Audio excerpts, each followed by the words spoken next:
sky. It's not so black and white. It's like I told him, there's things that I can't fight. I just keep going. I just keep going. I just keep going. I just keep going. Dark against the sky. There's things that I can't find. I just keep going.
Hello, everyone. Welcome back to another segment that we have here. Today, we have a special podcast here for MSC at the Esports World Cup. This year, we've got two of the same organizations qualifying from different regions. Onyx from Indo, Onyx from Philippines, and I'm here with the Onyx boys. Firstly, the man, the myth, the legend, the guy who brought Onyx ID from 9th to 1st place, Raja Yeba. That's what we call him, the king, Yeba. Hello, Yeba. How you doing? I'm good. You're good? Yeah. Next up, we got a legend as well, and a world champion, by the way, M6. Look at this guy, the god in the gold lane, the gold standard, really doesn't need an introduction. It's Kelra. How you doing, Kelra? I'm good. Good? Not great, just good? Good. Good. Not great. Good. Good, better than Good great. and great. Good and great. All right, we'll put that in. Last but not least, definitely, we have a very special guest here as well. Where's the spicy boy? Where's the miracle boy? Because this is Key Boy. How you doing, Key Boy? Yeah, I'm very good. Very good. Yeah. Went from good and great to very good. I like that. We're getting better as we go. Yeah, let's go. Well, we've got a couple of questions here. I've got a lot of questions for you guys, Yeb, Kelra, and Key Boy. Let's start with Key Boy first. Key Boy, you're part of the Sky Kings era. How would you describe the difference in energy or play style between that era and the Kage era of 2019? For me, Kage era just for 1 season, 2 season, but now we dominate all season. Okay, so it's the difference in The consistency. consistency. Yeah. Yes. So Yeah. what's the difference there? Is it just like, is it your coach that helped you? What's the difference there? How did you get so consistent, or how are you so consistent now? No, for sure because of the Yeba, the king Yeba. coach. Yeah, the best coach Best coach of all time? in the world. Do you agree? All time. All time. Yeb, That's not true. that's not true? Yeah. All right, what would your answer be then? What's the difference between the Sky Kings era and the Kage era? Well, at first, I think the Kage era, they don't have a coach. So maybe there's no one to help them to be consistent, how to adjust for the different meta, and yeah, how to be mature maybe. Okay, then. So, I mean, you joined Onyx when in season 10. You joined Onyx in season 10 together with Kyrie. So, Yeah. talk us through the journey of you becoming the head coach in season 11 and then taking this roster, making them Sky Kings in 2023. Well, actually, first I want to say I'm not the one who make them Sky Kings. It is the team. It is the effort of the whole team. So yeah, I'm really happy to work with them. They're very passionate, hardworking, and they really love the game. That's why it's fun to be working with them. Clearly, they really love the game. But, you know, a lot of times we see players, especially in MLBB, after playing for a few years, they get burnt out really quick, right? In interviews after losses, they would always just say, yeah, we've just been going through so many tournaments. Now, how do you as a coach deal with that? Like, do you have any ways, specific ways from Onyx? Actually, I've just recently learned that burnout is different. Burnout is when you don't want to play anymore. You don't want the game anymore. That's burnout. Okay. It's different from you're tired, you don't know what to do, you don't have the solution, the answer to be better. That's not burnout. I see. Okay, so it just comes down to the different meaning of burnout. So the players were tired. They're not. They still wanted to play the game. They were just Everyone's tired. You're tired. Are you tired now, or are you hyped? I'm hyped. Okay. Yeah. That's a good answer. Well, let's move on then to Kelra from Onyx Philippines. Hey, Kelra, you've gone through a few years yourself in Onyx Philippines. There was the season you joined. You actually didn't qualify for MSC, unfortunately. So, what makes the current roster stand out more than the previous rosters you've played with? There's no one helping you, Kelra. You gotta speak English. For me, I think because of our discipline inside and outside the game, and also our team bonding, and also to our coach, because Coach Tony is very big impact to us, because he always say to us to be a consistent every day and improve inside and outside the game every single day. That's all. So, okay, we've seen different iterations as well of Onyx Philippines, right? Like the Onyx Philippines we have now, the one again that you joined into, and right before that, when Yeb was still there, Onyx Philippines with Glar, Marky, Kyrie. What would you say is the main difference between the M3 Onyx Philippines and the M6 Onyx Philippines? I think because in our M6 form is very different because other teams cannot adapt our gameplay. I see. Like very aggressive in invading, like in King Kong is very aggressive jungle. He's the only one aggressive jungle that time. Okay. So it's a proactive gameplay is the difference between you and M3. All right. Well, Keyboy, you've been in so many finals. I can't count how many finals you've been to. MSC 2023 finals, MPL finals, a bunch of them as well. Which loss has hit you the hardest as a player? And how did you mentally bounce back from that loss? For me, for sure, M5. Yeah. And then... Don't look at me, bro. Oh, sorry, sorry. Just look at the camera. After M5, I just realized like it's okay next time. But for next tournament, international tournament, I think I need to more work hard and learn everything. Okay. Yeah. Is that moment, the M5 Grand Final, something you still remember to this day, or is something you've already moved on? Like, is it something you've already forgotten about? Have you moved on from that, or is it something you still remember to keep yourself motivated? Yeah. For M5, I think I just remember how the pain I lose. Oh. And then for my fire in my heart, yeah, let's go. Yeah. Yeah. Okay, so it motivates you as a player. What about you? Yeah, but from a coach perspective, what's the biggest challenge in preparing a team, not just to reach the finals, but to finish the job? In M5? In M5 and all the finals you've been to. Actually, every series I treat it like a grand finals. So it doesn't matter if it's grand finals. So there's no difference in the matches for you. Is that something that you also tell your players to implement? Like, you have to think of every match as a grand finals, every series as a grand finals. Yeah, even in scrims, I told them that we have to train like we're playing in a tournament. Okay. So the grand finals technically doesn't matter because every single time they're already technically prepared for a finals? Yeah, actually, well, it matters because of the ambience, but while you're in stage, you cannot hear anything. I mean, you're just too focused. You're just locked in. Yeah.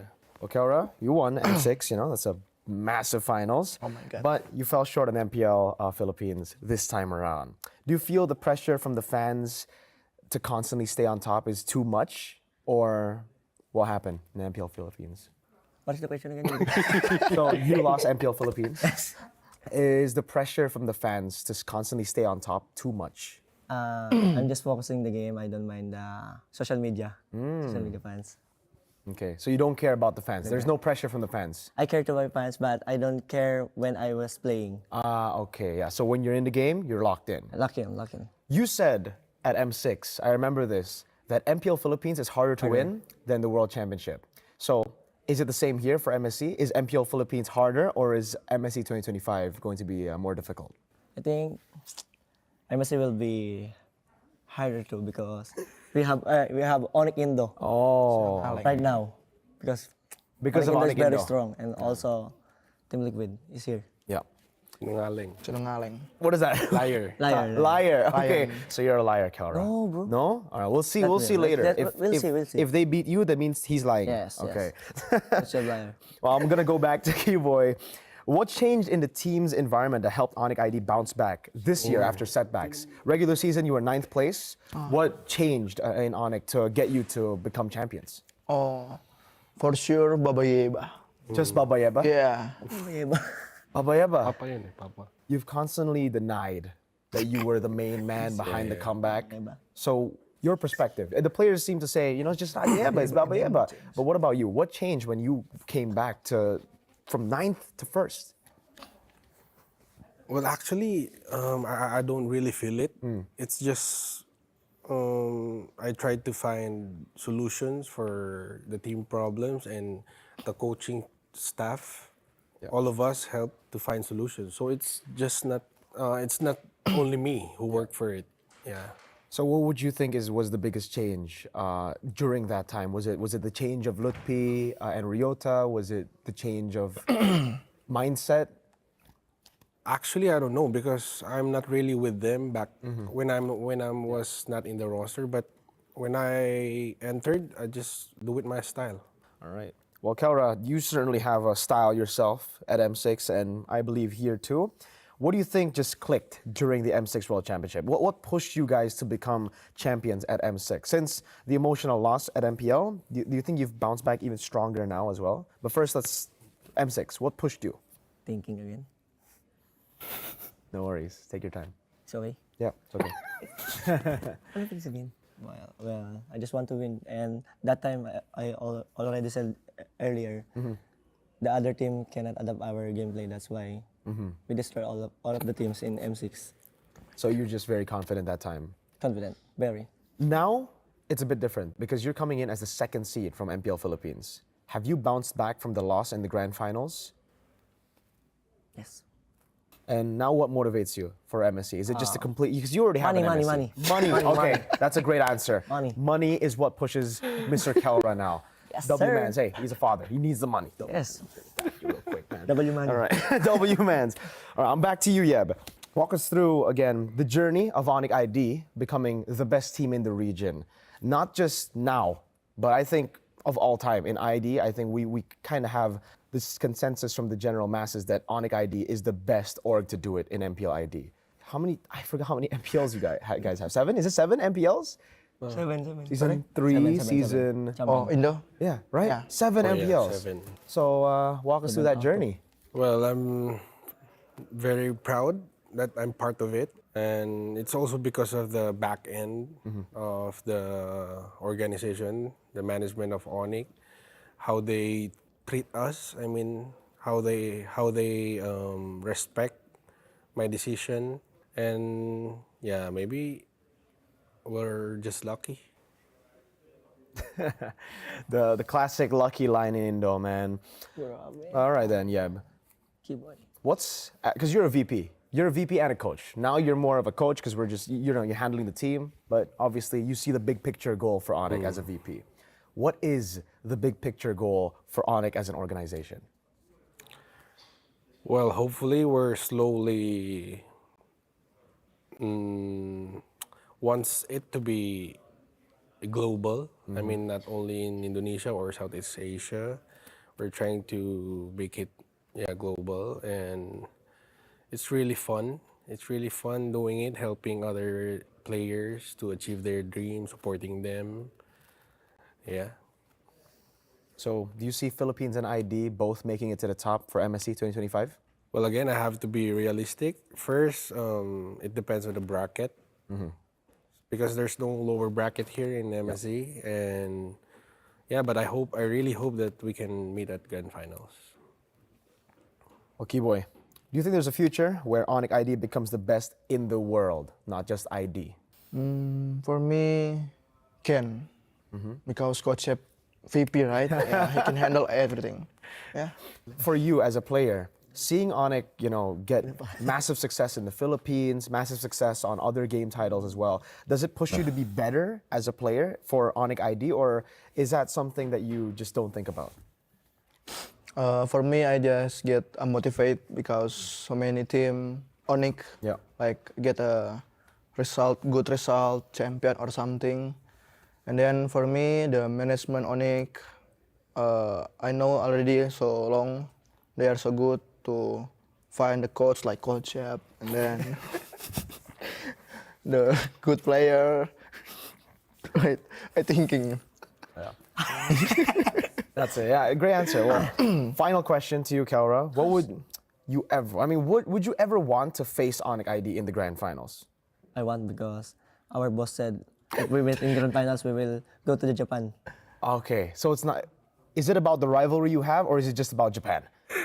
Japan and rivalry. Japan and rivalry. Well, all right, there you go, guys. If they make it to the grand finals together, they're going to Japan. All of you, Onic ID and Onic Philippines together. All right. Maybe you can get one more ticket from me. It's okay. What? Yeah. I will buy. Well, that's it for us guys here. Thank you so much, Keyboy, Kelra, and Thank you, Yeb. very good. If both Onic ID and Onic PH end up in the grand finals of MSC 2025, would you, people back at home, consider Onic as the best organization in MLBB to have ever done it? Amen.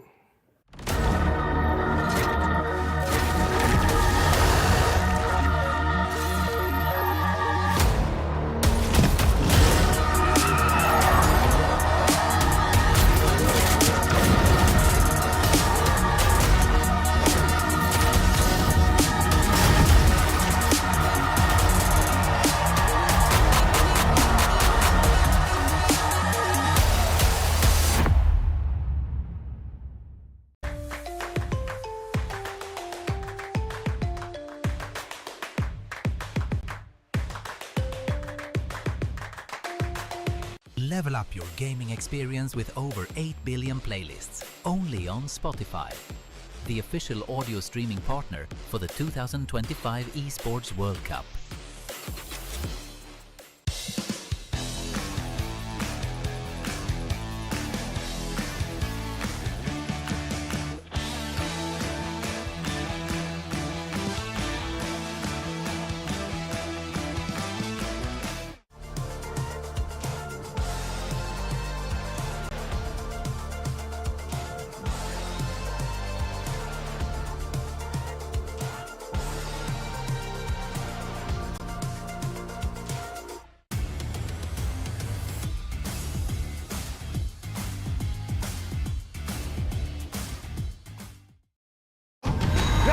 Just trust me, okay? We just have to follow the MSC history footprint. Is it MSC Riyadh this year? As in Saudi Arabia? Yes. Why are we trekking through the jungle? MSC started off in the tropics before it started to take over the world. Yes. Oh, guys! This symbol, it matches the Cuban frequency. I think we're getting close. You guys hear that? The format is calling me. I can feel it in my gut. Not your guts. You just skipped breakfast. Guys, look. 8 different warriors, all from distant lands. One sacred path. Oh my, Japan is back. 8 teams drawn into 2 groups. GSL format with BO3 matches, but at the end, only 1 team advances. We have to find the next piece first, because then we get to write the story. Imagine it. LaFell's MSC 2025 Fury Pro Max Plus. Ain't that good? Yeah, I like the sound of that. It's okay, I got this. What's that? Great Scott, it's the group stage format. The MSC 2025 group stages is going to consist of 16 teams broken into 2 groups, each group balanced and regionally diverse. So all teams will be drawn into 2 seeds, and teams from the same region can't be drawn into the same group. Groups will then play a BO3 double elimination. Teams with a 2-0 record and teams that survive with a 2-1 record will then advance. 8 teams will then fight for the ultimate glory. Is this still a group stage or a group elim stage? Well, it's kind of both. It's the best of both worlds.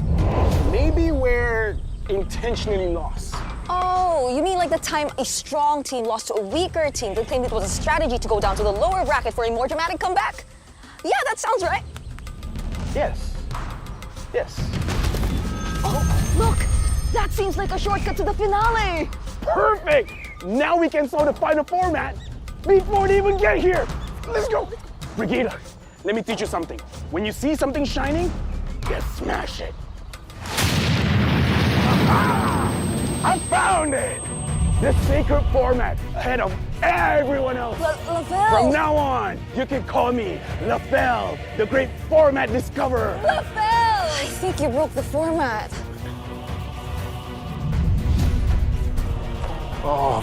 We can still fix the format. Thank goodness I'm not with you this time. Don't touch anything else, LaFell, no! Let's look at the knockout stage. The MSC 2025 knockout stage, 2-0 teams will get to choose which 2-1 team they want to face. Will the 2-0 teams just pick a weaker team for a better matchup? Or they could just fight a tougher team just to flex. The real question is, which team gets to choose first? Most game wins or shorter game time? We're gonna have to wait until we get to Riyadh. Until then, let's have a look at the playoff bracket. Quarterfinals and semis will now be best of 5. Oh, and there's now a best of 5 third place clash before the grand finals. Final best of 7 to crown the ultimate champion. There you have it. The MSC 2025 format, wildcards to glory. Yes!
Just one more trophy left.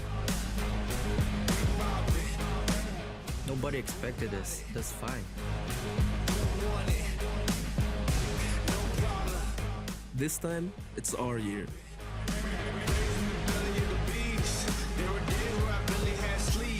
We're locked in. More than competition, I can't live like the opposition. Living everything I dreamed of, doing everything you think of. The way I work, I'm on the brink of doing everything you dreamed of. Only aim for perfection, ain't no half stepping. I'm gonna take you back, spitting facts, you gotta live with that. Who got it? Who won it? No problem. Plenty habit causing, do or die, it's either all or nothing. Best believe I'm leaving out with something. Anytime I got the crowd jumping, throwing rage, you know they fist pumping. I'm the king of this fun. It's comeback time! What you do if you have my life? Work like Everyone knows who will win MSC 2025. used to have that ice. Lot of dudes still trying to have that price. In the yo, cooking about to add that spice. Nowadays, dudes never had that fight. When the push boom, better burst your pipes.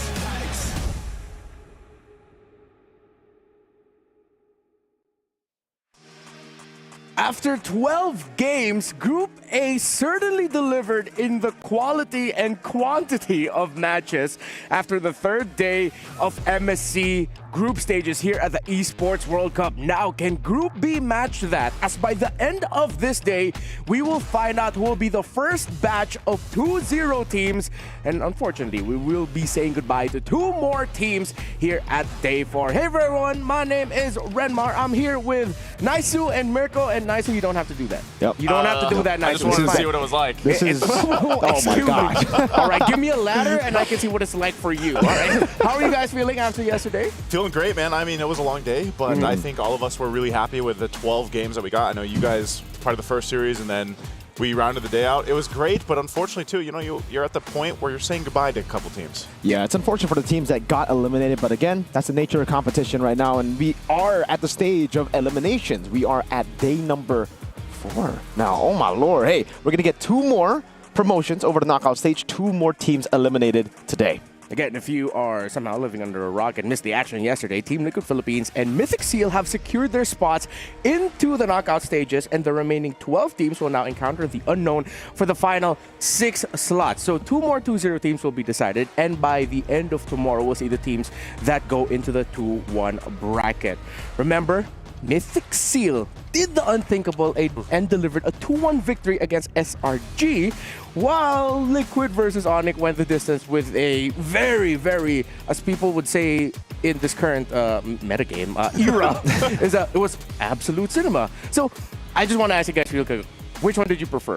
Mythic versus SRG or Liquid versus Onyx? Oh, that's a tough question because both are really good, but I think the I have to go with the Mythic Seal game. Like that was because I was holding on to like, well, I was with LaFell and Gideon, by the way, so I was holding on to them while they were watching it, and then that ending, I feel like throughout the series was pretty crazy. So, but it's so hard to choose.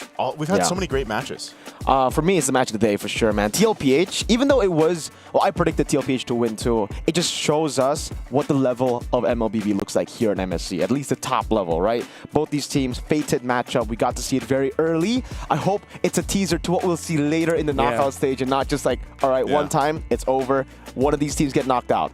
Yeah, I hope it's not just a group stage thing, because if this continues on into the single elimination knockouts, and we are bound for crazy playoffs here at the MSC at the Esports World Cup. Now, we're going to be showing you the top place of the day, and with 12 games being played, which one is it? I would be very surprised if this was like a short feature. I think this is going to be one of our longest top play recap. Yeah, this has to be, because there was just so many good plays, so many, you know, 10K leads, massive leads that got turned around. And, you know, we've talked about this a little bit in the back too. It's a very interesting place we are in the meta right now, because of the fact that, you know, things are a little even 50-50 if you have a major lead. But some of the stronger teams, like I would say, don't even let that chance happen. Absolutely. You get to see in game number 3, especially for TLPH, once they get the lead going, as far as they did, 10,000 gold lead, they understood the assignment. They knew how to really just capitalize on that. But we did get to see that as well from TLPH. Like, they were leading 7,000 in game 1, and still it became a slugfest. What I'm surprised with is this. CFU Gaming up against Ultra Legends, we got to see full 3 games. I think the last 2 matches yesterday, none of us really predicted it to go 3 games. We kind of expected Corinthians and Ultra Legends to just get knocked out 2-0. But the fact that they were able to prove to be absolute competitors before getting eliminated shows you the level of MLBB and MSC have been rising. Yeah, everyone has been intense as you're looking at the best reactions of the day, brought to you by Crunchyroll. Oh, Kibo, we don't need subtitles for that. And Ultra Legends a little bit calmer, though. CFU a little bit more stoic as well. But of course, you see the heartbreak after the game 1 loss of Virtus Pro against Corinthians. But then, is that how you play MLBB now? That's how you play. Tetsu? That's tap, tap, tap, right?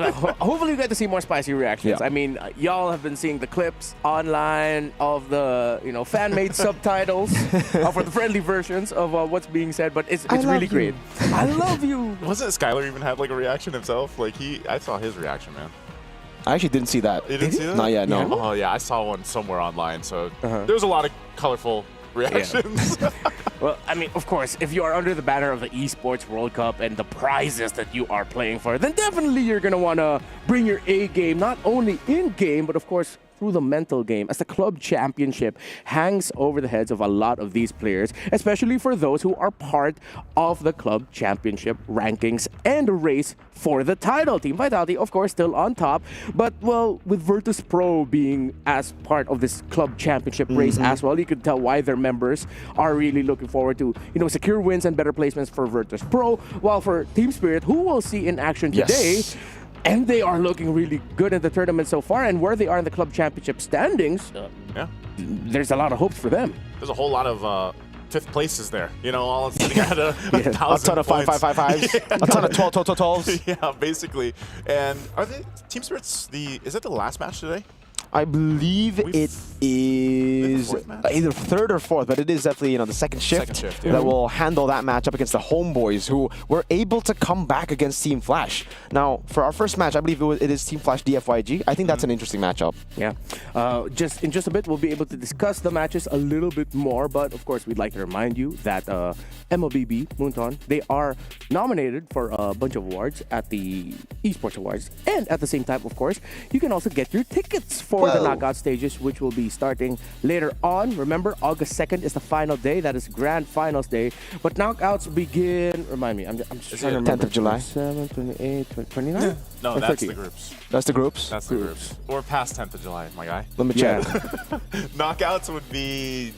Is it 20 something, 20, what date is it today? Right? 26. Guys, we have lost track of time. Yeah, we're in a 29th right of July. 30th of July. One of those. One of those days. It's the beginning of the knockout. Great start. Yeah, great start. This will really set the tone for the rest of the day. But I mean, come on, we're coming off of a 12 game day. I mean, we were doing a shift. I think I just realized it. No one told me just now that it is July 30th for the first day of knockout. So there it is. Hopefully we get to see you there. And don't forget to get your tickets. WeBook.com. Look for it there. MSC at the Esports World Cup. Now, I think it's time also to remind y'all what these players are fighting for and why even just making it to the knockouts is already life-changing money. If you could even ending up in a bracket where you're like 1-1, I think it's somewhat good already because of like the placements or whatnot. But okay, we'll get to remind you about that. We just want to remind you about the format. Now we're done with the wild card. We are in the group stages. I think you're very familiar with this, but there's been a lot of discussion online. I think we have to iron out how the knockout draw will happen. So 2-0 teams pick among the 2-1 teams from the group stage. There's no region lock and no group lock. The draw order will be determined by the fastest total game win time. Not average, but fastest total game win time.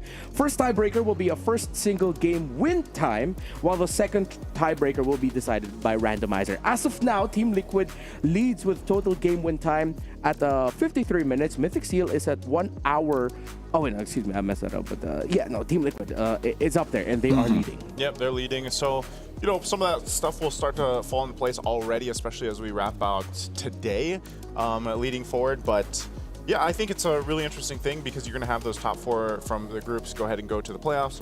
And then eventually we get to that best of 5 single elimination for the playoffs. And that's going to be great because, you know, it's given a lot of opportunity for teams to showcase what they're capable of. There's the whole meta discussion still. And it's weird because, like, in our position where we are right now, like, I can't even say we have a set meta just yet. And it's showed in the group stage alone. Like, the group stage alone has been different from what people saw on the wild card, even to an extent if they watched MWI, right? There's been changes already here. Yeah, neutral objectives seem to be a bit overrated in this tournament so far, especially in Group A for some reason. Like, Mythic Seal gave away all the objectives to SRG, still ended up winning the game through a comeback fight. I think we saw that from Onyx ID2 in Game 1 against TLPH in that series. And yeah, like you said, Renmar, they're going to bring home a lot of dollars even if they just make it to 1-1. Yeah, remember, if you make it to around 9th to 12th place, that's 66,000 for each team. 5th to 8th, that's when you get into the knockout portion, you know, 100,000. Then if you get past the first round of the knockout stages, and then you're in the top 4, you're already secured at least 150K. Yeah, that's a whole lot to go around here. And of course, our teams, you know, already going for that playoff spot, going to get themselves in that position, and then all fighting for that the top prizes there, of course. Now, again, we're going to take a look here at the groups. We just went through Group A yesterday, and now we are here focusing on Group B. Yeah, Group B, a lot of surprises, of course. Aurora being one of them, immediately launching themselves as one of the best teams in the tournament so far, with them being able to systematically take down the defending world champions in MLBB and Onyx Philippines. Yeah, I think what was really surprising about Aurora Turkey is the fact that they also kind of like mixed up that systematic playstyle that we know Aurora for into the chaotic fights up against Onyx Philippines. Like we know when it comes to the chaotic skirmishes, Onyx Philippines are probably the best team to do it. But the fact that Aurora Turkey were able to go head-to-head in that department too, a few solo kills here and there. If you remember Rosa against Friends on the Selena 3 games in a row. Yeah, that has sent shockwaves through the rest of the groups. Even for the teams in Group A, now they're confused. They're like, who do we even choose if we're 2-0, dude? Yeah, it makes the decision for the knockout draw all the more difficult. Let's look at today's schedule. Flash, SG, and Dianfeng Yao Guai will be an elimination match to open up our day. Whoever loses that series, fortunately, the tournament life is done. RQ versus Aurora is going to be our second match of the day, and there are a lot of eyes on that one. We are getting closer and closer to reaching the 2 million mark, by the way, for our peak concurrent viewers. So please tell everyone, tell your friends to catch all of the MSC action so with that we can continue breaking records and you can continue getting codes.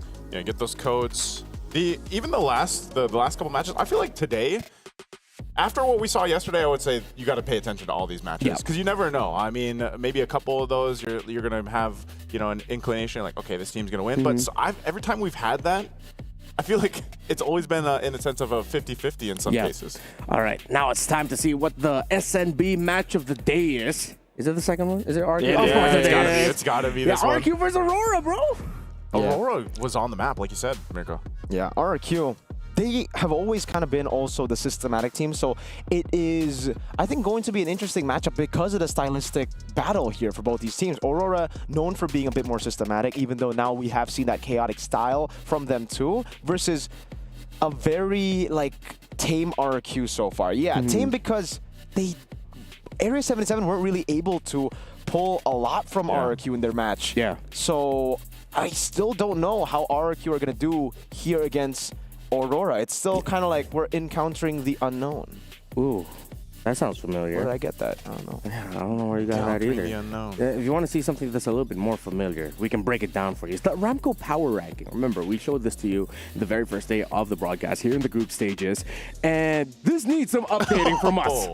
Because this broke a lot of expectations, like in all the actions we saw. At this point, yeah, Mythic Seal is definitely they're not just a dark horse anymore. They're a bona fide contender with them being able to take down the defending MSC champs. Yeah, I would put them there.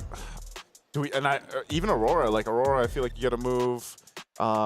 It seems like they've really improved overall, and I think this is just shaking up a lot of people's predictions and power rankings leading into this. Yeah, I too am shookened. I am shooken. We're all shooken-ended. We're all shooken. Like even the ranking of the Untouchables with Team Liquid, SRG, and Onyx PH, like you need to change that. I mean, Team Liquid were the second team to make it to the knockouts, yes, but based off of what we saw against Onyx PH, I wouldn't brand them as untouchable anymore. Yeah. It's still one of the top teams for sure, but this MSC has been so competitive and so surprising as well. So, yeah, I really don't know what to expect. Even this very first series that we have coming up, Flash from Singapore, the 4-peat champions of MPL Singapore against Tianfeng Yaoguai.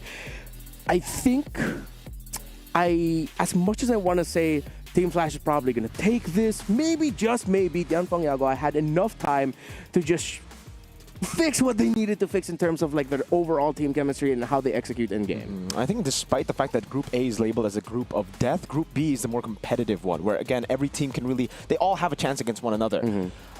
That goes to show against the FYG, against Team Spirit. They did get stomped. I had Team Spirit at like the upper echelon of teams, so now I think we're going to get an even matchup here, where DFYG, we didn't get really to see them shine too much, but they have a good grasp on the meta, and that in itself should be cause for concern for Team Flash, because they've just been going all out from match number 1. They showed those cheese picks, Masha, Leomord goals so early on. Yeah.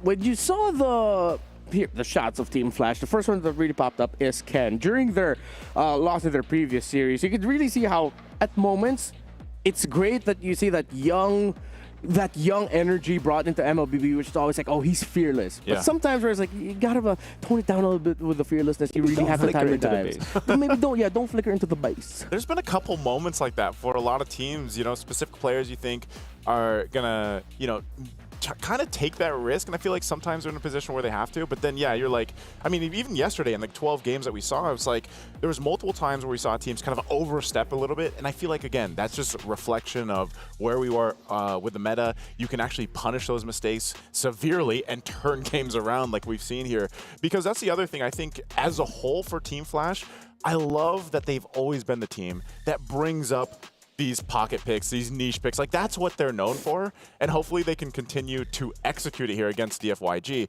because that is a team who has to continue to work on, I feel like, the fundamentals to come to a cohesive unit as a team. Yeah. I think when it comes to Team Flash, the big concern for me is the fact that, like, yes, we know that they can pull off these crazy picks like the Martis Mid, the Masha, XP, the Gold Lane, Leomord, but was it too early? Did they show it too early? And also the fact that, I don't know if you guys know this, but Coach Jace has been very vocal, maybe a bit too vocal on social media after that loss. Just seeing that one-match loss, I really don't like the fact that there's already kind of like tension between the team and the coach. And I hope now it hasn't and it won't impact their performance negatively. Yeah, there has to be some sort of like just making sure that whatever they want in the draft and whatever they want to execute, there's like a cohesiveness to it. Exactly. Similar things could be said about Tianfeng Yaoguai, where we've talked about their performance after their previous series against Team Spirit. It really just felt like there's some sort of disconnect this time with the in-game execution. It seems like a few players here or there, mainly Super Ken, seems to be a little bit more, I out of sync maybe with the rest of DFYG, or it could actually be argued that it's vice versa. Yeah, I think it's a majority of the teams just not in sync from what we've seen, and also at the same time, I feel like Zed. If we were going to talk about Ken from previously with Team Flash, it's like Zed was in that same position where it's like a lot of the times he was throwing himself towards these fights in the first match that we saw them play, but then like sometimes the team wasn't even there. So it's like you have to consider like their decision making. Have they been able to go ahead and refine that from what they had in their first match? Because I mean, these players individually all have quite a bit of different levels of experience here. Yeah, KelVJ is experienced in the international scene, in competitive MLBB. He's an MSC champion in his own right after 2021 when Kelro first won it as well. He was there, and he's going to be going up against a youngster in Ken. While E1, Zed, Super Ken, I think they're going to have one of the toughest jobs in this series because they're going to be going up against JPL, Hades, and Curtizi, who are a very solid unit. Yeah, veteran lineup there for the side of Team Flash. But yeah, for DFYG, I gotta say, I think it's because Zed has transitioned from his role in the jungle to the roam position, and maybe that's why we're seeing him play a bit too aggressively. Yeah. He definitely has an assassin instinct in the roam position. Sometimes it's great because you want to go for these kind of pickoffs, but a lot of times, especially against Team Spirit, a very disciplined team, a team just full of calculation, macro play, it ends up being punished. Yeah. And speaking of being punished, don't forget the All-Star 2025 Dino Pilot. I should have found that just a little bit better. You're going to punish them with the All-Star dinos. No, because if you miss out on doing the activities for this event, you're not going to get the... I missed You'll out be again. punished. Yeah, there's a lot of, little things I need to do with that little hopping dinosaur so I can get it. You got punished from that. And I have done the math. I will officially miss out on the Poppling Koopa skin, unfortunately. So I think maybe it might not be late for you, especially if you've been doing the event for quite some time. So hopefully you hop into the game and do that right now. I'm not even gonna get the Jawhead skin, dude. What? Yeah. Dude, you have hella diamonds. Just get it. No. Wait, what's the Jawhead one? The Jawhead one is the new Dino. Oh, the event. Dino. Yeah, in the Dino Pass. I might have diamonds. I might not have diamonds because there's a event going on as well, and I just bought 3 skins out of 3. Which ones did you roll on? The every single one. all the ones right now, the events. Yeah, the skins right now in-game look good, so They're don't really forget good. to hop on right now in your in-game clients. Now, we are about to hop on into the draft. I want to focus a little bit on Dian Fangyaga and what they need to do here. Because looking at their games from their qualifiers and even talking to Michelle, the host for their region over there, is that it seems like they have so much respect on Moskov that if it's available for them, they want to lock it in right away. But if you are DFIG, are you just going to go ahead, rush, try to take that Moskov when your row mid-jungle seems to be somewhat disconnected? I feel like that's a lot of pressure on Lung, even more so if they go ahead and try to rush that. I feel like Lung has showed us his Moskov, even from last year, for the most part, and like he did pretty well on it last year. I mean, last year's MSC. Now, this time, I think if they still want to go for the Moskov, it still gives them that option. Like, we can put pressure on the map. That's always an option for the teams that have those kind of heroes that are split pushing capable. And how many times have we seen a Spear of Destruction now steal an objective and turn games around, right? So that is always something that you can consider. Hopefully, again, you just need to be able to play into that. I feel like a lot of times when we saw Lung play it previously, he was kind of just left to his own, and he wasn't really able to actually join some of those crucial skirmishes or fights. So maybe they changed the plan here, but again, what have we seen him play? The Moskov and was it Bruno, I think? Yeah. That's about it, I think. That's why I think for DFYG, they just got to get winning lanes on the other side if they want to go and set up for the Lung's Moskov. So far, we haven't really been seeing that. Like, KillVJ has been placed into really bad matchups, I feel. The trio mid has just not been in sync. I hope the last few days, or the last day that they had to prepare, have already prepared them to face off against Team Flash's very creative drafts. That's another thing, right? It was a concern for me coming into day number 1 with those drafts, but I think with an elimination match here, it's pretty good. Like, DFYG now are probably the ones confused. Like, what do we ban? Do we even prepare for a Leomord Gold? Or will Flash now decide to go, yeah, we're going to go normal drafts, and then they curveball DFYG with the orthodox one? Yeah, what I hope we get to see from DFYG here is just once we get to the point where their playstyle is a little bit more obvious what to expect, that it's something that has a very clear set idea. They rush the Baksha right away with a lot of power picks available still. So Okay, we can argue that they're trying to find stability at the center of the map with that pick. He's my boy, Super Cat, right? I was going to say See, Baksha or... Exactly. For Dianfeng Yaoguai, I might be biased because he's my boy, but it did seem like Super Ken was the one with the killer instinct. He was the one doing a lot for DFYG in their match against Team Spirit. So putting him on a pick like Baksha, it's more of a team player. You're not much of a carry. You're an enabler, and you get to see the flash respect for Moskov, taking it away from Long, and the instant counter in the CC. What if they swerve it, though? What if they swerve the Baksha? I hope it's a swerve. Yeah, like they take a card or take a page from Team Liquid's book and put the Baksha in the row instead. Yes. Then have something with the Assassins. The first 2 picks alone of Team Flash actually will have to really make the FYG get creative. The Moskov sort of soft blocks a possibility of a Farsa, so the FYG decided to go for the Kimmy. Okay. But then Flash SG also picked up the CC, which right now, not a lot of EXP laners can match or do what CC does. That KelVJ might end up being forced on the glue later on.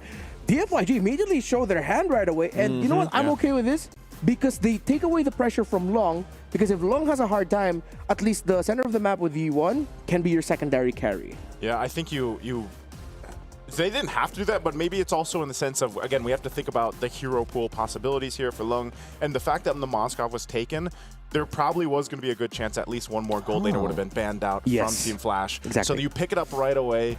That gives them that confidence to go ahead and play in the lane, and then you have a Fredrin from Team Flash picked up. So maybe this is just a throwback to the jungle matchup we've seen so much of in the Fredrin and the Baksha, unless it still is flexed. And I think that highly depends on what the rest of the bans are here. Is it just weird to feel like Flash picking up the Fredrin is sort of them telling the FYG, we can bully you in your jungle? Yeah, could be the case, but again, I saw how confused you look, Renmar. I agree with you. I'm pretty confused myself. Baksha is a pretty good matchup against the Fredrin, number 1 in the jungle. Number 2, Flash kind of need more dive. This is a pure front to back. Like, the FYG are being a bit too honest in the draft, but they're not getting punished for it. There is also no more, questions to be raised for DFYG about Flash's insane picks like the Leomord gold, because the Moskov is visible, the CC too, so you're not going to get the Masha, you're not going to get the Leomord, which means Flash aren't just confident that they're going to bully DFYG in the jungle, they're confident that they're just going to out front to back DFYG, and that's a tough game to play with this comp already picked up by DFYG. Exactly, that's why I appreciate the Granger and Kimmy even more so now. I honestly feel like the Fredrin could have come a little bit later, or maybe, just forgoing the Fredrin idea. That Farsa DFYG band would have been a great pick for Red 3. We might just see an Ube strat here for DFYG, right? I mean, they can just double down, maybe pick up, we haven't seen it in this tournament so far, but if they really want to punish this pure front to back, Estes could come out. We've seen Angela with Baksha comboed in a couple of times too. Yeah, and I think an Angela would actually... Wait. Angela is open. Angela would Angela work for here. Flash? Angela roam for DFYG. For I know it's for greedy, but then you get a roam. tank XP too, and then you just play for the 2 carries you've picked up in first phase. Yeah. And I think that forces the FYG to really be a unit. Yeah. I think it also just kind of helps, like, if they opt for that, some of the one of the healers here, you can also just give that protection to Logan. That's kind of what he would need. So, because this time you're forced to join the fights. It's not like you can just rely on that split pushing power that Moskov has. So we're going to see even a different, pretty much pathing and just rotation from Long himself, and see if he can actually join in on these fights. So now that the second phase is done, they still need maybe they go with their mid lane option here. The Farsa was already taken out. Jushin. What do we see picked up here? I mean, Zatian has kind of fallen off a bit, so... Okay, debut pick. Go Lolita.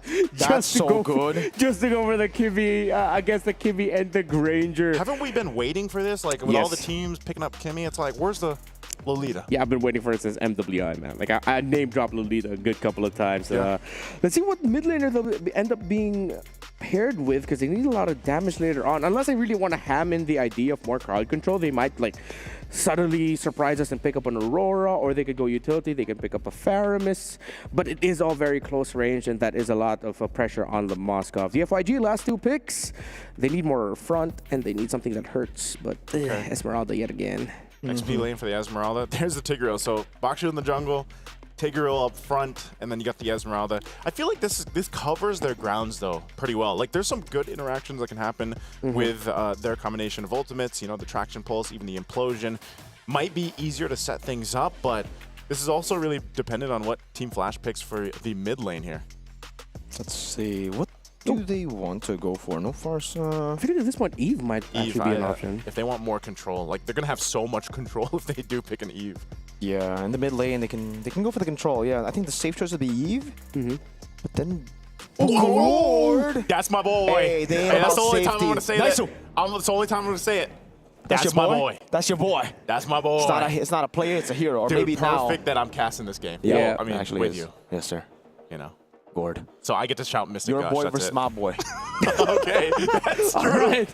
It seems like the storyline for the desk is Naisu versus Miracle, even though the Gord is also in the hands of Flash. This could be interesting. The surprises don't stop here in day number 4 of the group stages. Flash versus DFYG, game number 1. Let's go, boys. I am super excited, if you guys can't tell. Thank you so much, Renoir, for joining us for the draft. Once again, ladies and gentlemen, welcome to the English desk here. It's day number 4 for MSC at EWC, and we're starting it off with an elimination match between our two teams. Who will go home? Will it be Team Flash, or will it be Yangfeng Yao Guai, or also known as Monster on Peak? For our English viewers out there, it's me, Naisu, and Mirko, and we're excited for this one. Super Ken and Hades starting up together. A classic matchup, by the way, in the jungle that we're so used to seeing, with interesting lineups to complement them. Definitely here. Again, back to the utility meta that we expected more of, but haven't really gone. We've just been seeing Lancelot dominate the field and Lanadon.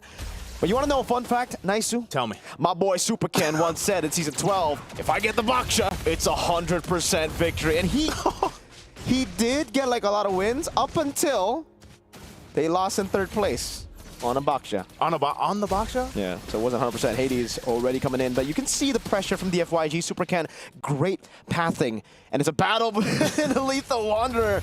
Yeah, I think Hades will have to respect this one, man. Zed and E1. Wow, Hades still goes for it. Oh, they're gonna maybe initiate this. Yeah, Shield Unity locked him down earlier. Should be a bit more respect. E1 with the Purify locked down on the other side of the wall. Hades one last shot, but Super Ken. Whoa! Cortese puts it down, gets that DOT. Zed gonna be stunned up as well. But it's a flicker response from Zed.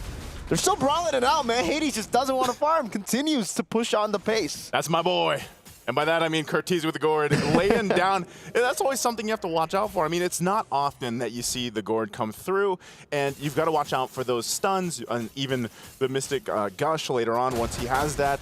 He's going to have a little bit of a difficult time, though. I always will say this on a Gord, you're not very mobile, which is so awkward because he has like this speed board that he has, and it just doesn't seem like it gets to do much. But he's going to have to just rely on stunning and then flickering defensively for the most part. And even as you look at the emblems here, there's a whole lot of just durability from DFYG's lineup that they're able to utilize. I mean, even Zed, he can catch out multiple members with the Implosion. So I think even for JPL, the work's cut out for him to be able to find those setups with the Numeron Blast. But this Turtle's going to be started up. Team Flash has some control, but they might just force this off.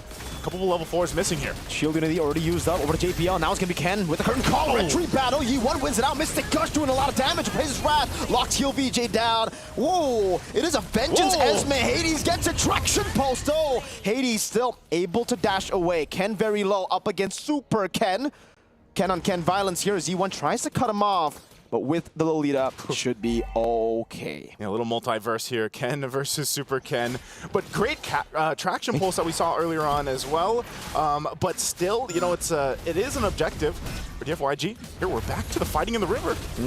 Hey, you gotta be careful with that shield. JPL puts it up, and the damage just gets canceled out. Hades forcing out the Purify out of Yi1, and DFYG are back to their jungle. Team Flash is doing a great job, at least from Yi1, to get out the Purify. Now, they have that information. You know, you still have over a minute on that battle spell to be up. We'll see if they actually go for a play here. Oh, again. Uh-oh, but look at Hades. The targeting has been phenomenal. Just jumps on Yi1, kill VJ, rotates over 2. And Kurt is still A-okay. Pretty safe in the back on the Gord. Yeah, that's what he wants to do, just play from the back, especially when that flicker is down. Now, the rest of DFYG, like I said, you got to be able to activate Lung at some point. He's done pretty much just a decent job farming up. Doesn't really have to worry about too much. I'm not sure on if we got to look at the items just yet to see what he's building into, especially early on. Here we go. So he went with the Hunter Strike right away. You see Vanek still building up, and Lung has a little bit of a lead too. You know, he's gotten himself. Oh, Implosion again. JPL. Wow. Early one, they go all in onto JPL. Still has Numenon Blast. Let's see if they decide to go for it. Super Ken jumps in with a Shield Unity, locks Hades down. Numenon Blast catches 3. Mystic Gush coming down as well, but Yi1 is right there to punish Curtizi. That's a big pick right before the turtle spawns. Yeah, great play there. Turtle's going to be up. You're going to see the positioning happening here on both sides, but Team Flash will start it up first, it looks like, with Ken at least around the corner while Hades is going to make his way. So now for DFYG, it's like, do you actually... When you bring Lung in for these fights, he's going to stay there because Vanex can join anytime he wants. So they're fighting for this space control right now. They jump in. Falling Star, one in the shove back 2, forcing a Purify out from Ken, who pops in the curtain call, locks him down now. Taunt double on Hades. Able to lock Zed down. Now he's caught in the turtle pit, has the flicker. Mystic Gush uses our retreat battle. 1 out by Super Ken as he jumps in with the Shield Unity once again to the back now. Good peer from Hades. JPL shredded down. Vengeance used by Kill VJ, but a big bonk lands. Zed going for the implosion onto anyone. Lung gets a kill and the Sky Piercer here. And DFYG get the better trade. Yeah, they do. They get a couple kills off of it, and I was wondering, when do you activate Lung? Lung came down for the fight. He got the call. And that's a great one. Let's look at the instant replay. A whole lot happened in this fight. Mystic Gush was actually used on Zed, so a lot of that damage time was used up, but still, they get trapped into this little choke point. No one saw that. No one saw that. That's fine. But again, it's a fight that favors DFYG. They're able to go ahead and get a little bit of an advantage from that. But ultimately, again, you know, Lung has to go ahead and build up on this Granger. Every single time that we've seen the Granger pop up, oh, you should be fine, Kill VJ. Yeah, he's fine. But the rest of the team is trying to make a play. They're going to force him off. So you see this mirroring up top. Oh, Mystic Gush! Oh. That's your boy. That's my boy. So is he already strong enough to like just fight it out? That's a trade, by the way, for DFYG. A turret up top for a kill on Kill VJ. Yeah, good trade. I think, again, you know, you typically with the Gourds, you want at least like the 2 items. JPL is going to get spotted out. 80s could be in trouble. Yeah, Shield Unity not landing. Retry wins it out. Super Ken implosions to the other side. Numenon Blast trying to peel, but he gets brought back to the team as Long goes for the damage. Still, the Guardian's Bulwark doing the work as Zed picks up the kill. Now Super Ken pops in a poison, slows JPL down, gives Long all the shots necessary. And Keel just walks up, says, I want that. I want that. Team Flash decided to go for the orange buff, and they end up getting a huge disadvantage now. DFYG punishing on that positioning. So they get the mid-turret tier 1. It looks like they're just going to go ahead and grab this next turtle, too. Hades is up. He might make his way, but I don't even know if you want to fight this. You're going to fall further behind right now. Even with Curtizi having, you know, 3-0, building into those items, if that Mystic Gush isn't available, then he's and not landing the stuns, he's not going to be able to actually do much. An Implosion is used, and Ken on the run. Ooh. Super Ken looking for the Glock on Ken. Doesn't find it, is able to escape. Vanex picks up the Golden Staff as he shoves bottom lane. And it's just weird for me in this game because Team Flash, Ken and Kill VJ, it almost seems like both of them have traded battle spells, right? Like you usually see the Esme with the Purify and the CC with Vengeance. So I guess it's just respect over to the Tigreal. Yeah, I would assume so. And Zed has had, you know, a couple decent implosions. You can see now, second item's locked in. Oh, Sea Halbert too for Lung. Lung picks that up to deal with some of the shielding because earlier we saw that rush with the Flask of the Oasis from JPL. So he'll build into that, but this looks like another fight. Yep, Zed still there already. The Shield Unity locks him down. Traction pulse 2, and that's out into the back line, able to get the Spear Mercenary down. That's a Mystic Gush over. Zed walks in with a flicker onto Vanex, and he won't be able to shot damage onto Long. He gets the kill. It's 2, and now with the Purify, it's not enough to keep him healthy. Long gets a triple. So many stacks on Sky Piercer. Hey man, give him the Granger from now on. Don't take the Moskov. Long is having a phenomenal game already. Gets a triple off of this, and Vanex joins in with the Spear of Destruction, but Lung has all the space in the world. Zed did a great job at kind of just tanking up that space from Vanex and then allows him to go ahead and have that. So they're going to get a tier 2. This is the biggest lead so far that we've seen for DFYG to take, and we'll see if they can maintain it. I always have to say that for a lot of teams through the group stages. It's like you have these leads now. Hopefully they don't let it slip through their hands. Hopefully they're able to continue to protect Lung and keep them alive. Yi1's done a great job at, throwing out the traction pulses, catching a couple people. Sometimes they're just whiffed, but that alone, that area gives them some space to work with. Yeah, I know what this Ken walks up way too aggressively.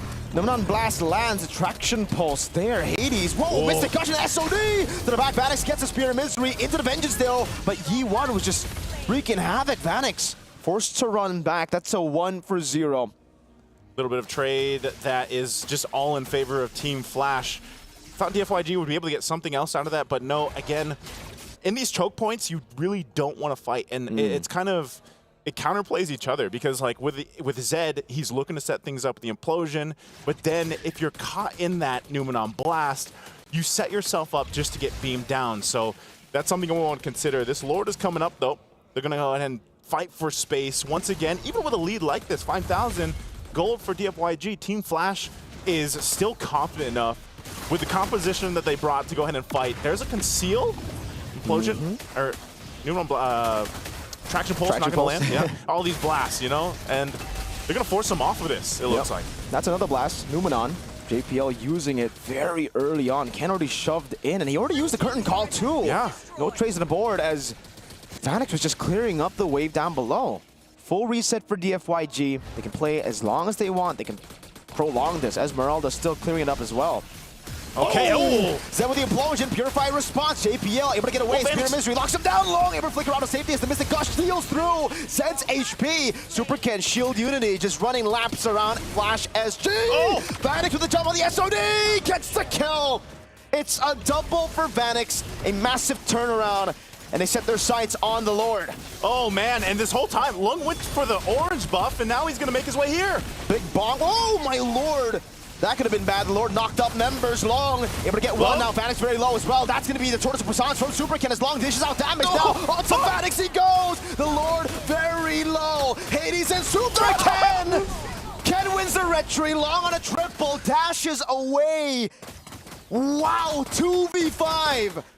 Whoa. Lung was like, hold on guys, I'm gonna go get the orange buff. Swings back forward, joins the fight with Super Ken. He gets a triple, and then Super Ken gets the Lord here. It's that patience, dude, of the Granger. He saw the bulwark, and he just held down. He held down, and you gotta remember, you gotta give props to Lung here. A lot of those ultimates being thrown at him, the abilities too, even from Kurt, eventually a beam comes out, which keeps him at bay, but I feel like Lung could have got more here if it wasn't for that Mystic Gush, so. He would have gone at Savage for sure there if it wasn't for the Mystic Gush. Oh, speaking of the Mystic Gush, canceled out. Hades with a massive tom, but it gets canceled out by the shove. Super Ken actually thrown around in the back. Hades! Ooh, that would have been a kill on Lung, but luckily for Lung, he's almost fully stacked up on the Sky Piercer. He is locked in right now. 8-0-5, this Lord makes its way down bot. Yes, they lost Super Ken, so can they get more? The shields are still up here, though, for the base.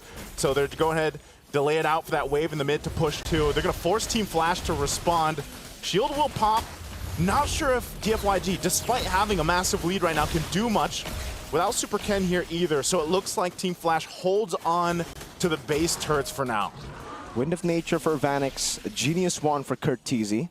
Some items picked up here for Vanix again to try to outplay the situation, but unfortunately, it's not as easy as just picking up win. I think he also needs Rose Gold to deal with Yi1. Yeah, and this is why, again, it's that initial window. And this is the thing with a lot of our bursty kind of mages right now. We even see this with a Farsa a lot of the times. It's like you have this window for Kurtizi to pump out a ton of damage.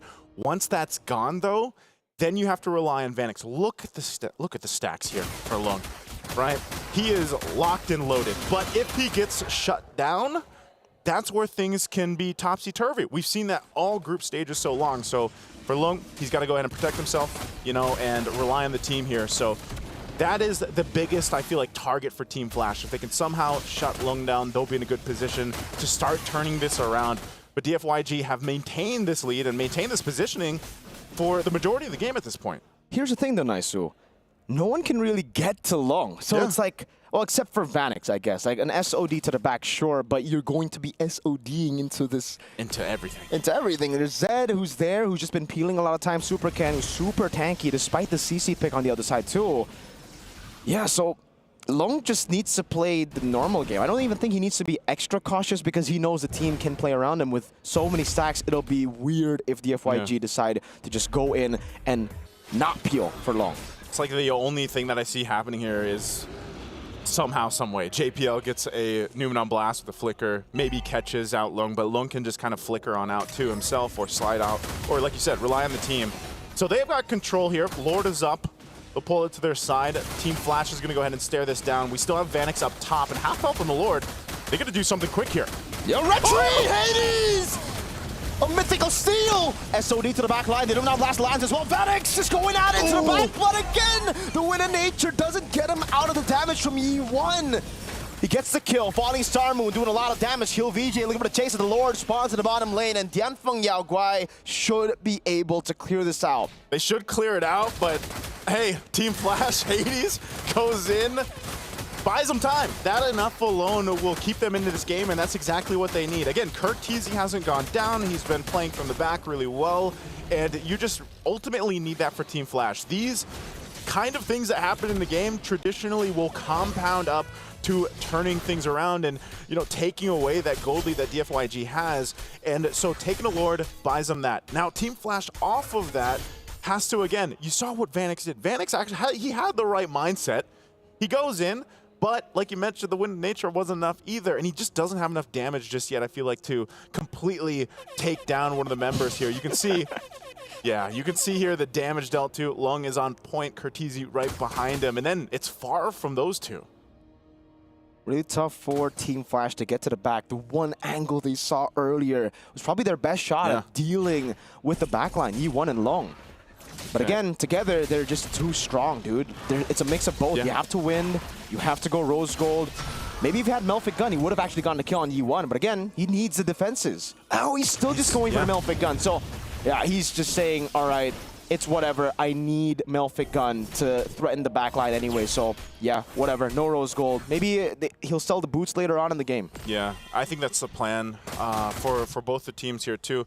You got Curtizi working on the next. He's already got his 3, so he's actually striding the Magic too, and that's why you see him. There's a Malefic Gun, by the way, picked up. So Vanix might be in a better position, but Curtizi, as long as he goes and checks, you know, that's another thing. He can go ahead and check these bushes for the team. Team Flash can play around that. That might give an advantage too, where JPL doesn't have to be so front forward, and that's one of the plus sides here to having a Gord, because JPL can either peel if he has to or initiate later on with the information. But I think we just see Team Flash just wait for this next Lord. They'll most likely contest this one because of the fact that they're in fighting form. The items that they have are pretty good. Ken is the only one I'm really worried about because, yeah, I think Vengeance, like not having that on a CC is what we're used to seeing. So, you know, that gives you a little bit more of that time to be durable. But now that you have the Purify, it's like you jump in and your job also drop down the current call, sort of be a distraction if you can, or put pressure on the back line and hope the team can follow through from that.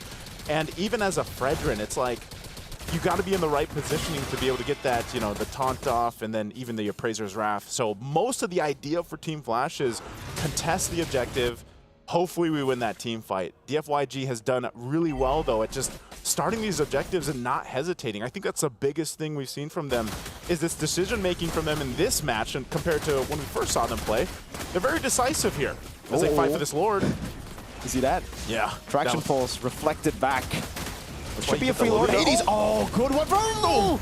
That's going to be Zed on the back. Vanix with SOD landing. It will be them going through. Flicker with the Mystic Gush from Curtizi. Ken, the super one, dies.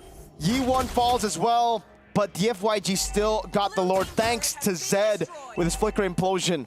Oh man, Team Flash though, that's what they needed. They're gonna go ahead and get a tier 2 off of this. Yes, they have to deal with the Lord, but they might even try to get a base turret that's gonna clear that minion out. Just gotta respect this damage that's potential from Team Flash. So they go for a base turret, mid turret already down. 4v3, Long still up. Mystic Gush again over to Zed. Now as Vanix goes in, the Bulwark able to stop the minions from getting cleared out. And they go for the end. Team Flash turn it around. One team fight. Without the Lord, no problem. Without the Lord. Again, just going back to what we've been saying. Hey, some of these objectives you don't need. Just turn it around. Who cares about the gold leads that these teams have? What a game one. And Team Flash. Seems like the themes and surprises from day number 3 continue on to today.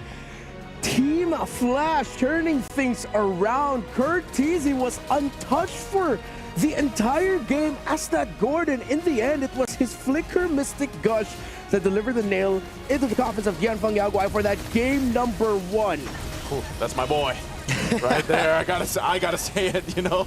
Curtizi played one hell of a game. He didn't go down. He was able to go ahead, fight with the space, laid down a lot of just stuns, crowd control damage, and that's what you're going to be looking for here. So, you know, and even towards that last fight, it's like DFYG had control of the majority of things, but I don't know if it was just a reflection. Maybe that was a big part of the reflection of the traction pulse even kind of threw them off, I feel like. And then it was like they had to respond to all that pressure. And, you know, again, this is always one of the great things is you can now, before you couldn't do it, but you can flicker with the Mystic Gush from Curtizi because later he catches and does more damage in that choke point of the jungle later on. Yeah, I think for this game, we really got to see how good DFYG could be. Yeah. Few, how do I say this, mistimed entries and usages of the ultimate by Zed in the early game, but then he was able to deliver some big ones near the end, and then Yi1 and Long sticking together. See, as long as you have some clear ideas of which carries to play for, and if you have multiple options to alleviate all the pressure away from Long's shoulders and share that, it goes well for DFYG. I don't know what happened in the last fight, man. I mean, and I don't want to say like it was cursed because I was like, you know, when you have this lead, it happens a lot where teams let that slip through their hands, and it happened here. Yeah, DFYG Long was deathless this game, but still, without a front line, you can't really operate. And with JPL, with a bulwark placed down, they can't even clear minions. You saw it earlier there. They were struggling to clear the minions. And again, this echoes the narrative that neutral objectives are kind of overrated. Yeah, it seems like it's really just all about the fights now. Teams have, ever since MSC last year, have gotten significantly better at the post-objective team fights, the punishes most importantly, and which is why we're seeing a lot of importance placed into damage profiles. Remember, Gord deals true damage as well with his kit. Even when that Mystic Gush doesn't hit, his first and second skill alone already chipped down a lot of health. Yeah, especially towards the end there, you know, he has a Lantern, he has the Divine Glaive, so that's why it's always the case. Like we've seen this a lot. Like they fight in choke points of the jungle. You get caught in those tight corners, and with someone who is a hero that just has this straight beam, that's like the best case scenario for you. No one's gonna escape that, and even then, it whittles them down quickly. And a small nitpick I would have in this game would be Kill VJ's choice of battle spells, right? Like I wasn't a fan of the Vengeance, but I was like, all right, let me give him the benefit of the doubt. Let's see how the game plays out. And I think, there's just too much CC on Flash SG. Yes, you survive a bit better with the Vengeance, but on an Esme, you really just want to break the front line and break the formation of a front to back from Flash. And because it was Vengeance, because there was just so much easy peel for the side of Flash, Curtizi always used Flicker forward. Like he was never at threat of getting killed or even damaged by Kill VJ once we got to mid to late. Yeah, I think the mentality of Flash SG would have changed a little bit if, say, it was like a Flicker on that Esmeralda, because now you have that threat of we have to watch out for a quick entry by Kill VJ. Even if he misses that Falling Star Moon, he could just flicker forward and then dance around Curtizi. And because they did not have that, Flash SG were confident and they really just played around their Gord incredibly well. I still am going to hold out hope for a Game 3. I still feel like we might be going to a Game 3 here based on what the FYG has shown. But they really need to tighten up a bit of their entries, their timings. And I think it was also really tough because as good as they were in the targeting, Curtizi, Vanix even, well, more on Curtizi, he just really positioned himself too well. Yeah, very good. Yeah, that's what I was saying. Like he was so well protected himself, and I mean, just in general for most mages or Gord in general, like you know your weakness. Like any player that's picking that up knows that I'm like one of the most immobile mages out there. I have to rely on my skill shots. I have to rely on a flicker, but then that's where you really rely on the team. And I think again, their composition allowed him to have that. And like Mirko mentioned, the fact that your biggest threat should have been the Esmeralda going for you, it's like, you know that's not a big threat anymore. Like, as long as you're able to stun her or rely on the team, you're fine. And we really saw that showcase there. I hope Lung does... I hope he gets the Granger again. Like, I'm hoping for game 2 because I wanted to see that from him after his Mozkov performances that we saw first. And I feel like still it's a sting to lose like this. Like 8-0 and 6 or, you know, deathless, and you have a phenomenal game. So I hope he gets another chance at that. Yeah, man, you know this. That's my goat. That's Lung is my goat. It felt like I was watching an action movie. It's like Lung, lock and loaded, you know? Did he have double, triple kills? He had double, right? Yeah. I mean, he was fully stacked up. Oh, no, he wasn't. He was still 70 all through. After getting 70, it was like a benchmark, and he couldn't go past that. I think if we take a look at this game, though, for DFYG, the big mistake for me would be letting their guard down around the Lord when it was stolen. Like, there should have been no chance that Hades got that Lord. Yeah. He was 3 levels down on Super Ken. DFYG had every advantage on the table for them, but they just didn't utilize it. They actually just egoed in, went 50-50. They said, oh, we got a level 3 level lead on Super Ken. We should be able to do it. Little things like that build up to massive wins, just like we saw yesterday. TLPH, how they came back against Onic ID. Ohem got the steal. That shouldn't have happened, but did. And one crazy Lord steal could turn the tides of the game just because you delay for a bit longer for the rest of the team to get items. This was it. Here. Yeah. It was cool that you saw the real-time adjustments, because Hades would go and he just dashed in, stole it, and then in the final Lord fight of the game, we got to see that crazy prediction read by Zed to use the flicker and the ultimate to actually catch Hades in the exact same spot where he stole it from. But at that point, Team Flash has adjusted, and they were like, choke point. all right, we'll just fight it out. Curtis, he saves his ultimate in the flicker. Well timed, well done. Yeah, it's again, it's unfortunate for DFYG to lose that, because I feel like they did a lot of things right in that game, and it just came down to some of the decision making that they had towards the end there. So again, hopefully they can reset, because again, this is an elimination match.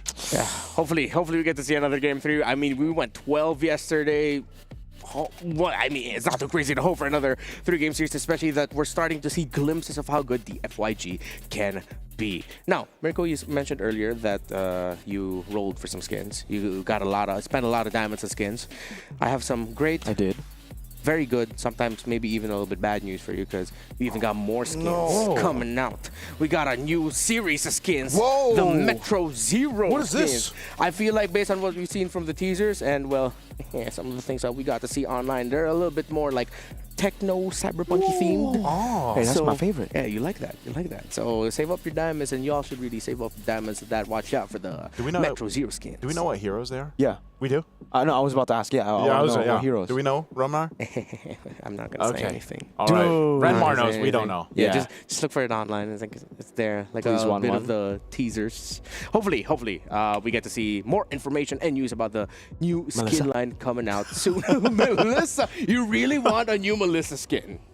I mean, no, I just used one. Cho? How about Cho? I just used the Navara skin. How about Cho? Dude, he has too many. Stop, dude. Like, every single time we get a new Cho skin. No Claude skin, no Cho skin. Okay, yes, too many. They have enough. Too many. No Granger. Too many. I mean, I'm still holding out for more skins for Phobius. So Phobius, yes, please. He only has one. Yeah, the Starlight skin of Phobius is great, but I would appreciate like more Phobius skins if there are available. You know what? Comment down below which heroes you want to see more skins of, and if you answer Mia, you know, I'm not gonna tell you to get out, but like, you know, maybe don't ask for more Mia skins. We already have. I will. Get out. Do you want? Get out. No, but again, thank you so much for joining us here today at MSC. Just a bit, we're gonna be seeing the draft roll out. Again, it's not that much of a draft issue, a little bit of just ironing out for the gameplay. So maybe, so that we can understand the team a little bit more, you gotta watch this. 我的 ID 是龙，我在游戏是金币路。强化2能走，杜文也赶过来，被爪了一下。从一开始比赛都挺顺利的吧，只是在决赛比较艰难一点点，然后也是因为我们自己失误比较多，整体还是比较顺利的。哇！老南亚了，预判被秒了，子龙。就上次，因为可能队伍还不太完整吧，然后确实是就出局的比较早，然后现在大家调整的挺多的，然后也磨合了挺久了，然后吸取到的教训吧，就是莫斯卡夫大招不能乱飞。史蒂王喜结束了，我们恭喜 DFYG 前程似锦，终将成为现实。 So a lot of people were actually won over by DFYG from the M6 World Championship wildcards. There was a point where a lot of people were really rooting for them to advance. I have a strong feeling that this is the tournament that's really gonna turn heads and go, wow, Chinese team is scary, and we now have to watch out for them. 就我们虽然有差不多4个国家选手在一个队，但是我们还是比较默契的。就在每一把游戏吧，就大家首先肯定要很相信队友。我觉得就只要大家互相信任的话，怎样的局面都不会出很大问题的。 Listen to the GOAT. It's all about trust. I'm glad we got to hear more from Long. Of course, if you aren't familiar, Long is actually really the most popular player in the region. Wow. Is he? Yeah, really he is.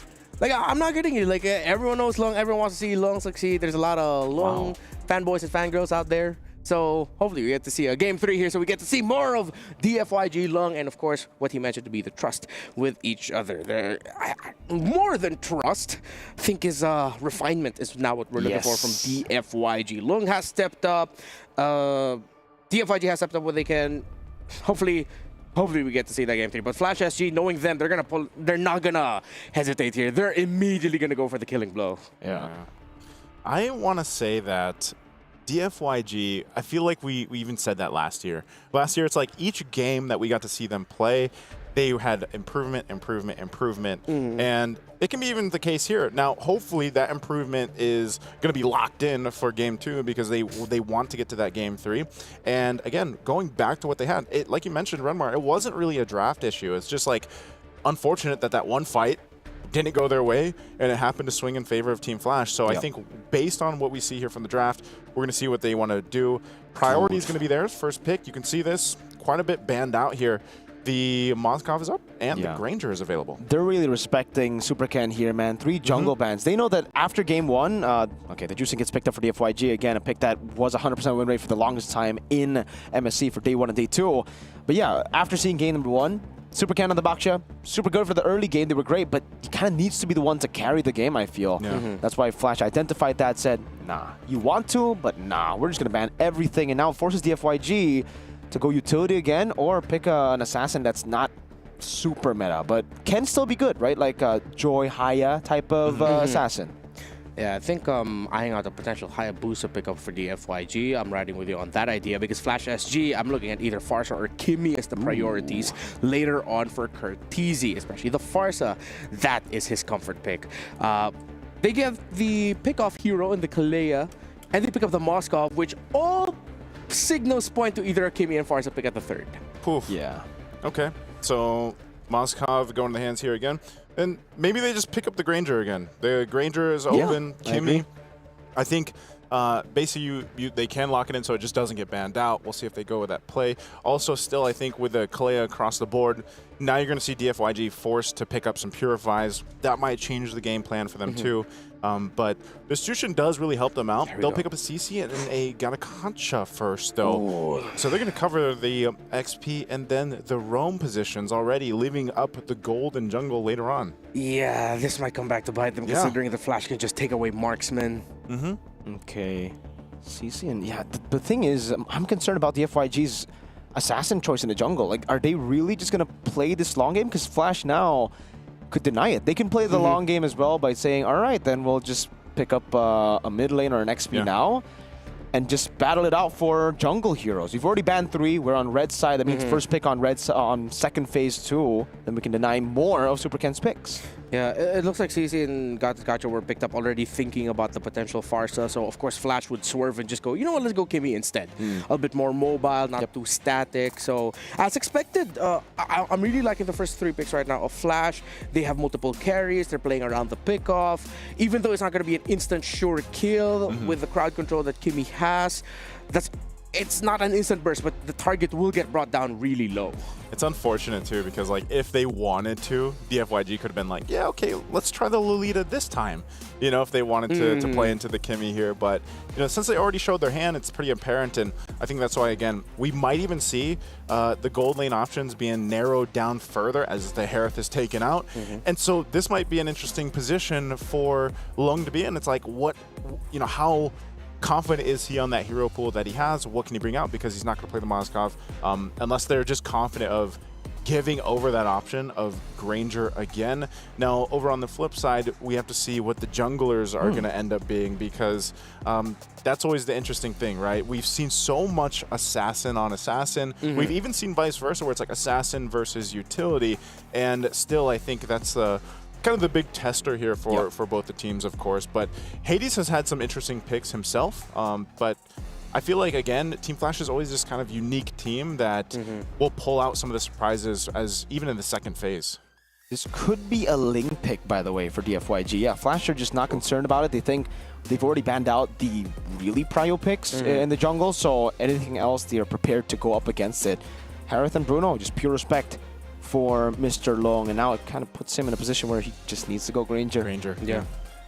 Gonna be the next best option, and I'm also gonna go with the idea that whatever the jungle pick will be for DFYG, it needs to be something that does really good damage. Because right now, this lineup by DFYG is dependent on the Jushin and the Gacha being able to bully the center of the map, where when you're up against a Kalea and a Kimi, that is not so straightforward to do. Almost always it leads to a trade, not you being able to dominate. Yeah, the last ban, Uranus, so XP lane options, at least for Team Flash 2. Could see what they want to go with.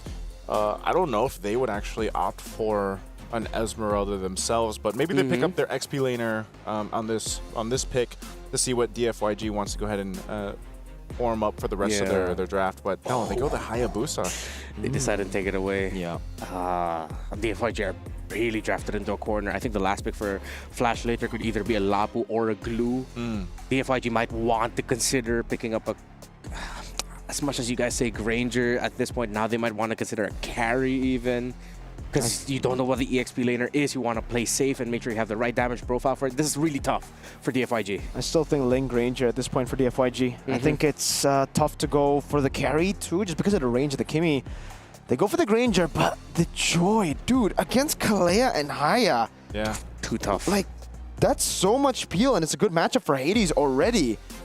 Yeah, that's tough because I feel like you're gonna have to pop the ultimate too early in most cases, because otherwise you're also just gonna get caught here. So exactly, they're gonna have to do the work for DFYG just in general as a team to make this work. Yeah, I think this either needs to be a Glue, Lapu.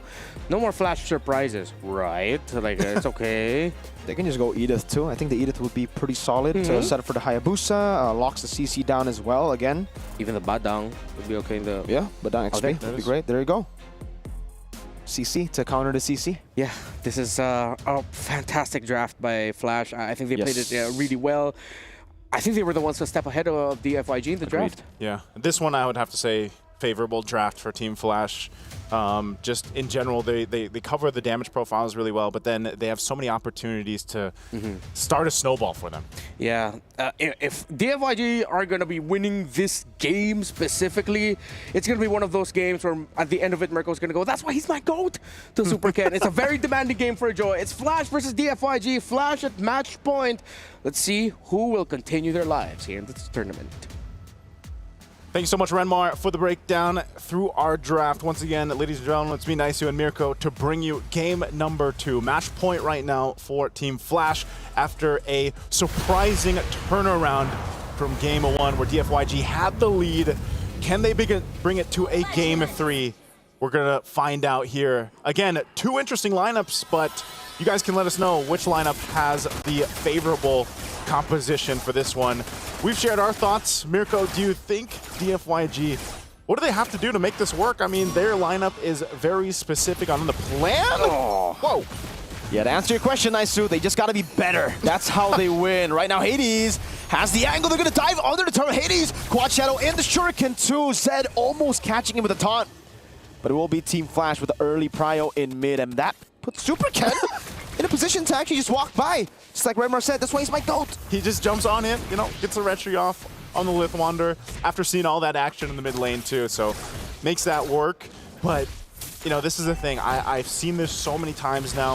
If this Hayabusa gets an early kill or two, you're going to already be in a bad position if you're DFYG to deal with. Kill VJ taking a lot, but he's fine. Zed charging up that Unbreakable, but won't commit to it. So here's the thing. DFYG can go with the same game plan. Let's let Lung go ahead and farm up, do his thing. He's got the Purify here. That gives him a little bit of safety, but also he's going to be relying on U1 to go ahead and peel for him or at least help protect him, because I think we just expect Zed to initiate, kill VJ running the Vengeance on the CC.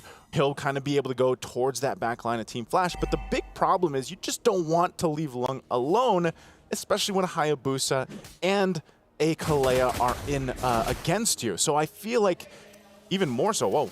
There you go, the matchup of the Haya versus Joy. Oh, but Super Ken force back Zed, able to go for the taunt now, kill VJ, locking JPL down, but he's able to escape with the help of the fist crack now from Ken, and the pin down to give Curtizi first blood in game 2. You see what we're saying? There's so many crowd control options for Team Flash's lineup that even if they use the first cycle of it, they might get a battle spell, but then it's up again in time, especially with Ken picking up that Badang, that it just allows them to extend these fights, get the favorable crowd control, and usually convert it. And a Hayabusa alone will be able to pop up enough damage early on that it becomes a threat. So later on, they'll see that transition where the shadow kills are then to even get the cleanups. But so far, Team Flash plays with their composition in their favor. And this is the hard part for DFYG, to really find these fights, and it just looks like they want to continue to set up here in the mid lane. Good taunt from Zed, respecting the jump. Now AOG, lock him down. It will be E1 with the Crimson Beacon, almost a big pin down there. Curtizi now caught the Crimson Beacon, still able to dash away. Super Ken gets caught by the Shadow kill. Zed all alone, the fist crack to pin him down. Curtizi gets a Sky Piercer stack. It's a first item Sky Piercer for Mr. Kurt. Oh, Kurt's going to get a lot of extra gold on this too. Super Ken trying to delay that, but again, great for Curtizi to start off like that. They get a couple kills. Yes, DFYG picked up one, but it's just, you know, it's tough. Bang. Yeah, I like the effects, man. Yes, sir. You know, that's how I play too. Yeah, you do. I play without sounds, and then I make my own. I learned from Leo. Do you? Yeah.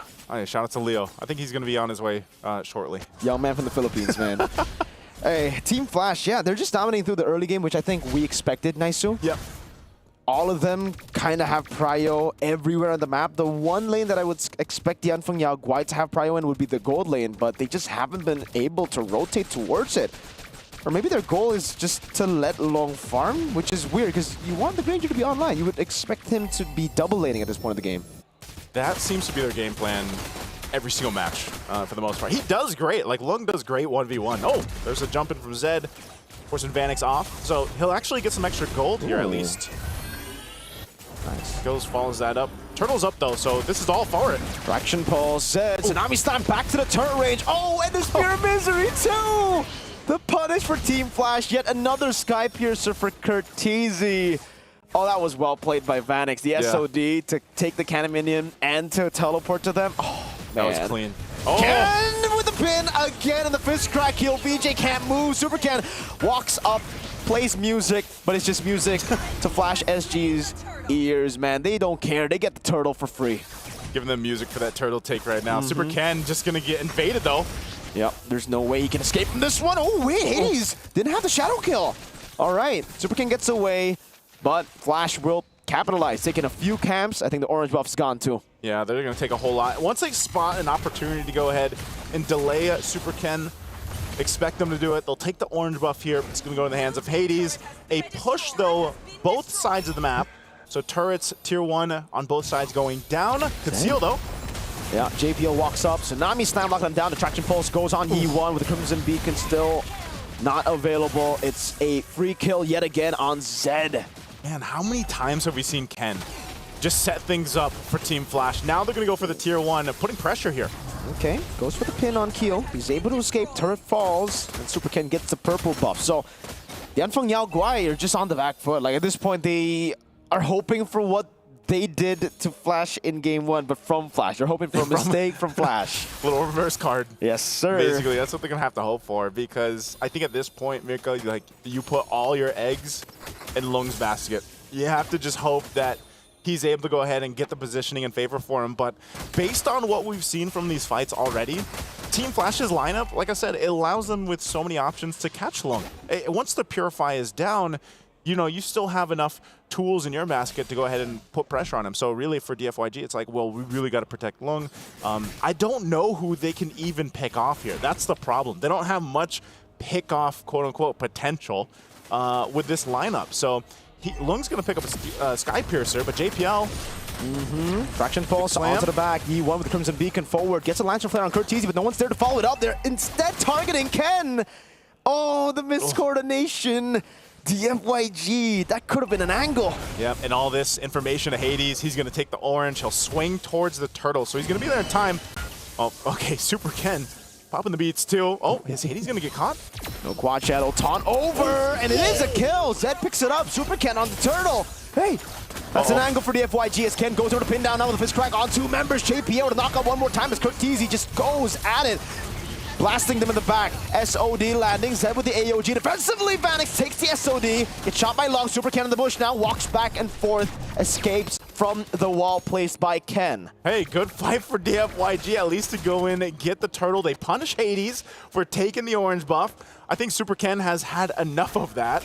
And they're able to go ahead and capitalize a little bit here. They still have some room to cover, though. You know, 3K nearly gold lead for Team Flash right now. You can see the items kind of falling into place. Right now, Super Ken's got the Starium Scythe building into his next.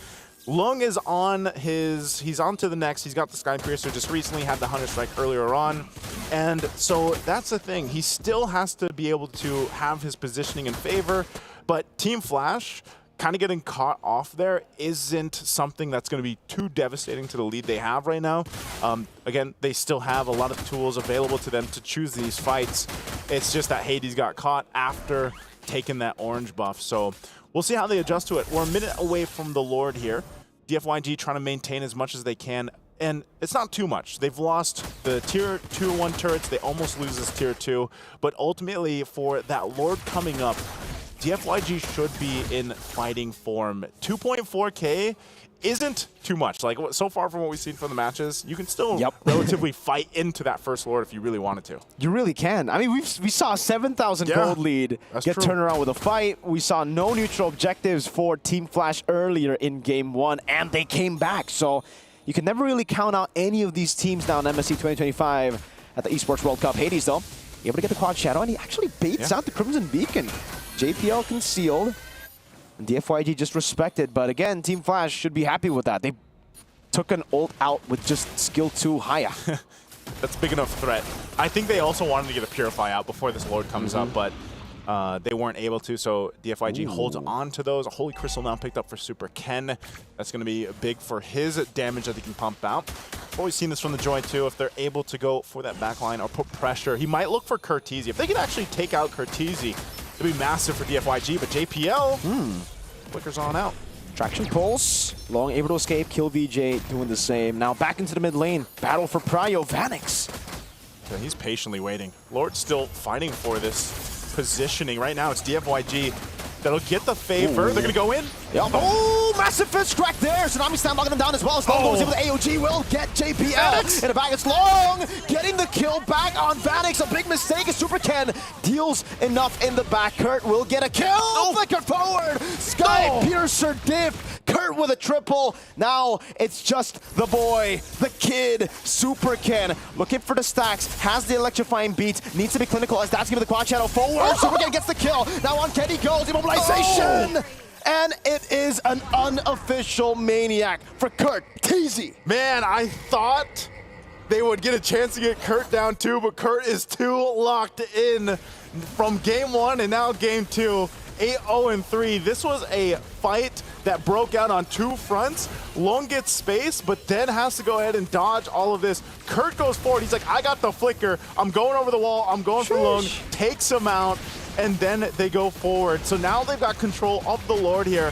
Team Flash, they're going to start it up. Can they actually get this? Does DFYG still want to fight and contest? Super Ken's trying to get here fast enough as they try to buy time to delay it out. Beacon going to be used. Zed will be forced off, but they've taken him off the Lord. Fist crack used already. Ken Gonna fall down. Lantern Flare used. That's gonna kill VJ. Brought under the turret by the Tsunami Slam, but it's a 1-for-0 for Tianfeng Yao Guai, who are on the Lord, threatening Team Flash with a take on the Lord. Let's see, Hades level up. Super Ken on it already. Going for the stacks now. Zed goes into the back. Kurt TZ able to escape. SOD landing. Super Ken wins out the red tree. Hades was zoned away by Zed. And DFYG are well and truly back in the game. What a great job delaying from Team Flash to go ahead and commit to that. They bought enough time for Super Ken to come forward. They've got the lineup to make them push off of the Lord, and now they've done it. They've bought themselves enough time. They've whittled down that 3K gold lead that Team Flash had. And as we mentioned, they're going for the reverse card. They want to do what Team Flash did to them in Game 1, and they're well off their way to make it happen. Lung's got some defensiveness now, too. Hades? What? Zed with a read! Catches Hades trying to go for a pick on Lung. Unbreakable. Catches Hades. And as I was going to say, Lung has the Wind of Nature now, too, but when you got someone for your back like that, you don't have to. So now they get a turret. Lord still making its way up top, and DFYG has control. Can they assault the base now of Team Flash? Shields are going to be worked on. They're popped through. They hold on to the base turrets, but they'll make their way with this Lord now as it works on Tier 2 turret in the top lane. Lung leading the charge. Hades will come up in a second, and Team Flash on the defense. Are they going to lose some base turrets here? Traction pulls over to Long, still able to escape now. Oh no! Pops in a Purifier, Wind of Nature, Tsunami Slam locks him down in the back, but Long was able to survive for a bit longer. That's a kill. Vanix in the back, able to get a Spear of Mystery, but goes for the target on Zed instead. Super Ken goes for the back, finds the kill, and Kurt Hades stays alive, gets a double. It's a 3-for-2, and man, how did they keep that base turret alive? I don't know. It's one hit away. They saw it, but Team Flash decided not today. They'll go for a trade. But the 3-for-2 for DFYG, we are in a brawl out now for Game 2. It seems like they just want to go ahead and fight it out. Let's look at the instant replay. Lung goes so low here because of the Wind of Nature. He has to pop it, but then Vanix comes in. Super Ken will chase him down, but this fight just gets split up to favor Team Flash. And they wanted the base turret. They paid the price, and they didn't get it just yet. So they'll find themselves once again 40 seconds away from this Lord coming up. Both teams are going to be locked and loaded for that fight. And this is where we see that push and pull. The battle spells are crucial here on both sides, especially for DFYG. To be able to use those Purifies, we saw how much pressure can be put from Team Flash as long as DFYG plays smart into those fights, into even JPL. Yeah, you can see the damage. Wow, that Curtizi's doing. This is, you know, he's been online, like I said, from Game 1 with the Gord. Now here, they're gonna force a fight. Huh. They actually don't go and kill VJ. I thought that would have been a free pick. He just walked up too aggressive and he has his vengeance, but I guess Team Flash are like, Lord's coming up. Let's not risk it. Let's just play it safe, because we have Vanix, who will always win the side lane. Hold up, wait. Oh no, this could be a crazy read. Super Ken jumps in now over to Vanix. Has the electrifying beats. Vanix shoots out the SOD, doesn't land it. Meanwhile, in the mid lane, Flash SG with a prio. No kill. VJ walks over the current call. Kurt TZ. Oh, the jump away. The AOG doesn't land. Hades pops in the quad shadow, but it doesn't land on anyone either. Oh, DFYG, just so much used from top lane now in the mid. And Lord being up here, they're going to have to wait for some of these ultimates to be back up. So they'll go ahead and just kind of stand off here for this Lord, fighting for positioning if they can. Right now here, Vanix might have to join once he has the spear. Oh, Zed, pop the Revitalize. Still gets closed in. Double pin over now with the quad shadow 2 landing in the back. Wind of Nature for Long. That's a winning crown for Yi1 as he pops in Crimson Beacon. Retreat battle coming down. Super Ken wins it out. Kill VJ, pops in Vengeance now. Vanix locks him down with a pin. Will be able to get the stun down as well as Kurt kited away. The SOD lands. Vanix goes on Long. Super Ken wants to go for the dash, but Vanix goes in. That's a winning crown by Super Ken. Chain CC still has the dashes to go through and will be able to escape somehow. But there is a big wave. 2 cannon minions. Flash looking for the clean sweep. Super Ken trying to defend here, but he gets Chain CC'd, and Team Flash will get the clean sweep to eliminate Tianfeng Yao Guai.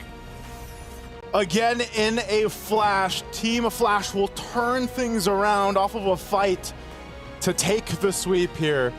An exciting series, but ultimately, Team Flash comes out swinging with a 2-0. It's always one moment with them, one fight to turn things around, to shock and awe. The team that ended Last MSC, part of the top 4, keeps their tournament's hopes alive. And unfortunately for Tianfeng Yao Guai, another early exit, though shades of their potential shown yet again. They could not get out of groups this year. Oh, really tough here. Looking at the highlights, I mean, this was a great game too, though. And still, I just feel like Curtizi, man, there's something about him, something that he was just so locked in for the series that DFYG just didn't have an answer for. Ken on the Badang did an amazing job in a lot of these crucial team fights, and early on in the game, he was finding the fist crack, fist break combinations that he was looking for. He was very aggressive with it. And even Vanix, I feel like this was one of those games where it's like the Spirit Destructions were usually able to join the fight at the right moments, but still it was Curtizi that was just kind of untouched and a massive problem for DFYG that they couldn't solve. Yeah, when you put TZ on your name, expect Filipino players to play a certain way. There's a reason why there are multiple players from the Philippines who have that TZ title, and Curtizi just showed it here. But Vanix, definitely, it was a star-making performance for him. So let's go on to the stage right now for an interview with the tournament. Thank you so much, casters. I'm here with Vanix from Flash SG 2-0. How was that series for you? The series was good for us because we did badly for the homeboy series. We made a lot of mistakes, and then against DFYG today, we lessened our mistakes. So I think it's quite good for us. Can we talk about that a little bit more? Mistakes you said were made against that match against Homeboys where you lost 2-1. What happened there? During the last part, remember the game 3, the Homeboys part, we had some miscoms. So basically our EXP laner did not hear properly like what we planned to do. So the miscom cost us the game, which is quite sad. Oh, okay. So miscommunications happened in that previous match, but are those miscommunications, solved today? Yeah, I believe they are solved because Ken has been listening to us and he has not made his own decision at all. Yeah. Okay, so we're putting Ken under the bus here a little. Yeah. Oh no, Ken. Gonna talk to you a little bit after this, I guess. But so far, again, we've been seeing such unique things from Singapore, like every single international tournament. And again, yesterday, Leo Moore 2 times in a row in the gold lane. That was not something that we expected. Were you practicing that? Leo Moore used to be my main hero, and then fighter gold lane somehow come back, like such as Ruby, Lapu, and then Jace decided to ask me to try Leo Moore since it's one of my main hero and one of my comfort heroes. That's why we played that hero. Oh, so it was a comfort hero to you. But do you still think that Leo Moore has a place in this meta? Like, were you struggling in the gold lane, going against, the Moskovs, that type of hero? It was okay for me because they can't do anything to me. I also can't do anything to them. It's just about a team fight where I can chase them down. Yeah. Okay, so we're gonna be expecting some unique heroes, I think, after this, because we saw Lolita today and then the Gord. So again, were these like comfort picks, pocket picks that you were already preparing before MSC? Yeah, we have been practicing this before MSC already. So yeah, these are our sort of like pocket picks, but they are quite good heroes. Okay, so beware. Zace and his impact. So that's another thing that we really wanted to know about, because we've been hearing a lot about Zace, his impact in previous international tournaments. How has he fit and adapted to you guys? I think he fit into us quite well already, and then his coaching style is also quite good, and everything he teach makes sense, and it's just that sometimes we forgot the things he said. Yeah. Okay, sometimes they forget the things that Zace says, but overall it has been good. Now, next up, you are going to be facing very big, prominent names in, the MLBB landscape. What are you guys doing to prepare for that? We will definitely go back to our practice room and scrim more, and then review our games and see which mistakes we made that can be avoided. Yeah. Then we will try our best against the hard teams on our next series. Okay, good luck once again, and congratulations, Vanix, because we are going to throw it over back to our casters. Break it down for us. Way to throw your teammate under the bus there, Vanek. I'm kidding.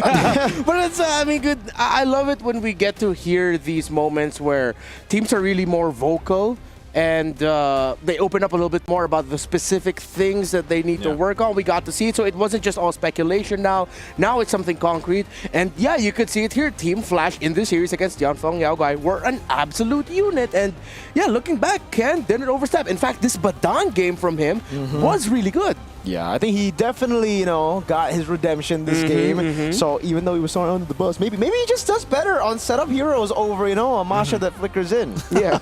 Yeah, I that's the thing that really stuck out to me with the Badang was just the fact that you can go ahead, set things up amazingly for your team from start to finish, and that's what we saw from Ken. I think he was a big part of it. Yeah, and what I appreciate about the Badang pickup, especially for a player who is a little bit more inexperienced, still newer to this kind of landscape, is that you have significant room for error, actually. Even though you leave yourself in a vulnerable position, you're CC immune.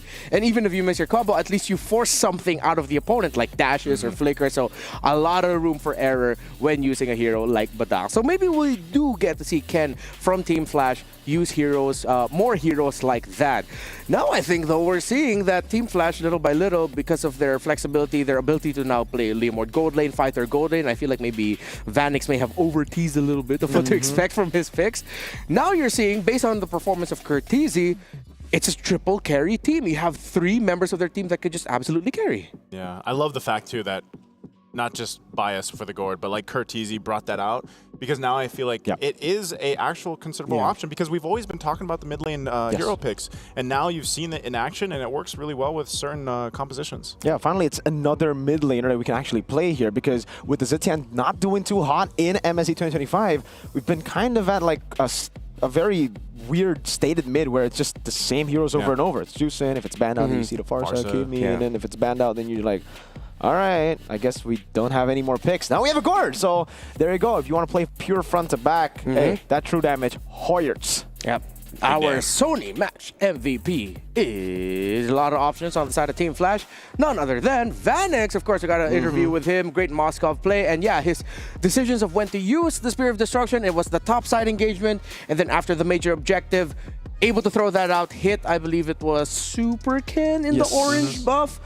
That really turned things around, and that set up the victory for Team Flash. So, congratulations to them. They are still in the tournament. And again, thank you, Yanfeng Yaoguai, for your efforts. Hopefully, we get to see more of you pop off and shine in the next international tournament. Coming up next now, though, it's time for our match of the day. In just a bit, we're going to be witnessing RRQ versus Aurora. Only one of these 2 teams will be securing their slot into the knockouts today. Who will it be? Stick around and find out. We'll be right back. Viva.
When the world of business is constantly changing, you need to stay ahead.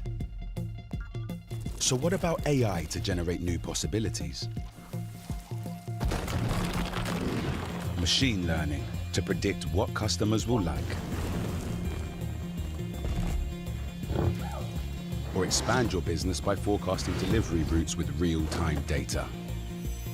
With the power of the cloud, imagine how AWS can transform your business.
This land is calling.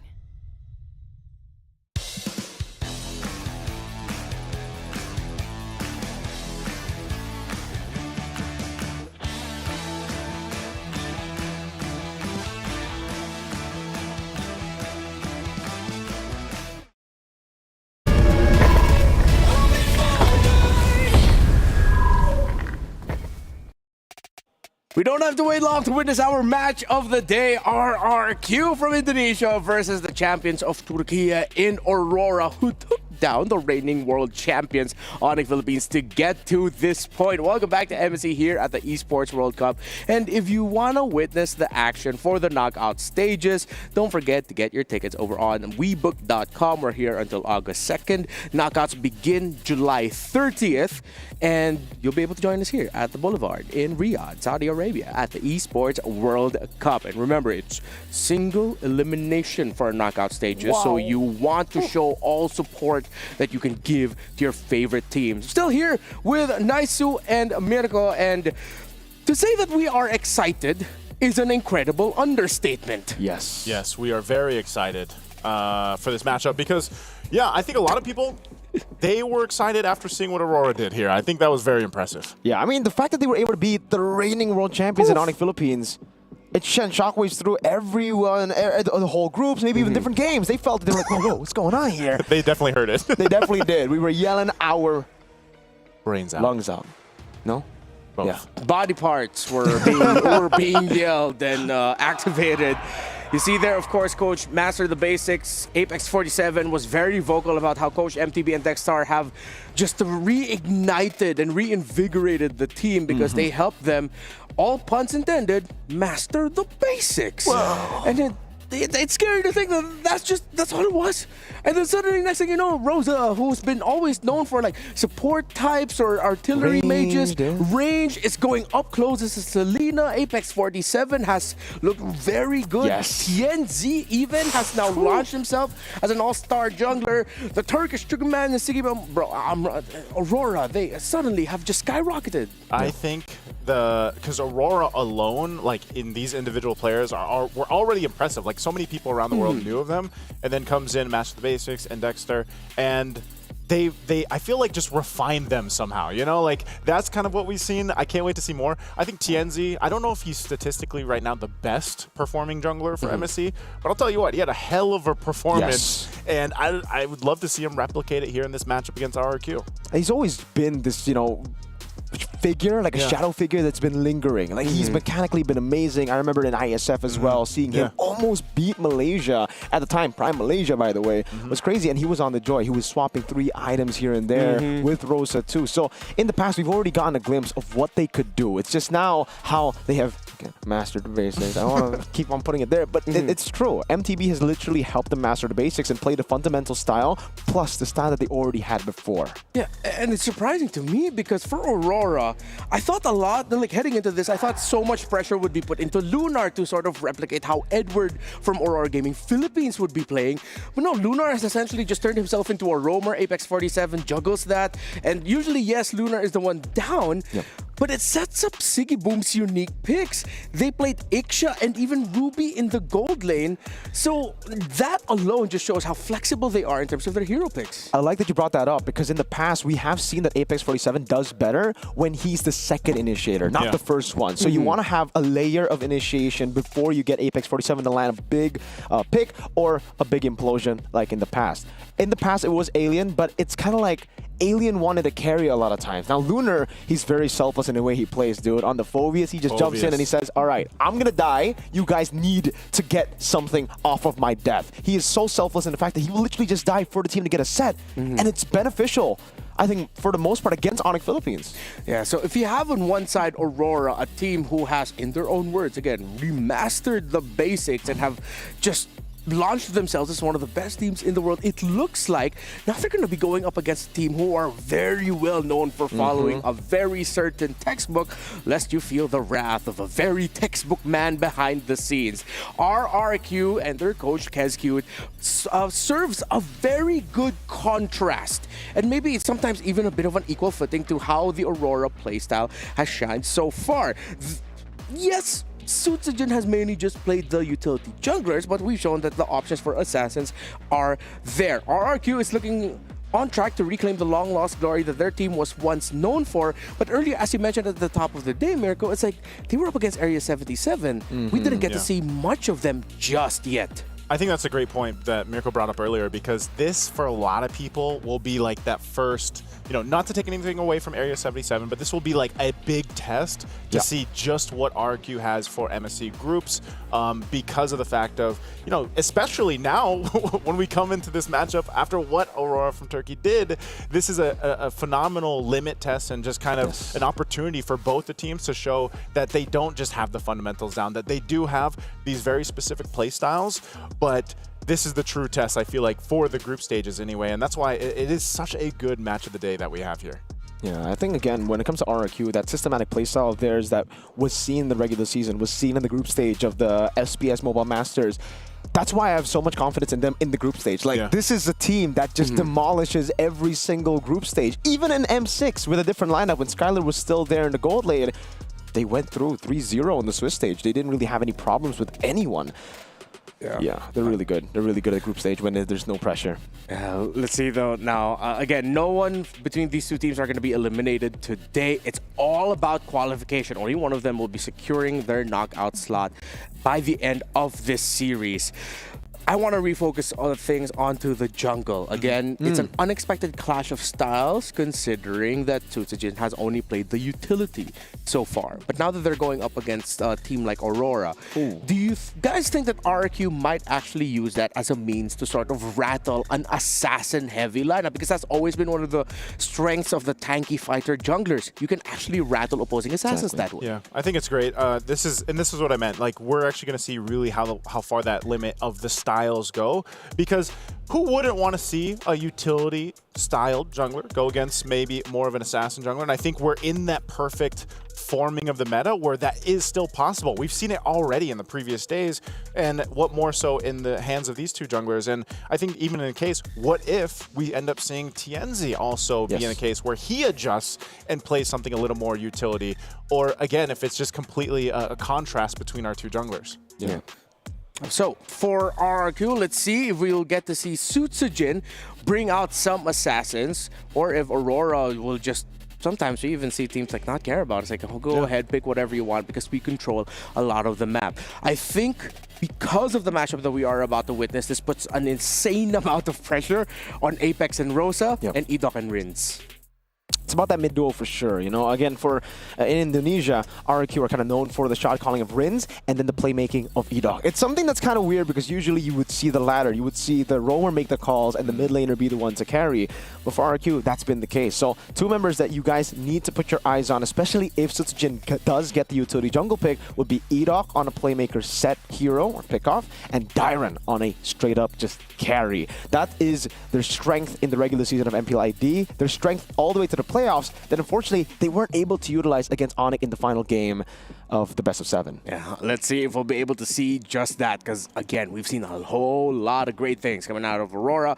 For RRQ, this is, I think, could be our first true glimpse of what they look like here for MSC. Speaking of, don't forget about the MSC passes available right now on your in-game clients. It's 20% off throughout the event, available until August 7th. That's massive. I love the additional hype that we're providing for it. The Nathan skin is incredibly beautiful as well. Entropy, bro. Let's go. And then there are also a bunch of other prizes available. Don't forget to get your avatar borders and everything that comes with the MSC pass. Yes, you can He's there too. Yeah, he's there too. You can claim Atlas also still available. I believe it's Farsa who's not available. See the world, Farsa. See the world. Oh. The See the World Farsa. But the special place in my Atlas heart. is Oh wait, there. no, it's Supremacy Farsa. My bad. It's See the World Atlas. That's right. That's right. Yes, See the World Atlas. That's what MSC meant. Something different. As we go down memory lane, remembering the old taglines and songs of MSC, I think it's time we get to know RRQ and Aurora, just a little bit more.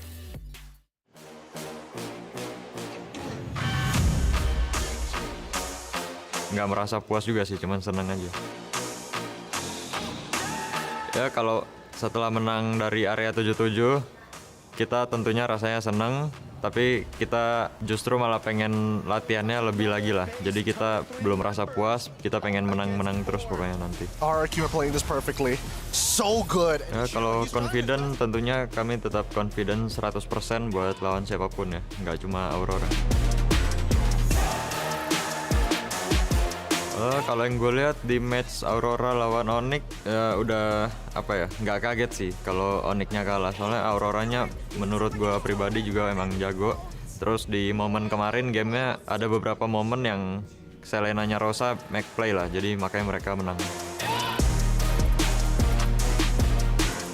Kalau lawan Aurora tentunya bakal jadi match yang sengit, soalnya kita juga pernah latihan lah bareng mereka di scrim. Kita juga pernah kalah sama mereka di scrim ya, jadinya tentunya mereka jadi lawan yang tangguh lah buat kami. But Aurora, they're gonna chase after them. They're not letting him go. Menurut gua playstyle Aurora mereka kebanyakan mainnya di area rivernya mereka kuat lah. Jadi mereka snowballnya itu dari early game, kalau laning pass lu kalah, nah mereka snowballnya dari situ. But Aurora Gaming made it happen. Buat Aurora, pokoknya nanti kasih match yang seru.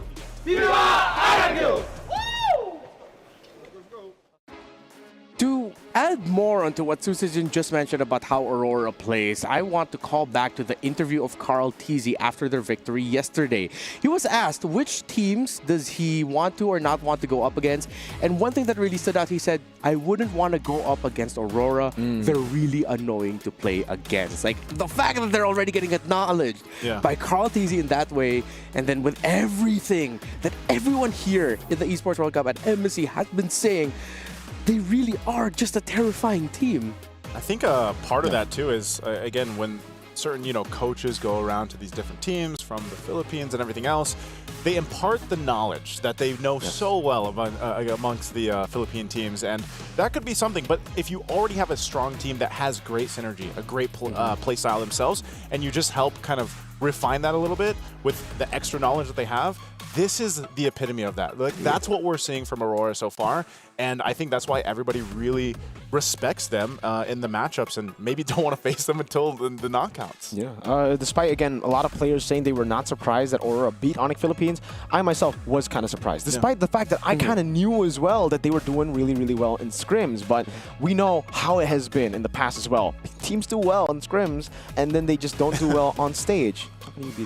But yeah, that happens a whole lot. And so I was like, all right, I think Onyx Philippines should be able to do it again on stage, just knowing the experience there, knowing that they're the reigning world champions, Yeah, but if we call back MLBB history, and we don't have to go that far back, there was one team who did so well in scrims, did well leading up to MSC, and replicated scrim results into a championship, SRG, last year. So that, I wonder if that's something that Aurora is thinking about in the back of their heads. Like, okay, we're doing really good in scrims right now. Doesn't this mean that maybe, it's going to look good for us this MSC, considering last year's champions had the exact same story? I think it'd be so great too, honestly, just for the plot to thicken out there. It's like, we already had a, non-Indonesian, non-Filipino team win last year with Malaysia. Now, what if we have a champion from none of those regions, and it happens to be from Turkey? Hey, Spirit from ECA, Aurora from Turkey. I don't mind, I was also like DFYG, but that's not unfortunate. That hurts. I go. Yeah, imagine how crazy it would be if our grand finals is two completely non-Southeast Asian teams. That's too healthy. That's too incredibly healthy. Like, suddenly, like, as you mentioned, I was thinking that too the other day. What if our grand finals is Team Spirit versus Aurora Turkey? I'm not gonna complain. I'm not complaining. That's gonna be again. That's hype. Yeah, I love thick plot because I love great stories. What about the thick seals? Imagine the thick seals too. I saw the claps on the I saw the claps on the desk. They're actually not this seal, by the way. We're just a joke. That's just a they're actually just a seal, as in like mythic seal, the seal. The seal stamp. Wait, no. This whole time I thought their logo was an actual seal. It's a dragon, dude. It's a dragon. That's not a seal. No. Close enough. Oh. Okay, that recontextualizes my favorite towards Mythic Seal now. I thought they were the first team in MLBB history to have a seal proudly on their logo, but no. Yeah, again, there's so many possibilities now. It feels like this MSC. Last year, once we started to realize that SRG is really going good, it's like still that feeling of like, oh, Southeast Asia. But then now it seems like we've really seen the world and are encountering the unknown because no the longer the supremacy is getting challenged. I like that. Everybody's rising above. Yeah, this is almost greater than ever right now. We'll see. We can be better than great here, but it really comes down to the teams to dare to be great. I'm now. You're You're out of what I was about to lean in, and nothing is, nothing's granted, everything's earned. Yeah. Thank you. Just hammer out all the This is a bit too meta. as much as we can right now. Okay, I think as we are getting closer to the draft, and we are just setting that up for our players right now, time to talk about it. Aurora still continues the trend, unfortunately, for teams who bring out the Fanny to just get, not a good time. It was a challenging game for Onyx, however. But looking at the spread of heroes that they have, the Selena focus from Rosa, their flex into the gold lane, do you think this is going to be a tougher time for RRQ or for Aurora in the draft? Honestly, it could be both sides, but I feel like Aurora has at least showed us this, even down to the gold lane Ruby. Like, they still have, I feel like, some of these pocket picks. Maybe RRQ does too. I mean, you're probably more knowledgeable about that, Mirko, but I think Aurora is also... The draft for them is going to highlight their playstyle with this essence of some of these picks that we're not used to seeing. And honestly, that's been the trend of MSC so far up to this point. So I wouldn't be surprised if RRQ has that as well. Yeah, I agree. I think for both these teams, it's going to be equally difficult. Maybe a bit more difficult for RRQ just because they're used to drafting a certain way in Indonesia, and now up against Aurora, who are very unorthodox. Again, Selena 3 games in a row. That surely is going to be a big curveball towards RRQ, who have prepared a certain way. And I don't think they've banned Selena. Again, against Area 77, they were kind of like given a lot of the big prio picks. So here, now that it's contested, I wonder if they're still going to stick to the utility style that they used to beat A77, or they'll have to pick up like the Yisun Shins that we saw in the grand finals and in the playoffs in Indonesia for Citizen. Yeah, also one of the reasons why this is tough to analyze as we enter the draft. We've seen a lot more of RRQ leading up to MSC, but less of them within the tournament itself. It's the opposite for Aurora. We've seen a lot more of Aurora based off of that single best of 3 that they've played.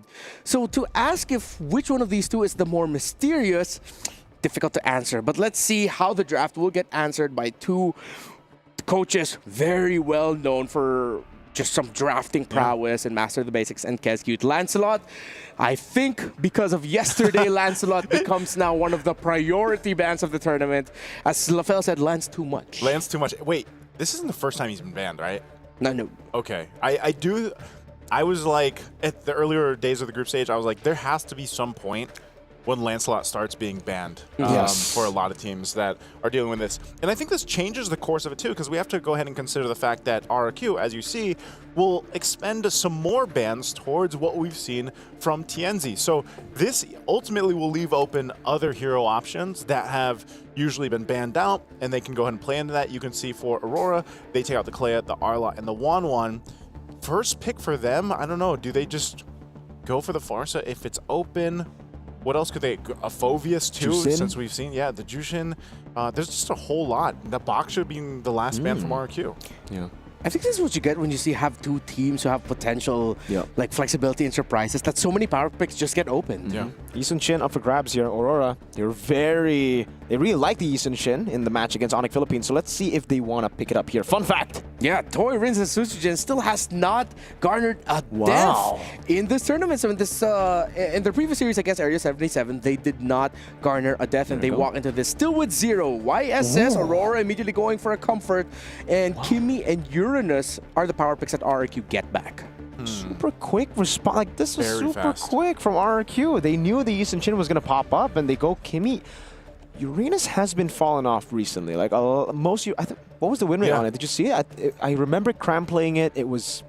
They lost on it, so... It was shut down a couple times. Yeah. I feel like. At this point, the Uranus is less than 45% win rate. Yeah. How many times picked?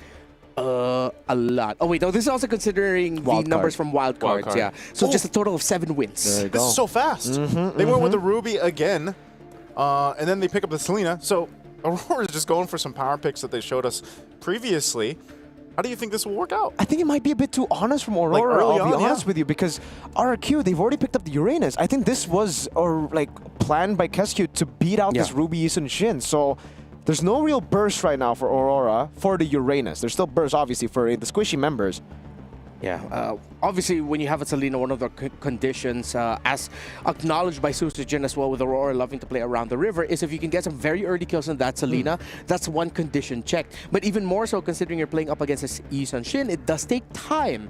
So you need heroes that can hold out and wait out. So RQ ended up putting the Uranus in the jungle, showing their hand already, and then they go for CC with the EXP lane. Very good, this style of play against teams that want to wait for mid to late. That's why I was wondering, when that Uranus came up in that first pick area, I was like, could this still be flexed? I was still thinking, could it be flexed into the jungle? That's always been the question when it has popped up in the draft. You're right, yes. Now that it is, parked in there, or the XP lane. So the CC is great. You give yourself a lot of those options. I think even for Aurora, it's really interesting to see what they want to go ahead and plan this out based off, very honest 3 picks. But that means, where's the Uranus going? It's a jungle roam flex?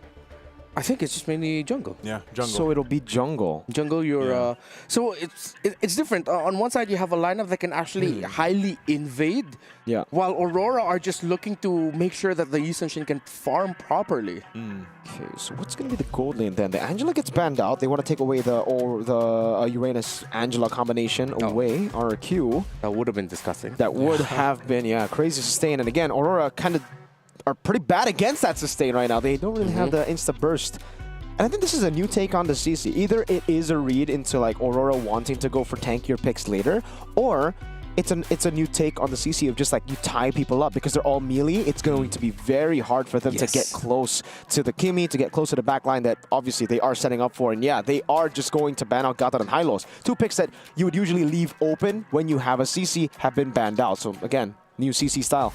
Yeah, and this turns off the possibility of Aurora, because of the picks that they have, like Apex 47 can't go Hilda anymore. He'll really have to go for a very tanky front line. So RQ have looked at how the Aurora playstyle, with what they've shown, it's okay, they're playing around one singular main carry, and that's the Yi Sun-shin. RQ will have 2 options around their carry. Since they have a Uranus in the jungle, as AC in the EXP lane, this Kimi and whatever gold laner they're going to end up with are both going to get farm consistently and are going to be able to scale consistently. Yeah, and off of that too, it's funny, has Hylos even been picked up yet? I don't know if... I remember asking about this. We saw it once, I think. Maybe once, but it's like, where has he been? Because still a pretty good roam option. 6 times. 6 times? Yeah, okay, including wildcards. Oh, okay, including wildcards. Yeah, I was going to say, I feel like we saw him way more in the wildcard. Yeah, that's true. So Kalea is up for grabs. The Tigreal 2 for Edok open. Yeah. Oh, they go pick off. It's going to be the Kaja. Okay. Fun fact about Tianzi, he currently holds the highest skill in a single game. 13 at this year's MSC. That was his Lancelot in game number 1. And his total record then, I believe it was 13-0-6. 6, yeah. I think 13-0-6. Monster Lancelot performance. Pick off. They're playing around tank. It's a throwback strategy for RQ, except this time it's a Kimi in the middle, while Aurora... I'm thinking what else they can give Apex. They need some tankiness here, too. Yeah. Beefy boys. That's kind of roam, right? Do they go glue? Oh! Apex signature, bro! Back in M4! There we go. Yeah, it's a throwback to his Atlas. Lord. Wait, RRQ have no room to go Valentina because that Kimi has to go into the mid lane unless they're willing to risk it. Just so that they can take away the ultimate of the Atlas. Lapu-Lapu as well, Lunar going to be active. This is a throwback for how Aurora used to play. I mean, minus the Ruby Gold lane and the Selena, but like Atlas, Lapu-Lapu, back when it was Alien in their EXP. This is great. Oh, RQ goes the Masha too. Wait, who wears what? Oh, so this is a roam Masha? Kimi Gold? Or unless we don't even get to see the swap. We don't know. get to see the swap. Unless it's a CC or Masha Gold, they might end up with a Fighter Gold as well. Oh my lord, they're just battling it out. Yeah. Oh, wow, RRQ, just when we thought their textbook is so clear and so understandable, it's changed to a completely different game language. And I wonder if that's enough to surprise Aurora Turkey, who have already surprised the world. It's game number 1 of our match of the day, Indonesia versus Turkey. Nice. Mirko, you guys break it down because I'm just going to be enjoying. We'll be enjoying it as well. Thank you once again, Renmar, for going through the pre-games here and then the draft with us. It's us at the English desk, ready for a matchup here against these two teams fighting for a spot in the knockouts. Will it be RQ or will it be Aurora Gaming from Turkey? We have interesting drafts, to say the least, here for game number 1 in this best of 3. We're getting a glimpse of exactly where things are falling in place. Mirko, what do you have to say about the drafts here? It's CC in the goal lane. Well, I honestly don't know. This is uncharted territory for all of us. For everyone. For everyone. We didn't expect the Atlas to show up here. The Kaja roam as well, we didn't expect. We expected the Selena and East and Shin. That's about it, right? Like everything else is kind of like up to them. When was it? You know, I know this was Lafell that I asked. I was like, you bring a scythe to a gunfight? Well, now you bring yo-yos. If there's a scythe, just bring a yo-yo. That seems to be the answer for the Ruby gold lane. I don't remember the last time that we've seen a competitive match without a traditional, like, marksman on both sides. Yeah, and Toy has been such a traditional marksman for such a long time. This could actually play with, the muscle memory. Even in MDL, I don't really remember him playing a lot of the fighters in the gold lane, obviously because of the meta, but that means that he's, I don't think, as used to it as Sigiboom, who has played a bit more Dyran, though, on the Masha. I like that. Let's take a look at the emblems. Yeah, looking at this too, again, a whole lot of Brave Smites here too. The Atlas is going to be great for setups later on. Kaja as well, going with the hybrid, has to pull yourself together. It's going to be crucial for Edok to try to go for some catches here with the Divine Judgment, especially playing against Rosa on the Selena, who has been a highlight for a lot of the matches that we've seen from Aurora Gaming already. And yeah, even so, I think the fact that Uranus has struggled a little bit in the competitive matches we've seen, maybe he works just better in this matchup in the jungle for now against the YSS, which has popped up quite a bit. This first turtle's up, so this is where we get to see that, but some of the level 4 is still missing, especially from our roamers here for Edok.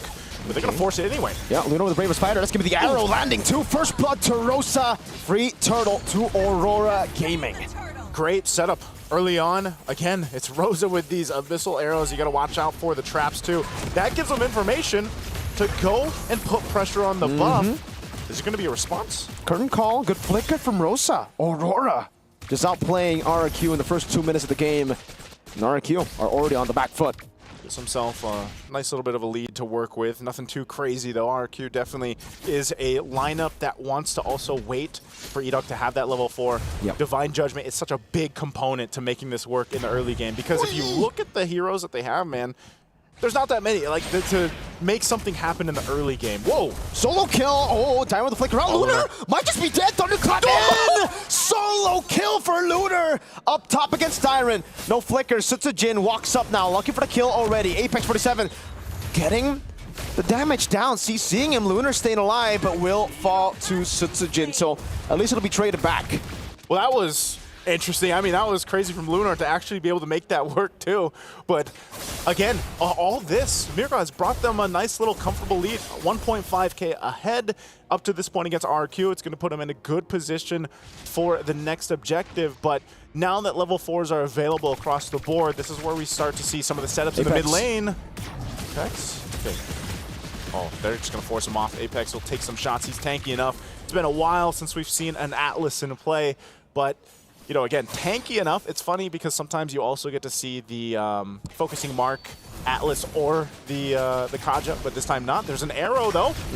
Apex 47 from the back as well. Perfect match landing. Traction pulse coming down. Fatal lace on 3. Good Purify out there. Zito walks up with Divine Judgment. There's no damage. His Toy gets caught by the arrow. Rosa dives in under the turret. Gets a kill, and it's a 3-4-0 trade. Apex knows there's no Purify. Walks up with the perfect match, and that is another free buff stolen away by TNZ. Should be a turret too, a turtle. Yeah. They're so clean with it, man. I mean, that fight there, everything layered really well, and the popping of the Purifies, but then Apex still goes in with the Fatal Links to be able to catch some. It's so well timed. Oh, Edok. Okay. Yeah, you might want to get out of here, Edok. Someone's got to deal with Rosa's Selena too. At some point, I almost expect that to be banned out, specifically against Aurora Gaming, because right now these arrows are so difficult to deal with. Belated Hep C's picked up by Dyran. We'll have to see the items if we can get that brought up here to see where they're going forward. So again, a lot of these first items already locked in on both sides.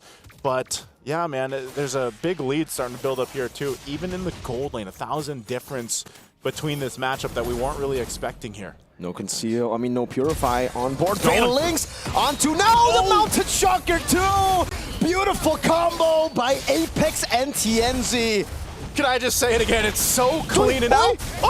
2 for 2 on the solo kill. Traction pulse will trade it back, but Lunar has definitely been the one, the alpha in the XP matchup as the turret falls in the bottom lane. I think Lunar's just going to take that every time, man. He'll take the 1v1 and he's going to jump into the turret, and after that, he's like, whatever happens, happens. I get the kill. It's a great matchup there.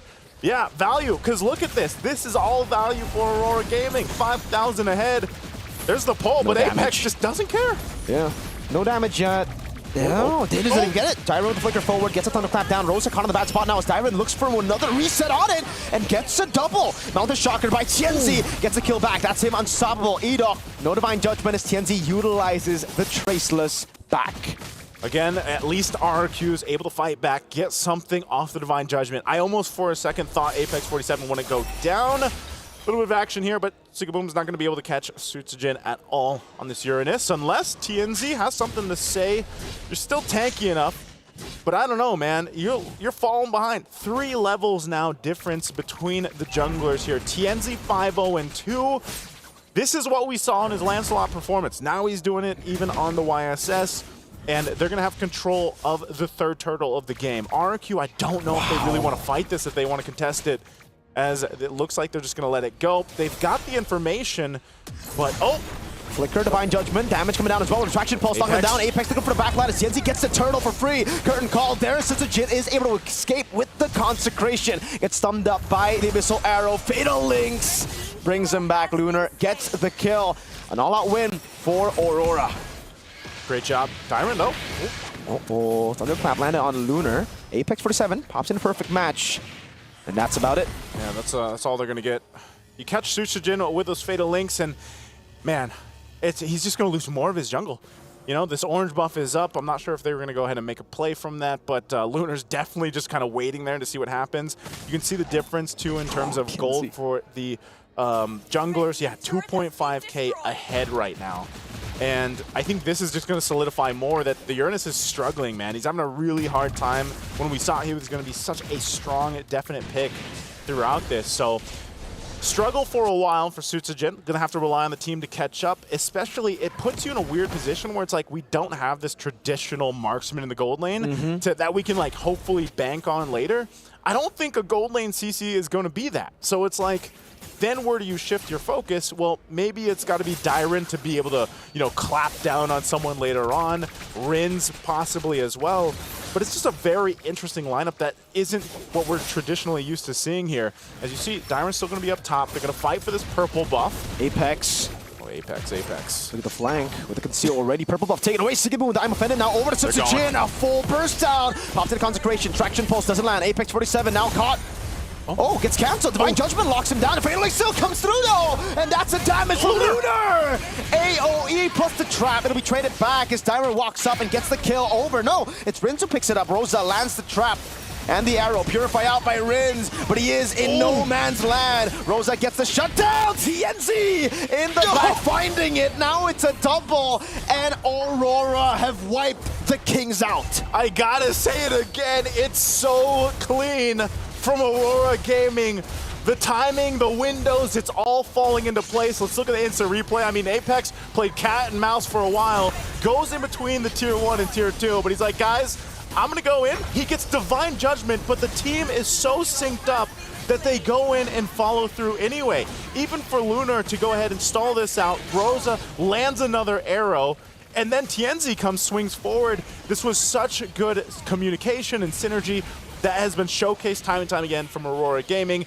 They are locked in here for game 1, and you can see it again. This is, you know, this is a very specific lineup that does. Oh, hold on, Apex giving information. I don't think he's going to be able to do much, but this lineup allows them to do that. Apex 47, the true Apex Predator here in this game, and constantly flanking RQ. And Sutsujin, while he can sustain, you can't really continue to sustain when you're just CC'd every time. You can't move at all. I think this is like the third purple buff that he's taken this game. Every other one has been snatched away by Aurora. Lunar already with the Bravest Fighter, gets a stun down too. TNZ rotates up top, Lord taken. Apex looking for the kill again, has a perfect match, pops it in, but it's just to threaten Sutsujin for him to back away. Okay, here's the Lord. Shields are still going to be up, so they're going to force him off the tier 2s. And we'll see if RQ has enough to defend. Again, with this composition, oh, I'm Offended won't land.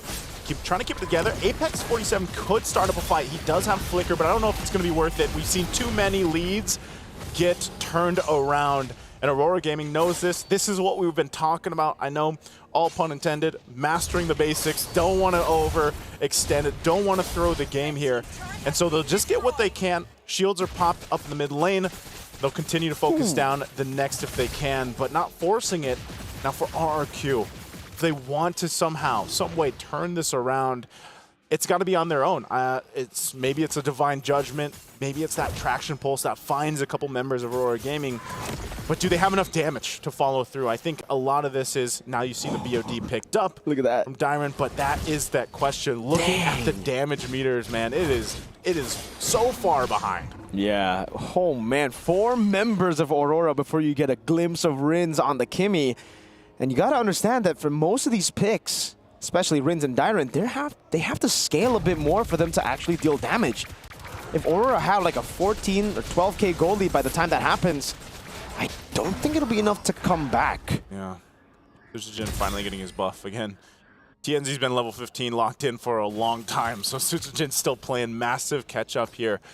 But even so, his job really as this Uranus jungle is to be kind of more like that front line. Like, he is the guy just going to be tanking up a lot, and that's why you have to hope that somehow, some way, when they catch up in terms of items, I think one of the plays that they could make is Dyron goes to that back line. If they somehow shut down TNZ, I don't even think that's the complete end of it all, because like we saw when Siggyboom played the Ruby before, he does enough to go ahead and heal back up, but it just stops RQ from disengaging. And so once so much is expended and you're trying to run away or disengage, you're forced to deal with this Ruby at the amount of crowd control even with Apex 47. So this is just a free Lord going over to Aurora Gaming. All this leading into how can RQ defend against this push? Do they have a lineup that's actually going to allow them to stay in this? Because even wave clear wise, it's not that great. Nope, not at all. RQ just have the Kimmy, right? Everyone else is, well, I guess you have the CC to deal damage to like the Lord, but that's it. The mini-waves, it's all going to be on the hands of Kimmy to like try to clear. Yeah. And for Aurora, I guess the same could be said about them. Their siege isn't too good. They're going to have to just rely on the Yi Sun Shin. But they have dive. They have a way to threaten the back with Apex too. Yeah. Apex 47 and Siggyboom could literally flicker towards the wall and catch someone most likely. A Mound Shocker to give the information they need. Lord's going to be pulled in. It charges in the mid-wave. Conceal use. Are they going to go here? Dyron forced back already by the perfect matchup. Apex 47. 2 base turrets taken down now. Its mid lane will fall too. Mound Shocker lands on Sutsujin. Siggyboom goes in for the I'm Offended. Doesn't land. RQ still able to defend. Now the curtain call landing on 2. No, I'm Offended. And Apex 47 won't go in just yet. They'll play it slow. They know they have waves and the advantage. RQ defend the Lord. But Aurora are not done just yet. I'm Offended over to Toy. Apex 47 looking to play. Has Purify. Toy. Bravest Fighter by Lunar. Apex right there with a perfect match.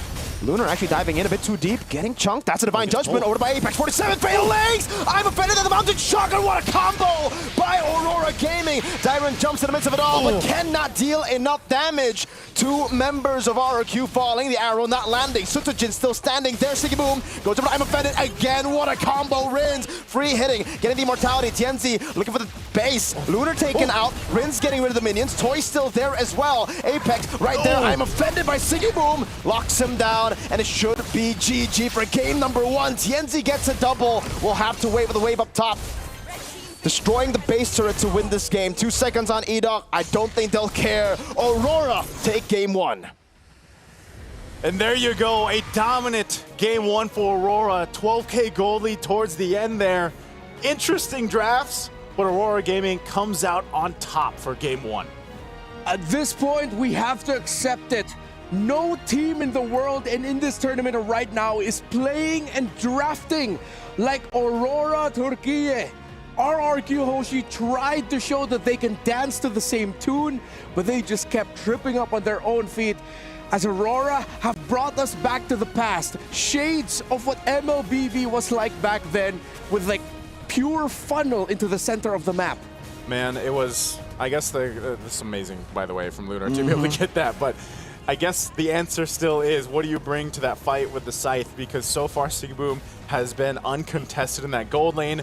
They tried the CC, it just didn't work. It was so awkward, too, towards the end there, that last fight, because it's like, usually if you have that marksman, they can go ahead and lock down the base. But eventually, TNZ was able to do that. But still, from start to finish, there was so much difficulty from RRQ to deal with Rosa's information, TNZ's setting up, Apex being able to find all this. Like that layering, that wombo combo itself happened so many times for Aurora Gaming, and that's why I'm saying it was so clean from them.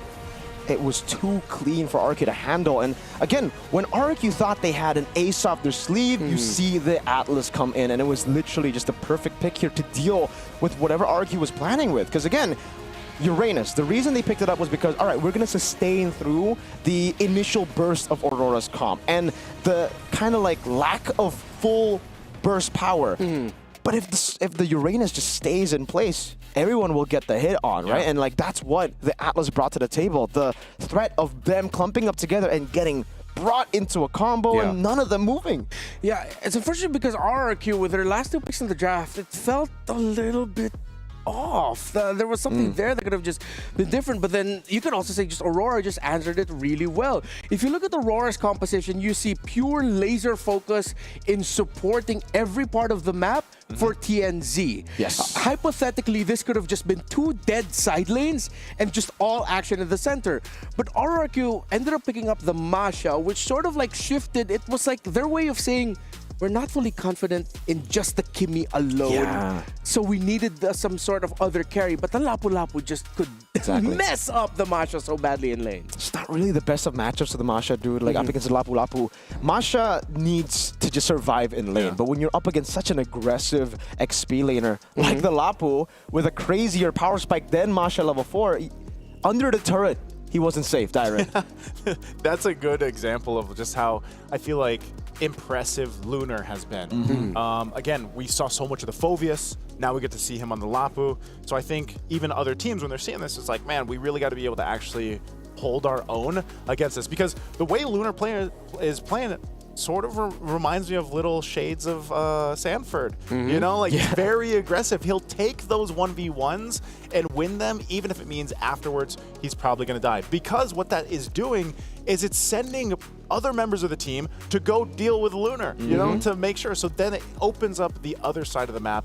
And that's what we saw here so well from Aurora Gaming. And it was just a really good synergy amongst all the roles here. And they all really played their part. RRQ just looked like they were absolutely shocked. You could commend them for trying their own way of how Aurora would play. Yes, I like that. They were mountain shocked by Aurora. It's... Again, I really feel like just in the second half of the draft, they somewhat lost confidence in their initial game plan, which was like funnel everything into the CC, and that costed them. I'm trying to think though, what else could have they put in the XP lane to just make it a dead lane? Yeah, I don't know. I feel just like for RRQ, they try to match the loco of Aurora with their own loco, but it ended up just being more like goofy and zany, man. It was a little bit more goofy there in the end, and because Aurora's loco is there's at least one clear, concise goal every time that they pull this off. So TNZ continues to impress. 937 gold per minute, deathless, perfect. And because of the adjustment of RRQ in terms of their strategy, Susujin became the sandbag, and Sigiboom on this Ruby was another layer of threat of just like, okay, nice, we killed the Lapu. Wait, the Ruby's still there. Yeah, that's 2 like very sustainable heroes that they just had. And then I think based off that, when we see that breakdown too, TNZ's got to be at the top, like for junglers right now. The guy has not, I don't think he's died. Or like I think he has died, maybe a couple times. I think he has the best KDA in the tournament so far. Yeah, for sure. Like based off of the games that we've already seen him play, and and because of this performance, wow, the evolution of Aurora and how Coach Master of the Basics and Dexstar in combination as well. We have to give it up to Coach Bad Galsef as well. Just allowing Aurora to play in such a way that I can confidently say that no other team in the tournament is playing like right now. Their unique take in this meta, throwing it back to when we were just funneling everything into the center of the map, where side lanes just felt like two fighters duking it out to see who fights better. And they have shocked and awed the world, and they continue to do so again. What RRQ needs to do, there's a lot of questions, lots of big adjustments they need to consider if they want to force this into game number 3. But all roads are pointing to Aurora Gaming being able to take the cake and secure the knockouts spot. Before we continue, though, we have to toss you on over to Baloyski and Eterna for an interview. BBB. Triple B is in the building, boys and girls. Hello, Beloyski. Hello, Eterna. How are you doing? Good, doing good. Good, good. Okay, with the big brain Beloy coming into the building, we gotta pick your brain just a little bit here. What is going on with the meta, Beloy? Tell us, what are your thoughts? Is it as flexible as that to see two fighters in the gold lane? The good thing about the meta right now is it's so flexible because of the jungle. They can play both utility, tank, or the assassin. That's why the gold lane can also be flexible. I really like the meta right now. So what else could we be expecting potentially in the coming future? I don't think there will be a lot, but for sure there will be flexible. Like if they have YSS, it will be have more surprise pick, to be honest with you. But besides that, it's gonna be normal assassin versus tank, or assassin versus assassin, or tank versus assassin. That's it. Okay, so it really depends on what the jungler is going to be filled with, right? For sure. Okay, but specifically about these two teams, because it's already 1-0 now for Aurora, and it's weirdly to say that we're in an era where RRQ look like the underdogs here. Do you agree with this notion? Do you think Aurora is the stronger team? I'm not surprised about the performance of Aurora because they are a really good team from internationals. They always beat team that have the potential to win championship. But yeah, I think RRQ need to catch up more on drop. If they do, I'm confident that they can win also. Okay, so you think it's a draft problem? Yeah, but besides that, Aurora is really strong. Okay, what about play style? Do you see like a difference in play style between these two teams? Well, play style not a lot. They're both aggressive team, but I think the Aurora have just a better depth and then have a better gameplay in game 1, and let's see what game 2 can be. What about mechanics? Any differences in mechanics? For sure I have, but each player have their strength. Each player like head-to-head advantage. Some of them can win, some of them can lose, but at the end of the day, it's gonna be a team game. Okay, okay. But if we specifically see like individuals here, let's say in the jungle, Sutsujin versus Tianzi, because Tianzi has been popping off since a couple days ago. What are your thoughts on the jungle matchup? Well, before this match, I already know Tianzi will have a good game because since M5, if I remember, he always performs so good already. That's why I'm not surprised at him. Every international, he tried to prove himself, and maybe it's time for him to prove it more. Oh, maybe an avenue for him to prove more. Yeah. Now, coming into this next game, we're already 1-0, like we mentioned before. But what are your predictions here, Beloy? Do you think RRQ can come back for game number 2? Well, it depends on what they're planning. But I think if they didn't adjust, it will be hard for them. Maybe they need to respect some hero of the Aurora, like Yusenchin and Selena. I think it's the main problem. Let's see if they can catch up. Okay, so maybe force Rosa on a different hero and force Tianzi on a different hero. Do you think it would be different if, let's say, Rosa was on another hero? Why do you think the Selena is so important for Aurora's gameplay? It's not just the arrow, right? I see his map control is really good. When he's using Selena, their map is so big. That's why it's one of the main factors why they can make very good moves. Okay, we'll see exactly who's going to be able to pick up game number 2 because it looks like the players are all ready. So once again, thank you so much, Beloyski. Thank you, Artana. We'll get to watch it in the back rooms later on because we're going to throw it over back to our casters. Thank you, Baloyski, for the big brain breakdown. Oh, everything's so clear right now. And yeah, I think I'm going to ride on that one single thing that he decided to focus on. Which one? Take the Selena away from Rosa. Yeah. Make the map smaller. It's not like he's already gone it 4 times. Yeah, 4th time in a row. They're just consistently good with it and very comfortable. I said it in the game. I was like, someone's got to take this. Someone's got to take it away. ban it out. And this is what's going to happen. I think next game, ban Lancelot, ban Selena. All right, yeah. Let's see if that will be the case for the bans with the Lancelot, Selena, and let's see if the Naisu prediction will hit. To further understand why this team is just so good right now and why they are surprising the world, here's Aurora. Base wide open, a few waves coming down as well. This will be it. RRQ takes a clean sweep against Area 77. Onyx PH juga salah satu contender terkuat di MSC, jadi nanti bakalan jadi match seru lah. Pandangan gua lawan Onyx PH pasti bakal seru banget lah. Jadi kita bakal ngasih pertandingan yang terbaik kita lah lawan mereka. Onyx Filipin'e bol şans diliyorum çünkü şansa ihtiyaçları olacak. Oh no! It's a disaster for the Super Fam. Super Fritz tries, but Aurora Gaming made it happen. And Singapore did it too on the Ruby. What a game 3 for Aurora Gaming. I don't see any big mistake with the Onyx page. It's just like Aurora Turkey is more prepared than that. Aurora did a very good job. Their macro is really good, and I think Aurora improved a lot. 3, 2, 1. There's a lot of news that Aurora Turkey is really one of the dark horse in this tournament, so not really surprised that they did a pretty good job in their first match of the group stage. So yeah, I think they're just a team to watch out for. Oh, let's return!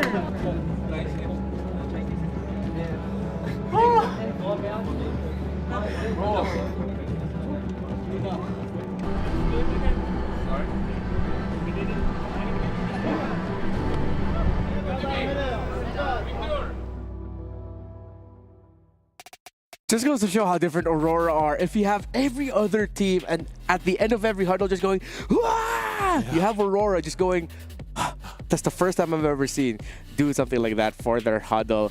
Now, great that we got to understand them a little bit more, but if you want a little bit more good stuff happening in your in-game, don't forget about our All-Star event. Ooh. Dino Planet. Dino. Best things in the world. Dinosaurs, technology, and bang bang. Yes, sir. Hey, look at that, right? 27th of June all the way to the 5th of August. You guys can go and check it out. It's online right now. Dice roll your way into skins, man. Mr. Renmar can't get the Popo. I can't even get the Jawhead, but I know you guys have been playing the game non-stop to achieve what you believe in. And you believe in the Popo Koopa skin. Get it now. I won't be getting it. I'm already heartbroken. Dude, I'm messed not even up. gonna get Jawhead, man. Bro, you already got a bunch of other skins that you mentioned earlier. That's so, true. like, we're good here.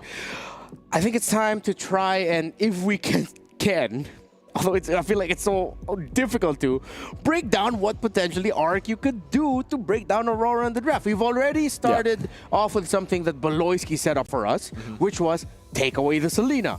But then if you take away the Selena, you still have two heroes who can rotate the map very well and get vision in the Farsa. And although she's fallen out, I would still consider Aurora to be the type of team to consider Zetian. They might. I think we also have to go ahead and consider the fact that, let's just say, if this happens where Aurora ends up sweeping RRQ, I think they're automatic a tournament favorite. They already are. They already are. But if they beat RRQ in a sweep, I think a lot of people are going to put them in the championship spot. Everyone wants to avoid them. Yeah, I'm gonna double that idea too as well. Backstage, I was saying you know what? If they sweep RQ here, I'm confident enough to say they're gonna go into top 4 immediately. Like whatever their first knockout match will be, it'll be they can get through that, and then they're instantly in the top 4. Right. Well, now in the draft, you called the Selena ban. It will be banned out, but no Lancelot just yet. We'll see about that now. Fanny and Selena. So respect to Tienzi and Rosa. Oh, does Sutrogen want to take it? Is that the plan? Or are we going to see a first pick Lancelot if it's open? Depending on this, because the YSS was banned out too from Aurora, but again, we've seen... Oh, there it is. Okay, so Lancelot banned out as well. Selena, like I expected, and then the Fanny. So this might... Where do we see RQ go with this? Since they're going to be first pick on the blue side here, what do they prioritize? I think the Baksha. Baksha? Utility for Sutrogen. Play the way they did against A77. See how that goes. Baksha has a lot of map presence, helps control the center of the map, which by all means is the focal point for Aurora, as long as you can mess up the center of the map for them, the rotations of Apex and Rosa, that makes it easier to be able to apply pressure onto either Sigaboom and Lunar, depending who is the more accessible side lane. Excuse me. Baksha is the first pick of RQ. If I'm Aurora, just go ahead and pick up the Farsa as early as possible. I wouldn't mind it. Farsa Phobias maybe, or Farsa CC could also be an option to go for up against the Baksha here. So we'll see. There are a lot of options. I mean, we haven't really been seeing a lot of the Grangers in this, like this early. Yeah, it was very. I mean, that's what I love about our draft so far is they haven't, you know, because like last MSC and even back in M6, it's like we had very specific patterns that were very showed early on. Because this is already different. I mean, Aurora goes for the Jushin and then the Uranus. Interesting. You would usually not want to go Uranus when you already see a Baksha on the other side, but they still decide to go for the Uranus and the Jushin. Jushin, all right, makes sense. But now for RQ, did they just... I think they're still going to stick to the Kimi, right? Baksha Kimi combo? Or do they actually just go for Farsa instead?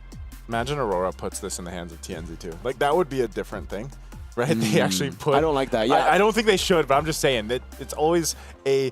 Because we have to always say there's like always been surprises so far. So, but it's still technically a flex. But you can see RQ, they'll go for the Cho early on, and then they lock in the Moskov here. Yeah. Essentially, when you have the Cho with you, you'd want to already show your mid laner that can burst with it. Is this them just trying to match the rotational speed of Apex and just try to control it through vision alone? Because they need more damage. They are trying to secure mid prio right now with the Cho. Oh, Angela, Uranus. Oh, no. There you go. Angela, Jushin, Uranus, dude. They like ban this. out Esmeralda. Oh, man. This is a really good start to the draft for Aurora right now. Yeah, Angela, Uragella. Uragella. Yeah. That sounds... That can work. Yeah. Jellison. Stick with that. Really, it's just Uragella. Okay. There is no other option. All right. Uragella combination. How about... No. No. So like the idea I guess for them would be like, all right, Uranus does get countered a bit by the Baksha, but if we have even more heals, what you gonna do about it? Yeah, before Apex 47's picked last game, Atlas was last played at the MSC 2 years ago. D7. By D7 of Burnex Live. That's a name I haven't heard in a long time. Yeah. Shout out D7. Yeah, it was great to see the Atlas though, especially since we've been talking about it. You know, you can still get that skin that was shown there for you guys out there. I think you can still get it. Yes, you can. I got it back in 2020. Same, bro. You know, 2023. Look at these 2023. Yeah. two Skinners beside me. Skinners. Paquito gets banned. Interesting. The Farsa, there you go. Yeah, expected from RQ, but RQ could still just go Kimi, or think, you know, we have Angela Uranus. Kimi ain't doing anything.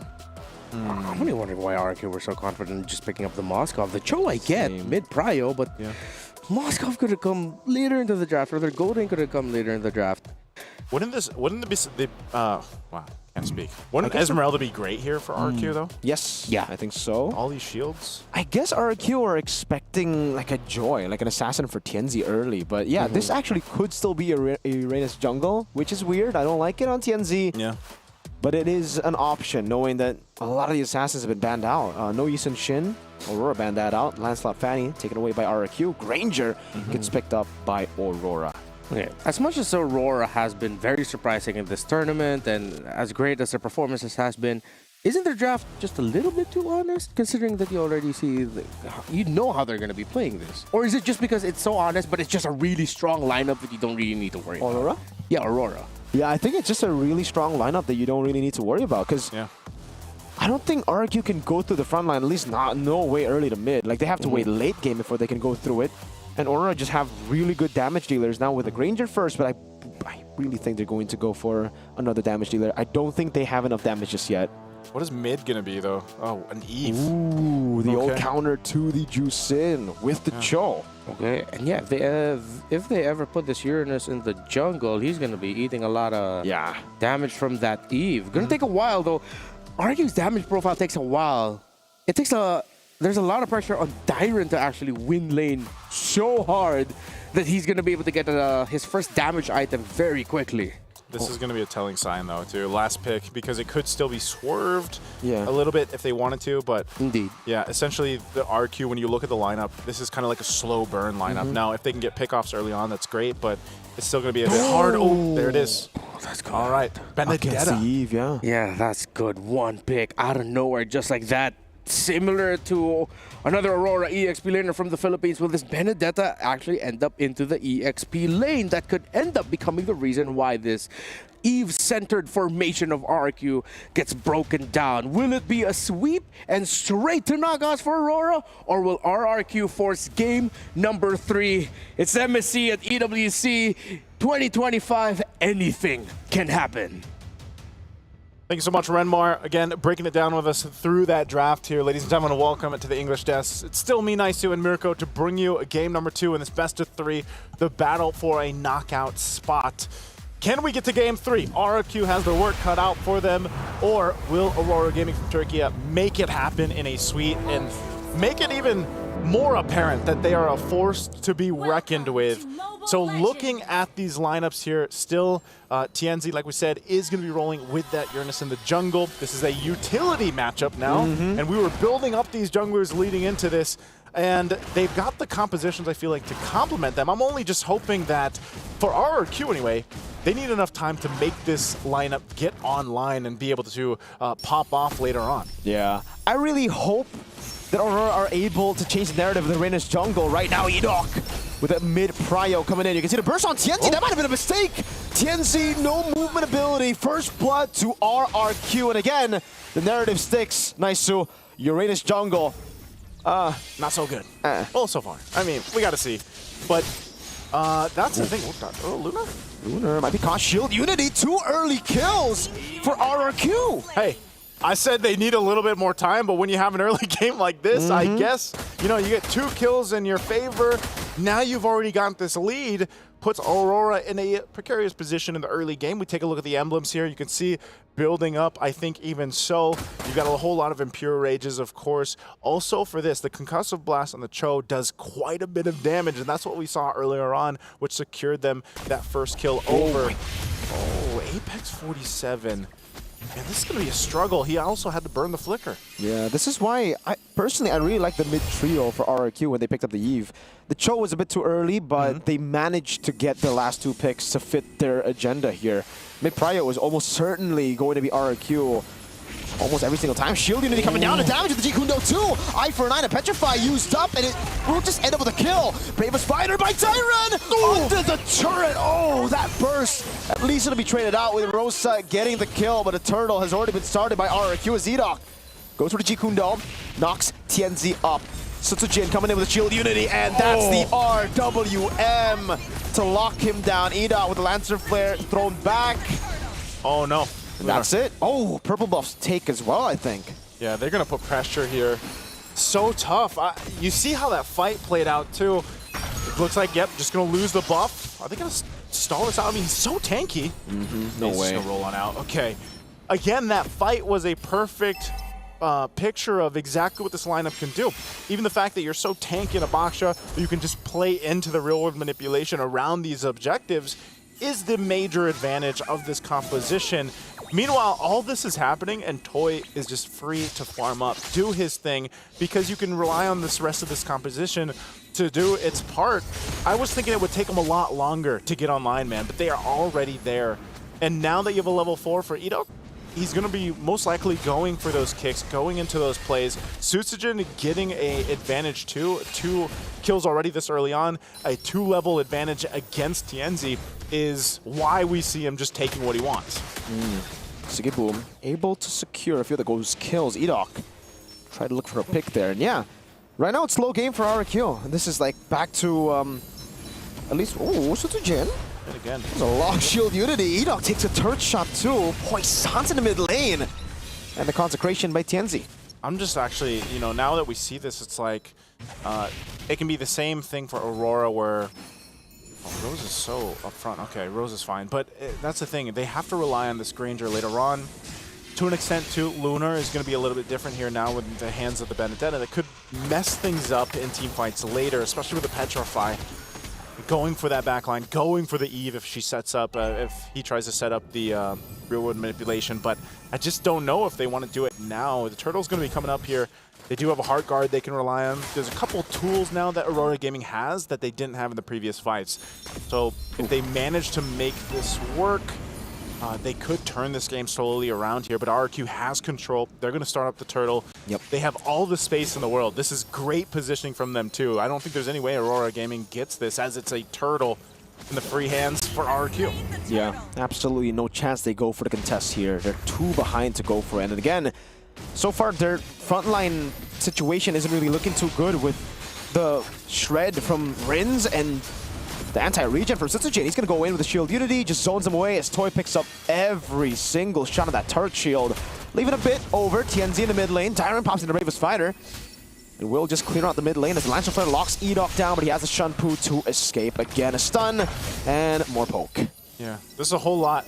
You know, both lineups are kind of like that in a sense. That's what I was expecting from RRQ, but even for RR Gaming, their lineup won't allow them to really just go into these fights, and they almost have to respond to what Edok does. A lot of times, again, when you have a Cho'An play, you're just going for those kicks.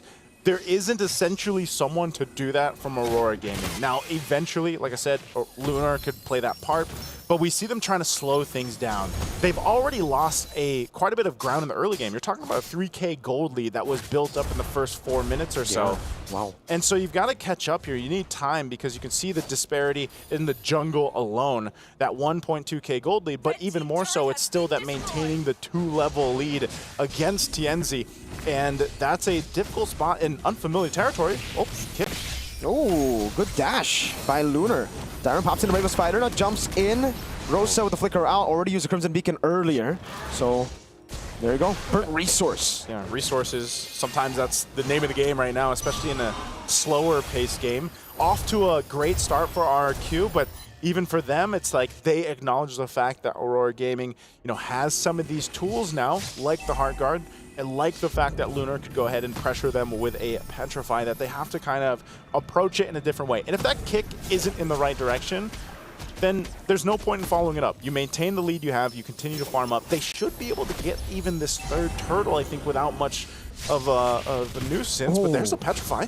Yeah, but it's used defensively, and Edok, he used the Way of the Dragon, but unfortunately it wasn't actually cancelled by the Petrify. Yeah. It was cancelled, the animation, so there was no kick, but he still has it on. He still has it up. He still has it available, so this is a turtle for the taking. It looks like Aurora's going to go for it. RWM2, that's the box! Yes. Oh my lord, that damage! The sword and the blast from Rins. Oh, Rosa with the Crimson Beacon, trying to read out the G-Kundo Flicker combo, but Edok just walks up and Toy gets the kill with the SOD!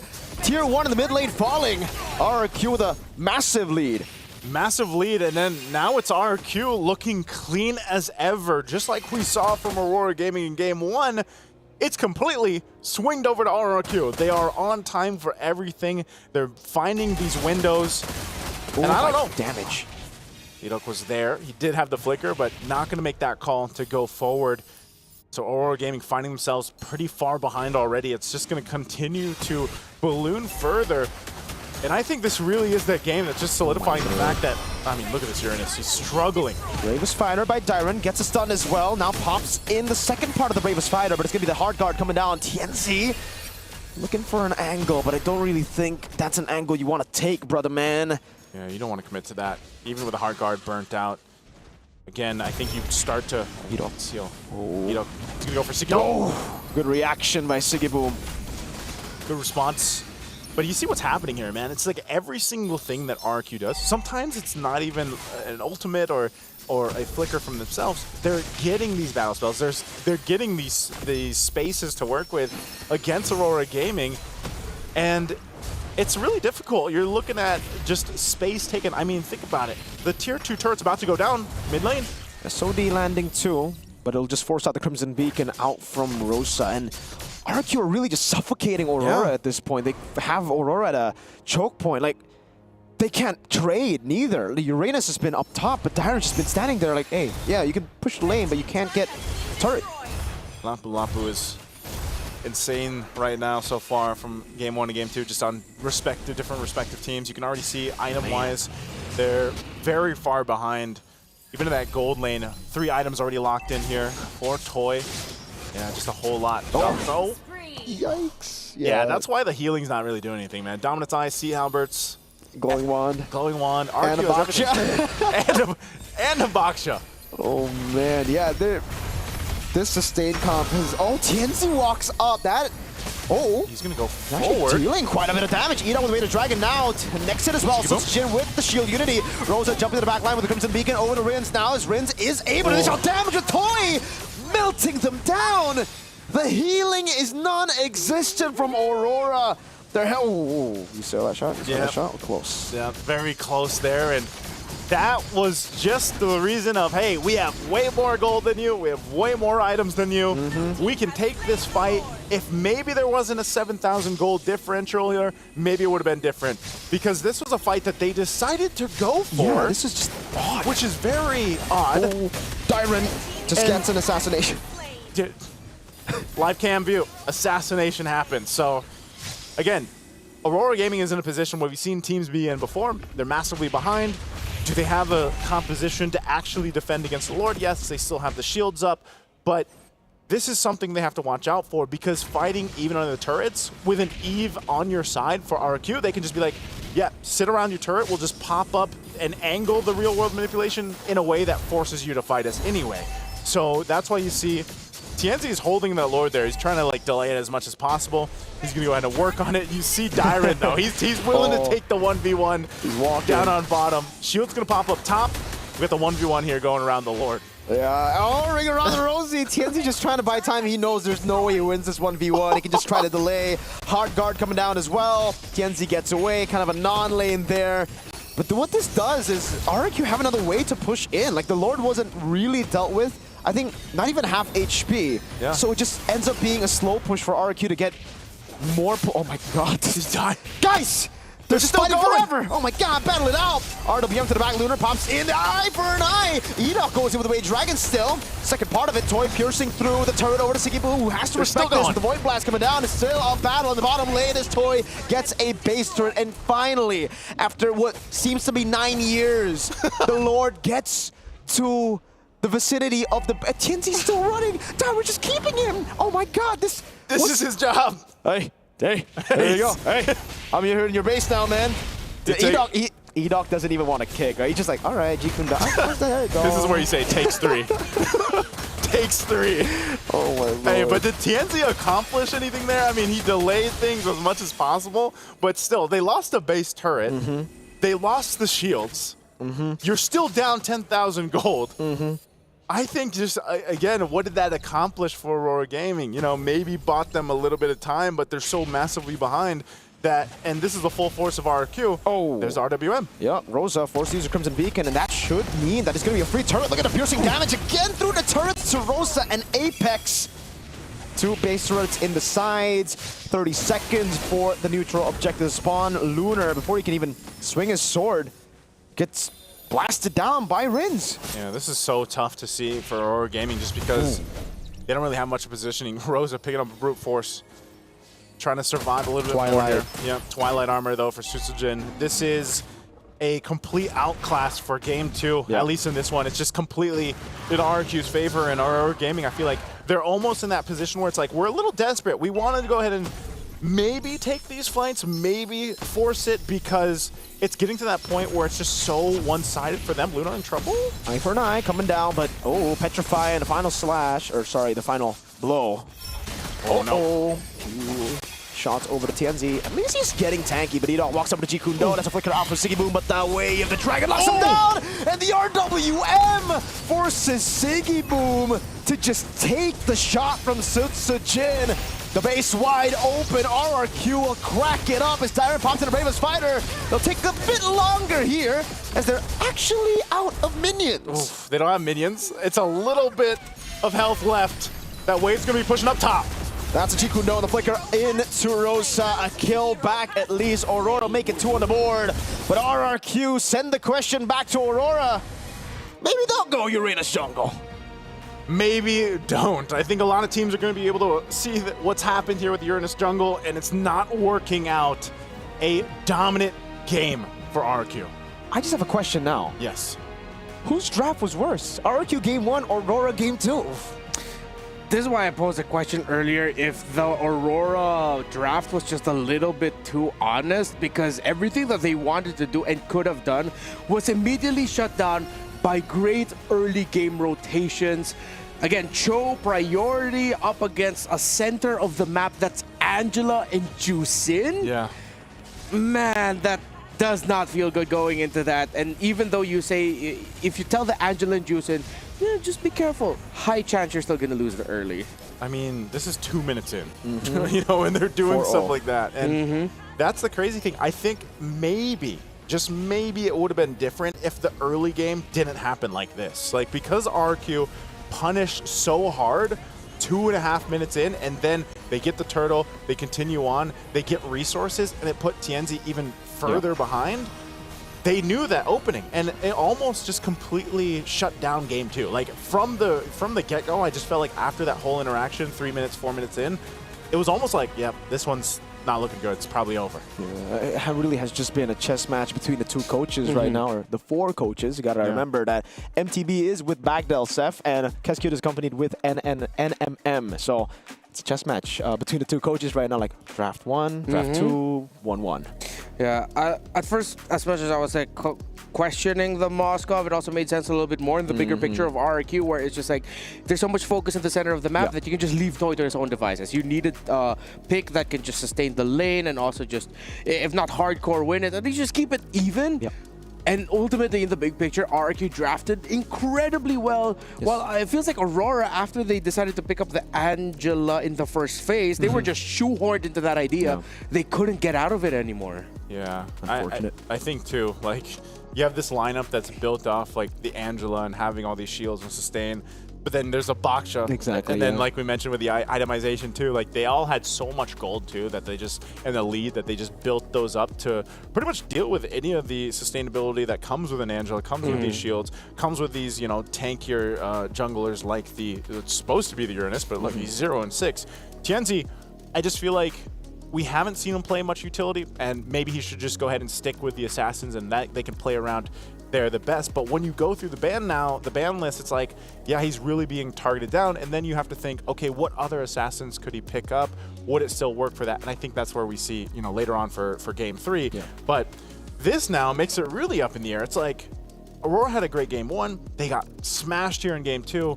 So where does this lead us for game 3 ahead of us? I think the glaring 2 points that we can talk about in the draft is the fact that so far, Sotojin has only made the utility jungles work. And so far, Tianzi has only done well with Assassins. So maybe it's a utility ban on the left, Assassin ban on the right. Maybe we'll see that happen in game number 3, because at this point, I think both of the coaches should have a read on each other. Yeah, and I think we're also going to be continuing a theme that we've popped up ever since MWI. Don't be too honest in your drafting. Lie.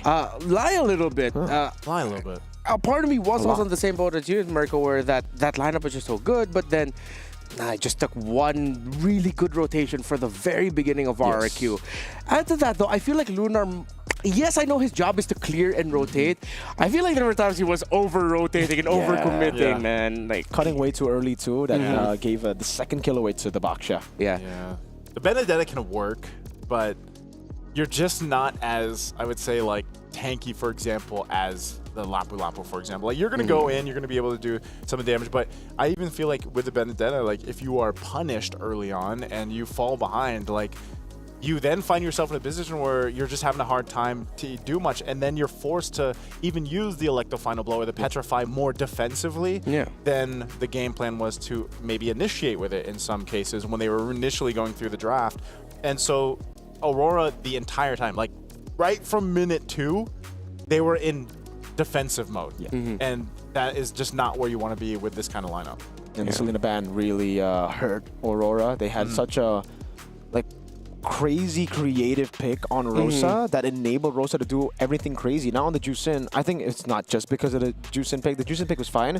Because there was no front line, there was no space given to Rosa, he wasn't really able to replicate what he's been able to do the last 4 games on Selena. Yeah, I feel like if Aurora had a different roamer for Apex 47, something that could supplement what Juicin brings to the table early on, could have tempered a little bit of what Edoc and Rins were able to do in the center of the map. So I think that's something we really have to think about now for Aurora. If I feel like this is the first time we've really seen a big dent in their armor. Yes, I know their series against Onyx went to 3, but even then that loss in game number 2, it wasn't a stop. It was so competitive. This is the first time we really got to see Aurora take a misstep, you know? I think to bring the point of like my criticism toward RRQ in MPL Indonesia Grand Finals, I could say the same thing about Aurora. It's almost like they know what their strengths are. Tianzi on an assassin, Rosa on a playmaker, Apex 47 similarly on a playmaker. They literally did the opposite of all of that in game number 2. They went to play, I think this now becomes a very big weakness point that a lot of teams are looking at and being like, all right, we might have a read on them too. And RQ were the team to be able to do that with bans on Fanny, Selena, and Lancelot. I would want to see RQ continue to put the pressure on the Selena of Rosa so that we get to see a little bit more of how Aurora would draft and play around if they don't have the Selena. And at the same time, it's also a good thing for Aurora because now they get to really see how their limits or where their limits are. So their limits are tested so that they can come up with new things to surprise us even more, if ever. Again, if you missed out the surprise earlier, we do have a new skin line coming up, the Metro Zero skin line. Again, it just feels all like cyberpunky, futuristic, all that. So if you're a fan of that kind of aesthetic, look for it, wait out for it. Not a lot of news on it just yet, but of course, keep your eyes and ears out for our new skin line. Now, as we head into game number 3, I'm trying to think of the possibilities here. It seems like Yisun Shin really is something that you should not be giving to Aurora. Yeah, so Aurora going to go blue side now. Yisun Shin has been the first pick in game 1. I think... looking at the bans, they banned Lance Fanny Baksha game 1. So I think leave the Baksha.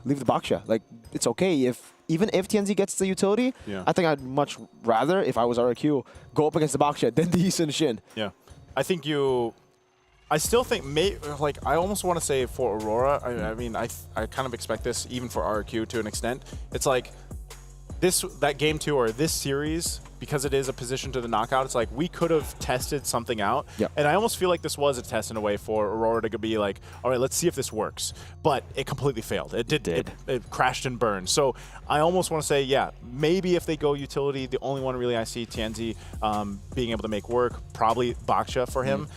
But if not, and also depending on once we get to the bans, is like, what is open him for him in the Assassins? And I think, have we seen him play at Hayabusa yet?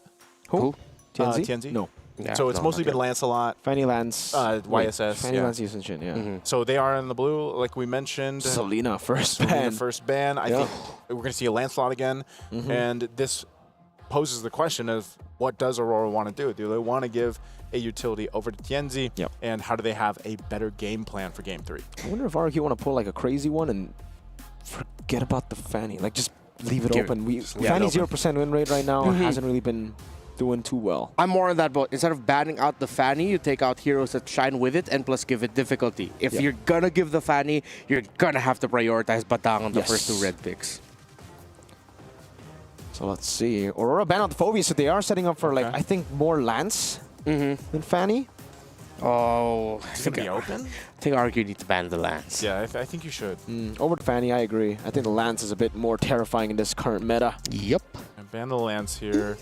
Let them pick up the Fanny if they really want to, and then like punish it. But if they ban out the Baksha, this is first pick priority for Aurora.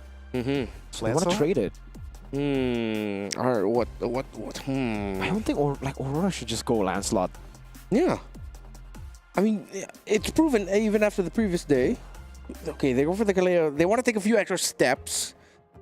They go for the Kalea, they'll get pick off, they'll get burst at the center of the map, or go for high control.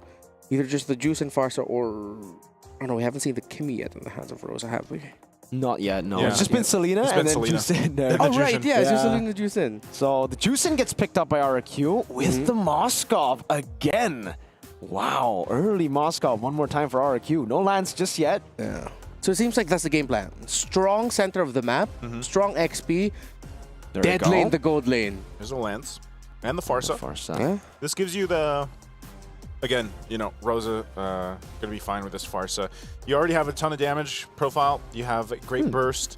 Wow. Kalea. This is interesting, though. Over on the other side, the Akai comes through, which is still technically flexed. Yeah.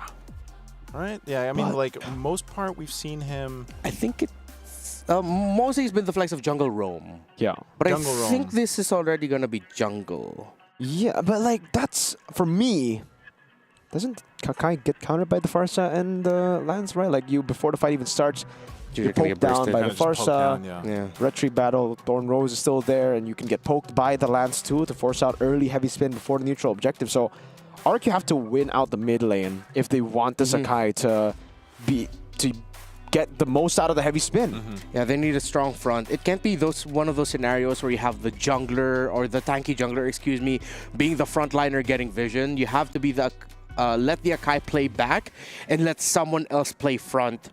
I think get a glue, maybe? Maybe glue for the XP. Oh.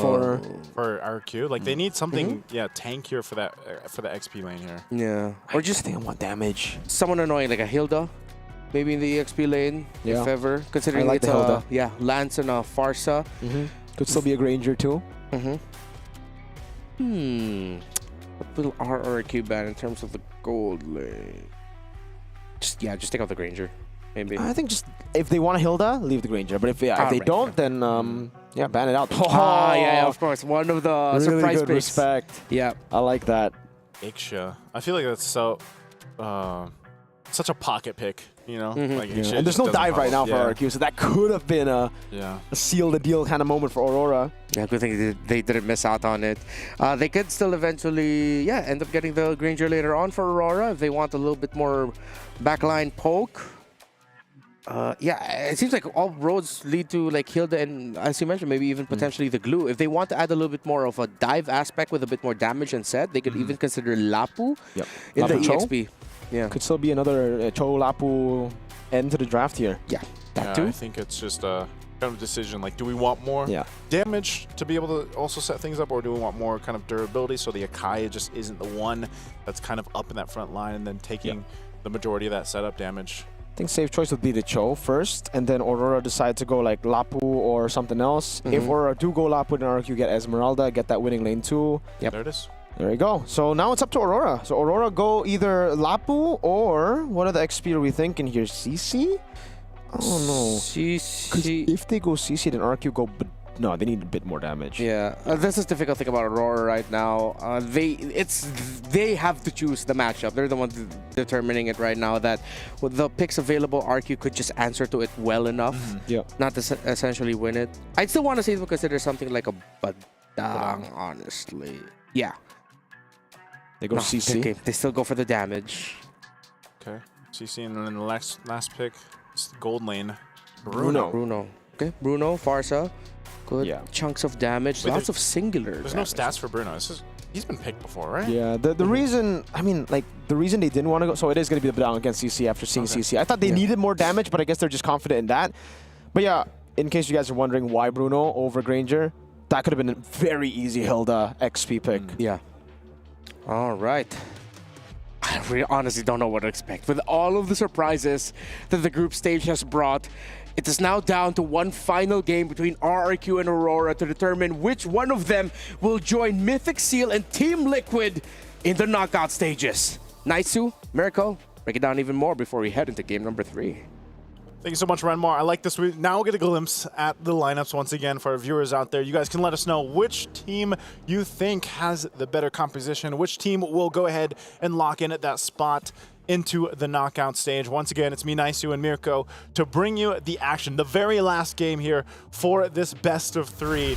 It's all going to come down to this because game 1, game 2 have been one-sided for each team. Now, what will happen here? Jumping into the land of dawn, it's game 3. Mirko, what do you think? You called a lot of these picks, you know, that came through.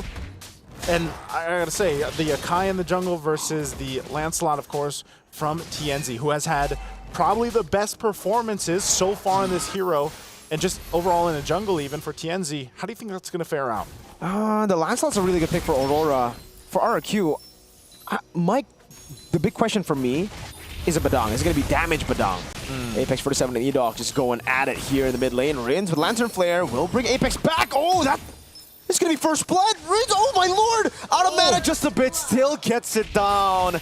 E-Dog with the Jiku, no. Rosa might have to flicker, and he does. Hey, we've spent so much time talking about mid lane trio or mid trios for a lot of the teams, and RRQ, it's not as devastating as game 2, but they do get that first blood. They go ahead and get a minor lead. We'll take a look at the emblems real quick too. A lot of whole common emblems going on here, but also to be the case, you know, this is one of the things I think with the Badang. What do we see here? Because he's running the Quantum Charge. Yeah.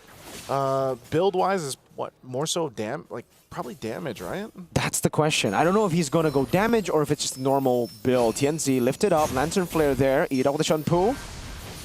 And it'll be a quick escape for TNZ. Yeah, that's the question I have. Will Dyron go damage? The emblem looks pretty normal. Yeah. This is what we see from Dyron a lot of times in ID.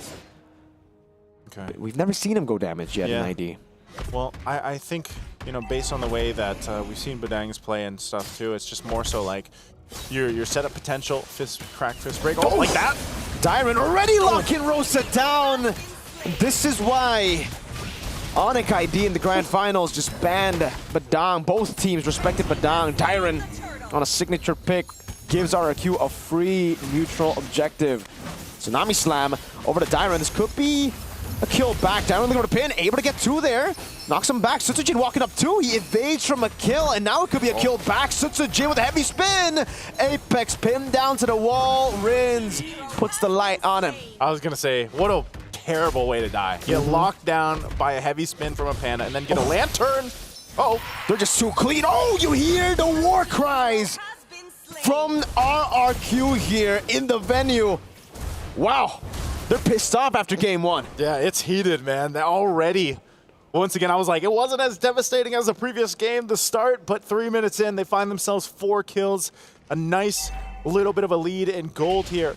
And Susujin having a great start, you know, 2-0 on an Akai. Yes, TNZ is going to be able to keep up, you know, farming-wise, XP and everything else, but the composition, Tsunami Slam. Edok should fall. Sigiboom gets the kill.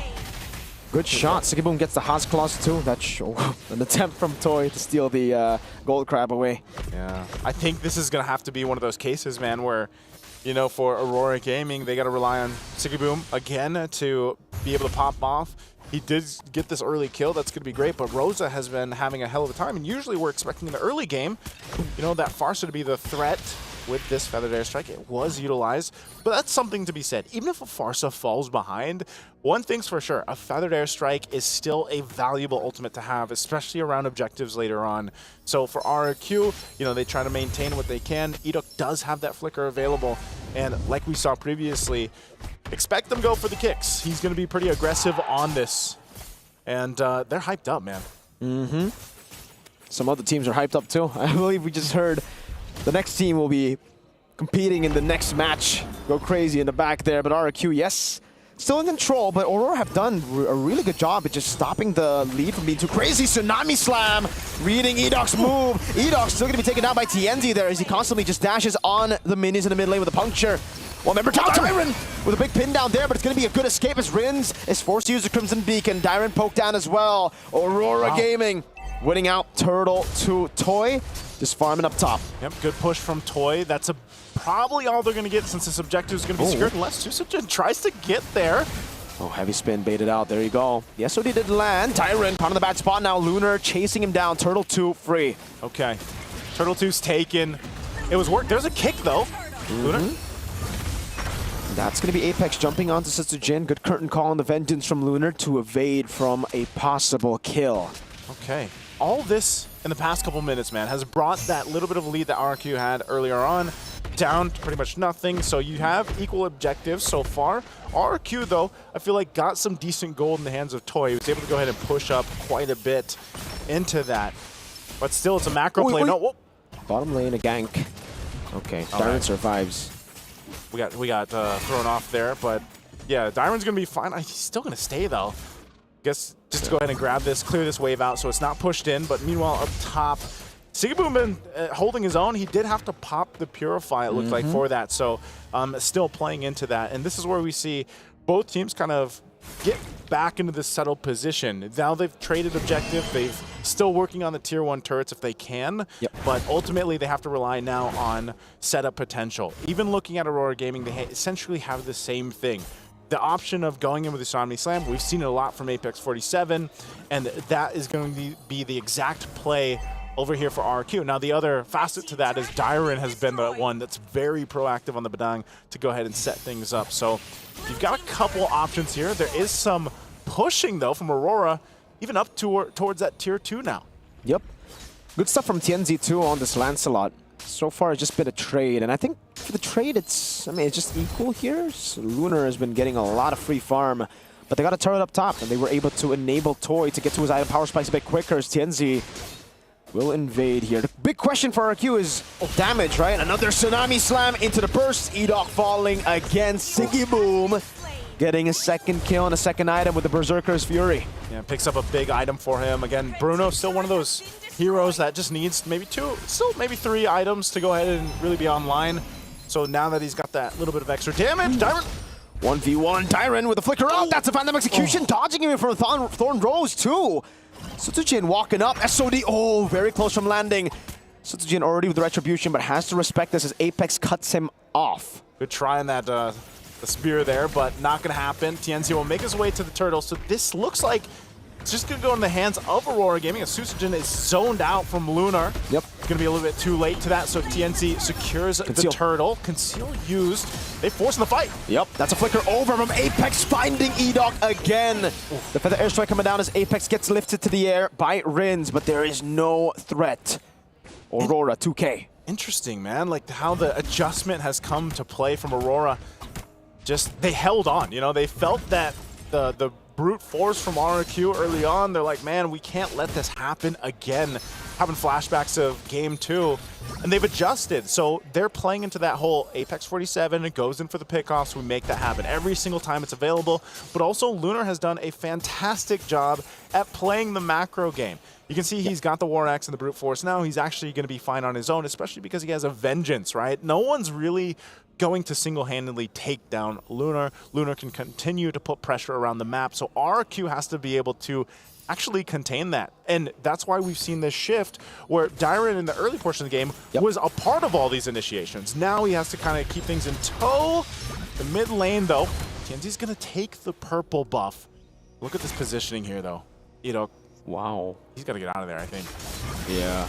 RQ are now just banking on Toy. Sutujin going to be engaged on, has a heavy spin, uses it, and gets away. But that's it, right? Like, RQ at this point, they really are just banking on Toy to get to the item power spikes and then to maybe carry the game. But Aurora have a loaded Bruno. Yeah, I was going to say, the problem with that is, like, the Bruno is already there. And that's always... the Farsa. Yeah, and the Farsa. And the Lance. And remember, Rosa struggled in the early game. But as I said, the Feathered Airstrike is still valuable. Even if you're 0-4, that's one of the plus sides of having a Farsa. You can go ahead and set that artillery up for the team and work through that. So now, a Tsunami Slam going to be used.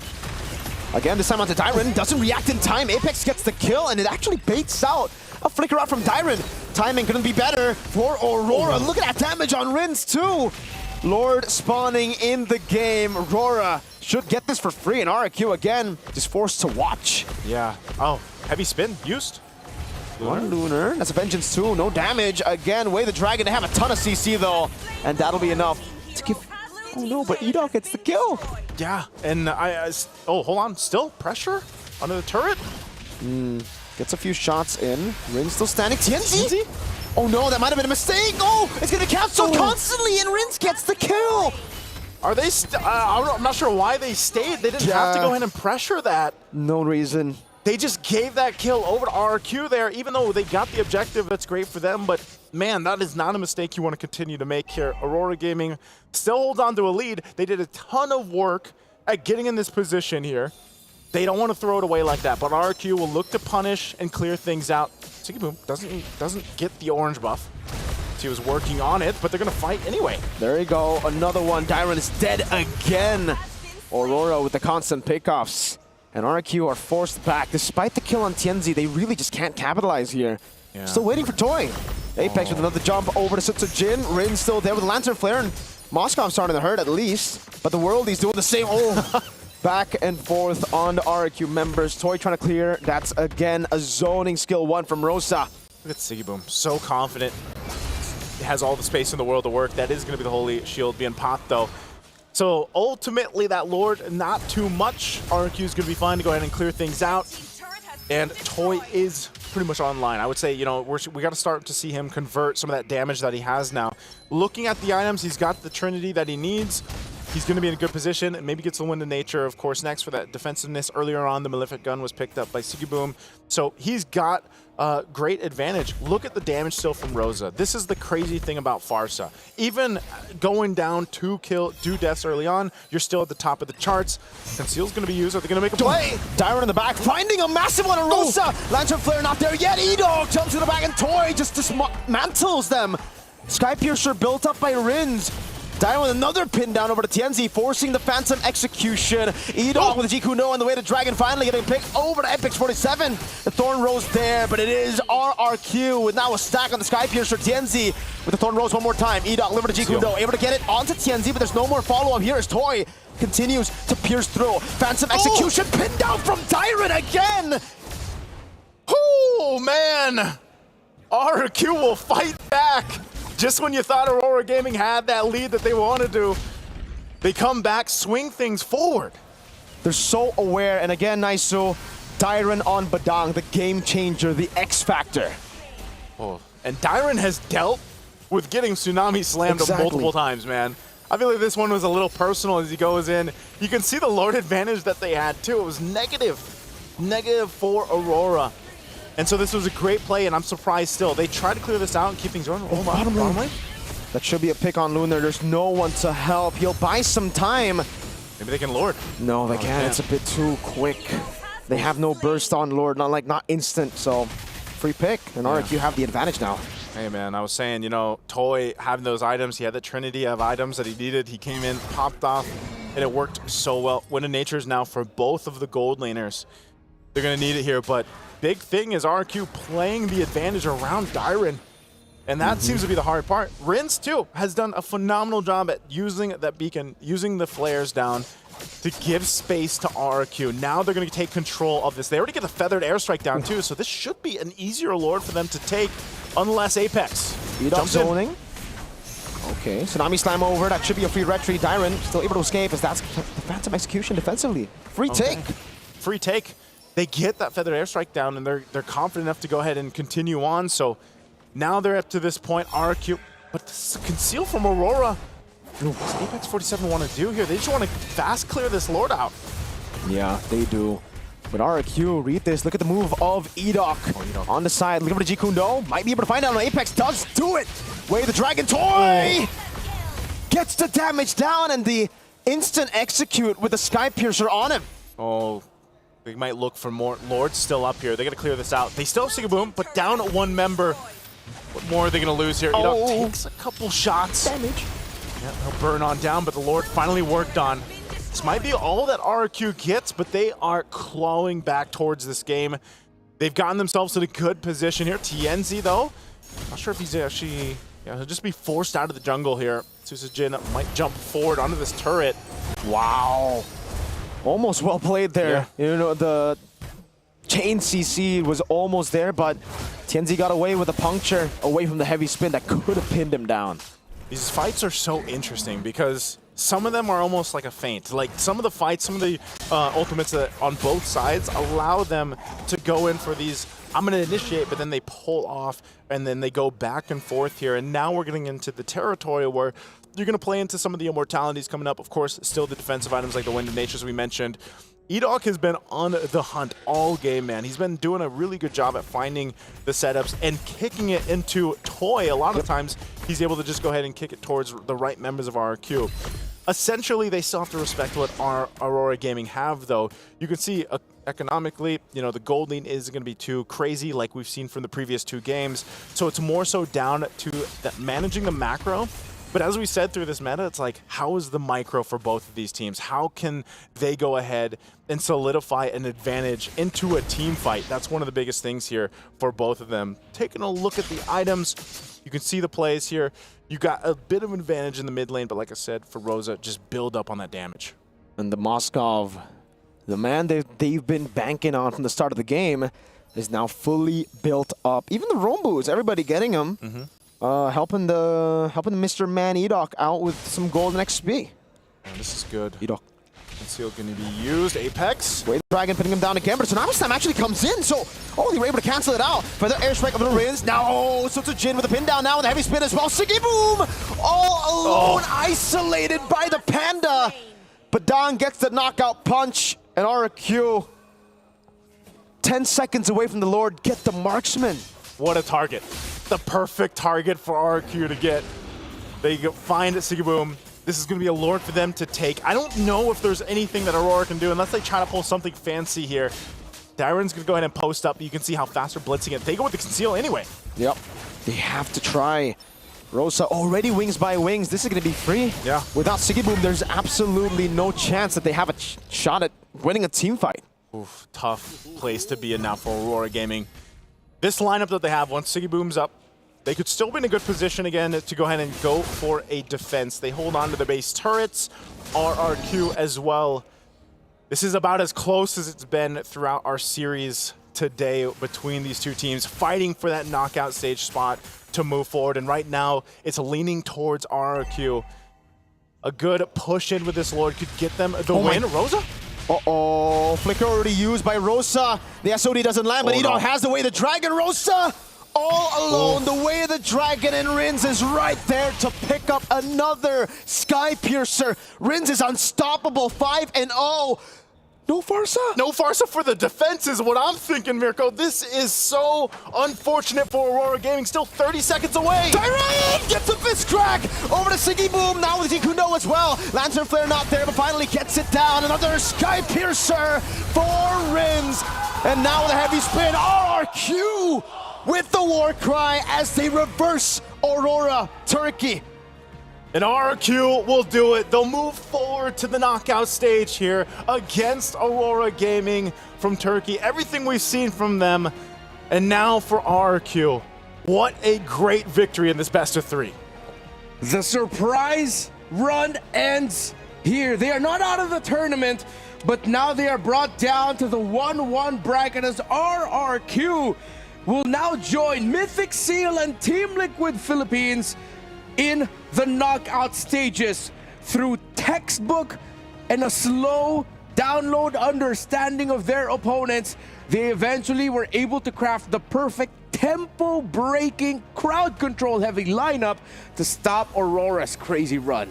Man, this is such a great series because you have both teams hyped up, of course, but you also have these games where it's like game one, you know, favoring Aurora Gaming, game two, a dominant performance from RRQ, and then game three, it was really close, like this back and forth between both teams where it wasn't completely one-sided. And this also now throws everything up in the air. It's like Aurora Gaming beat Onic, right? Yeah. Now RRQ has beat Aurora. Now everybody's, I feel like, power rankings, there has to be new power rankings or something, or tier lists for knockouts, man. This is. I just love the fact that RRQ, again, play through their strengths. I'm in love with their gameplay, with their drafts game 2 and 3, not 1. Tyrant on a playmaker, EDOC as well, and then the carry being Toy, Sordorin, Sutsujin being on utility. I love it. Yeah, we'll be able to break this down further, but first we have to join Eterna in the stage with an interview from the winning team of RRQ. One of the key players are up on stage here with me. It's EDOC from RRQ. Congratulations, EDOC. Kasih. Yeah, makasih. Okay, EDOC, how are you feeling right now? Masuk knockouts, you're headed over to the knockouts. Are you happy? Ya lebih, ya udah senang lah, udah lega, jadi kayak lebih banyak hari libur lagi, jadi lebih banyak belajar lah.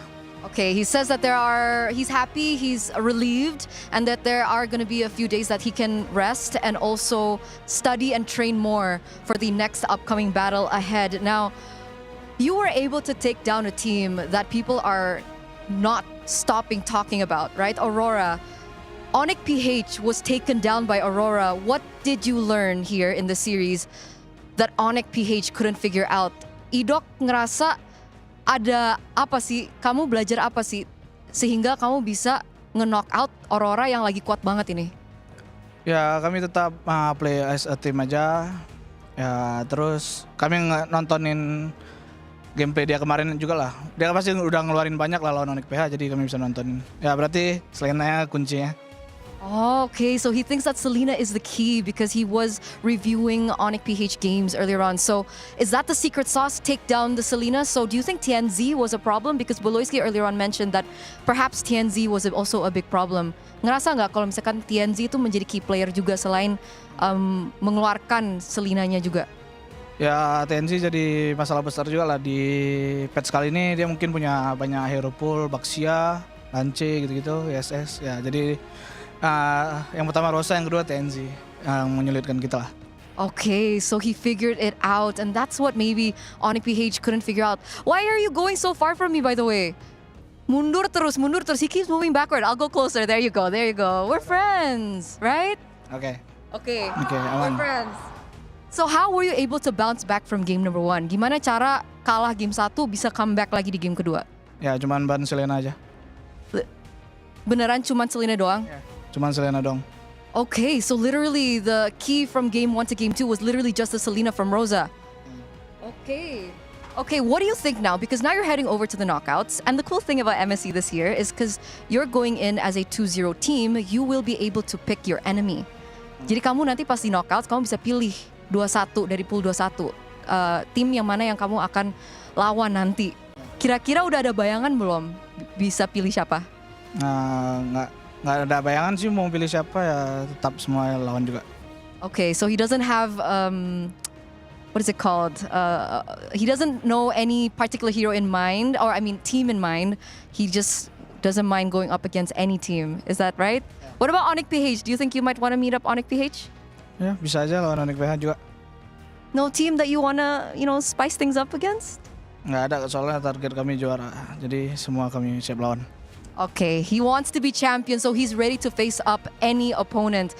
All right, Edok, I think we've taken enough of your time. Thank you so much, and congratulations for making it to the knockout stages. We're going to throw it over back to our casters.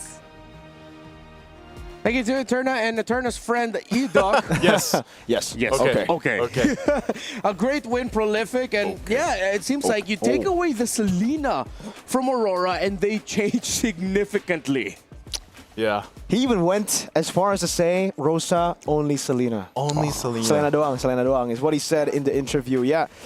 So far without Selena, this team has just looked very different. Like the play style, they're not as aggressive, they're much more passive, and they just don't know what to do with the lead. Yeah. I think RQ also just had a really good composition that, I mean, we said that in the draft, like both teams had really good comps.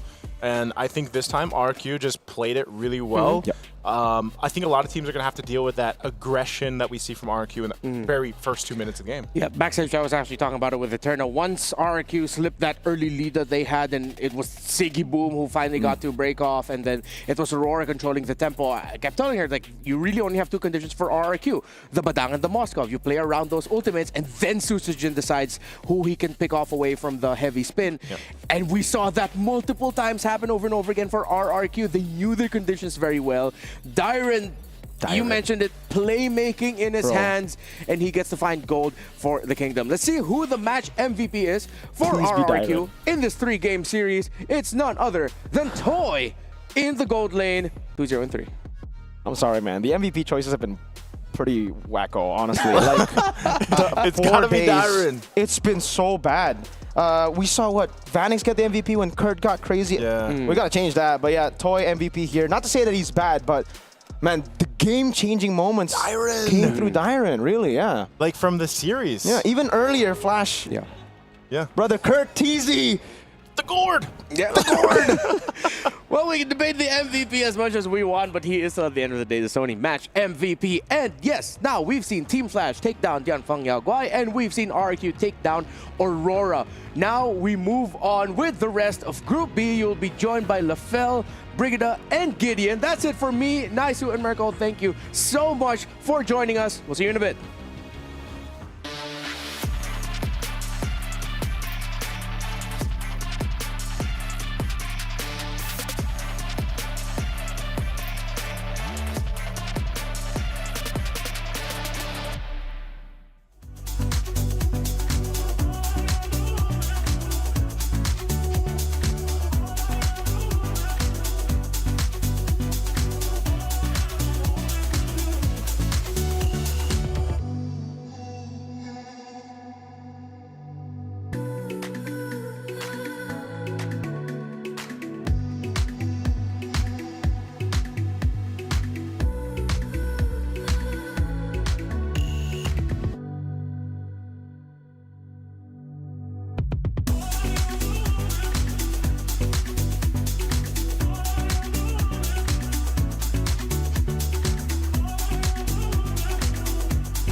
when you remember who you are.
Fortunately, there's not the runner's apathy from Kellera to finish off the kill just yet, but will they still try to regroup? Oh! They go for Kellera! Weh, Rosa si gigi banget sih. But King Kong still secures the Lord Wah, fight Knight niya. and connects on to two members Dapat of Onyx Idol, Philippines wah. though. And it's Brusco and Super Prince trying to run away. But Aurora, they're gonna chase after them. Son saniye Super Freeze'in üzerine doğru devam etti. Brusco'nun kaçacak geliyor. Rosa ikili vurdu.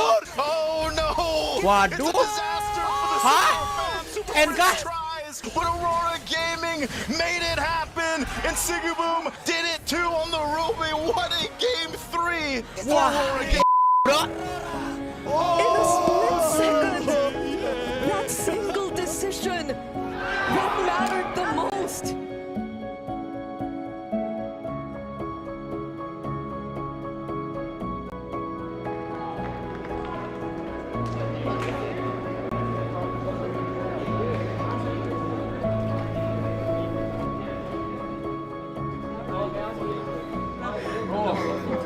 Basta ayun din sinabi ko, di ba? Bigyan mo pagka... Hindi. Yung ko kasi sobrang laki ng kampe. Maharap. Tapos kahit mag-burst sila ng Lord, hindi pa rin para sa akin okay lang. Kaya pipilitin ka nila Hindi sila makakalalim sa lens eh. Wala akong spellback, mahirapan ako sa limbo. Pero kasi bago yun, dapat maganda doon, pwede na yung talo na kahit hindi doon.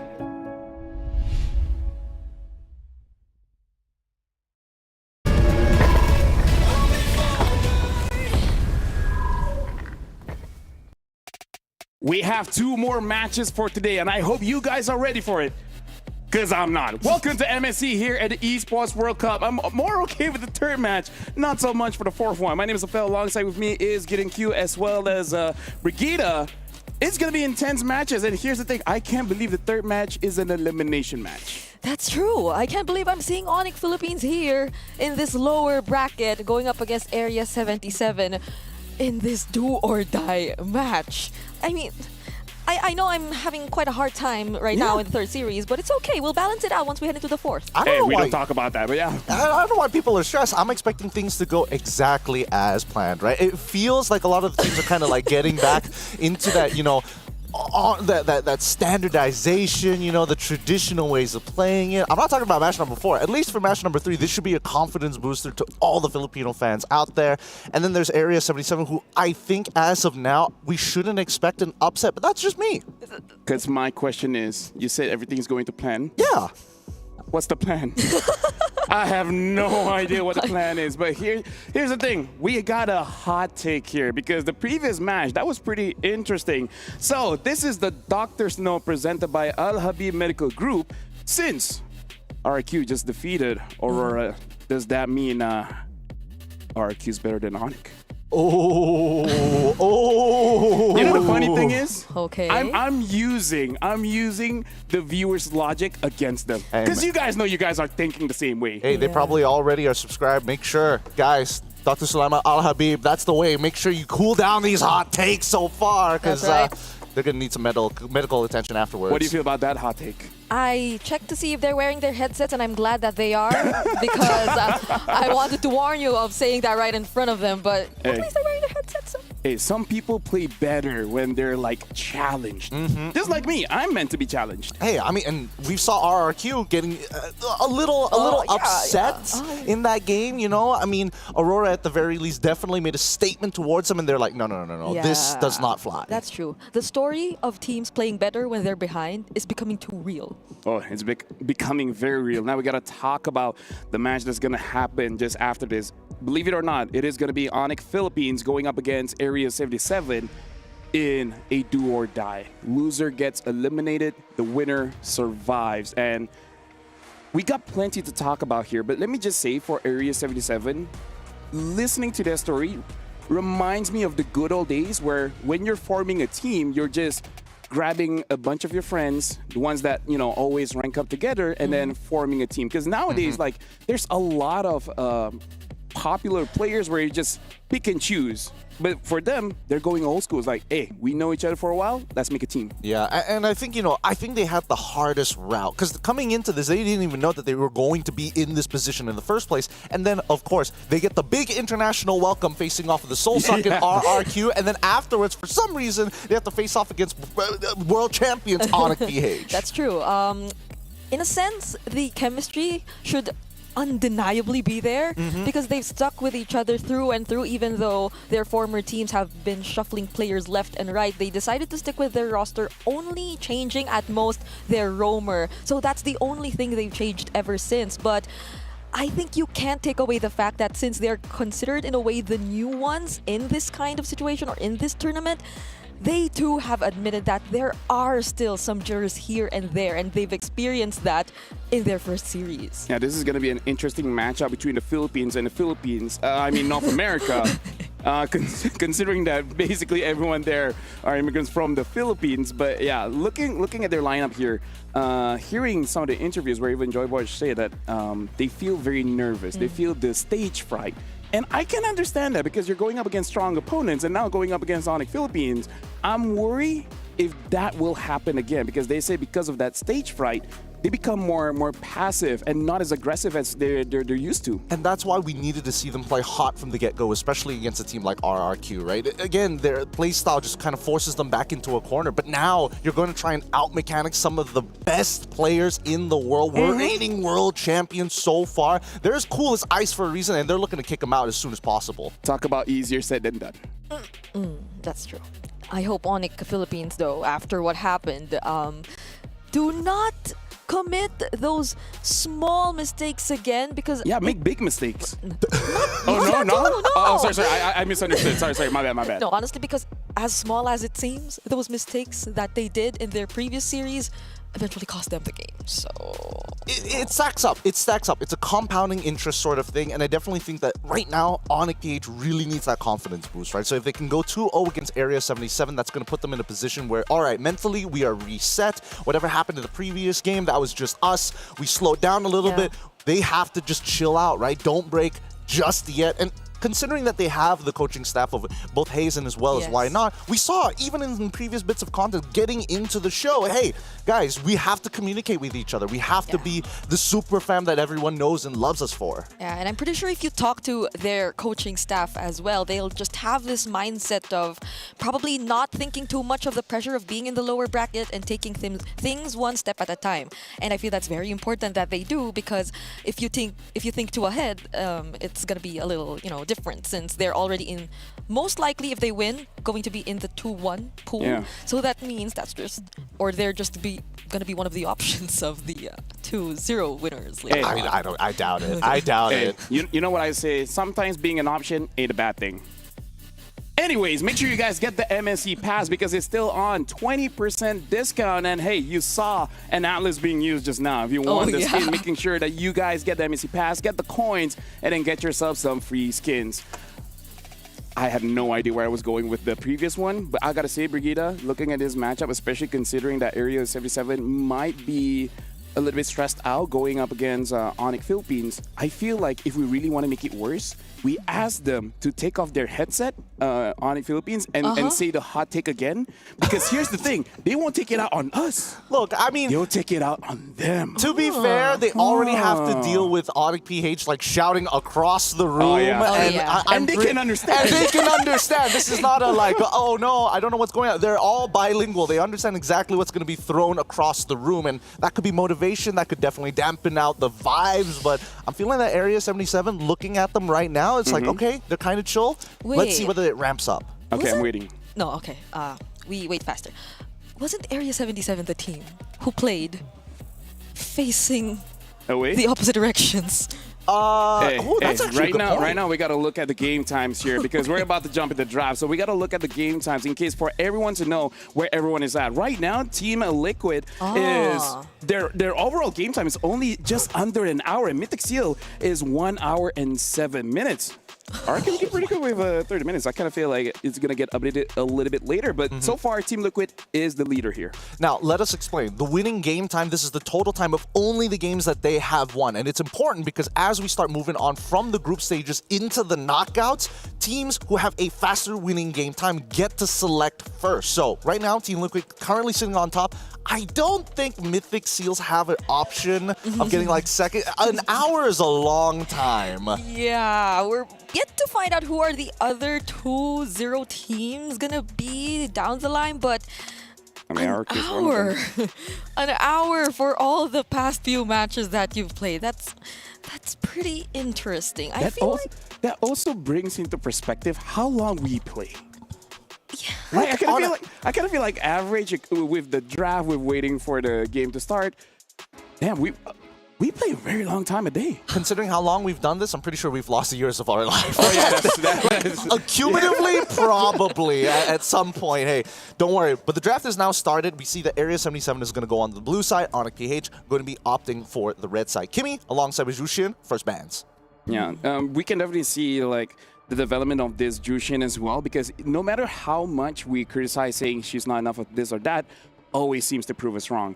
Kimi does seem like still one of the hot favorites because I kind of feel like a team that doesn't know how to play from behind should never let go of Kimi. Yeah, Kimi, the way that it's almost always paired too with just another continuous magic damage, or not magic, continuous damage source, like the double marksman, the triple marksman lineups have been a lot more prevalent in the previous games that we've been seeing. It's hard to let go of that, but that leaves the question yet again of whether or not we're gonna see the Farsa being prioritized here in this game. Since I feel like in the past few games, there have been instances where it's left open, but not necessarily picked up by either of the teams. I totally agree. I think that right now, with the pocket metas that are starting to show, the tournament meta is forming to be really solid, with junglers ending up saying, yeah, potentially Selena can be played, potentially Akai can be played. All of these options are really, really good overall,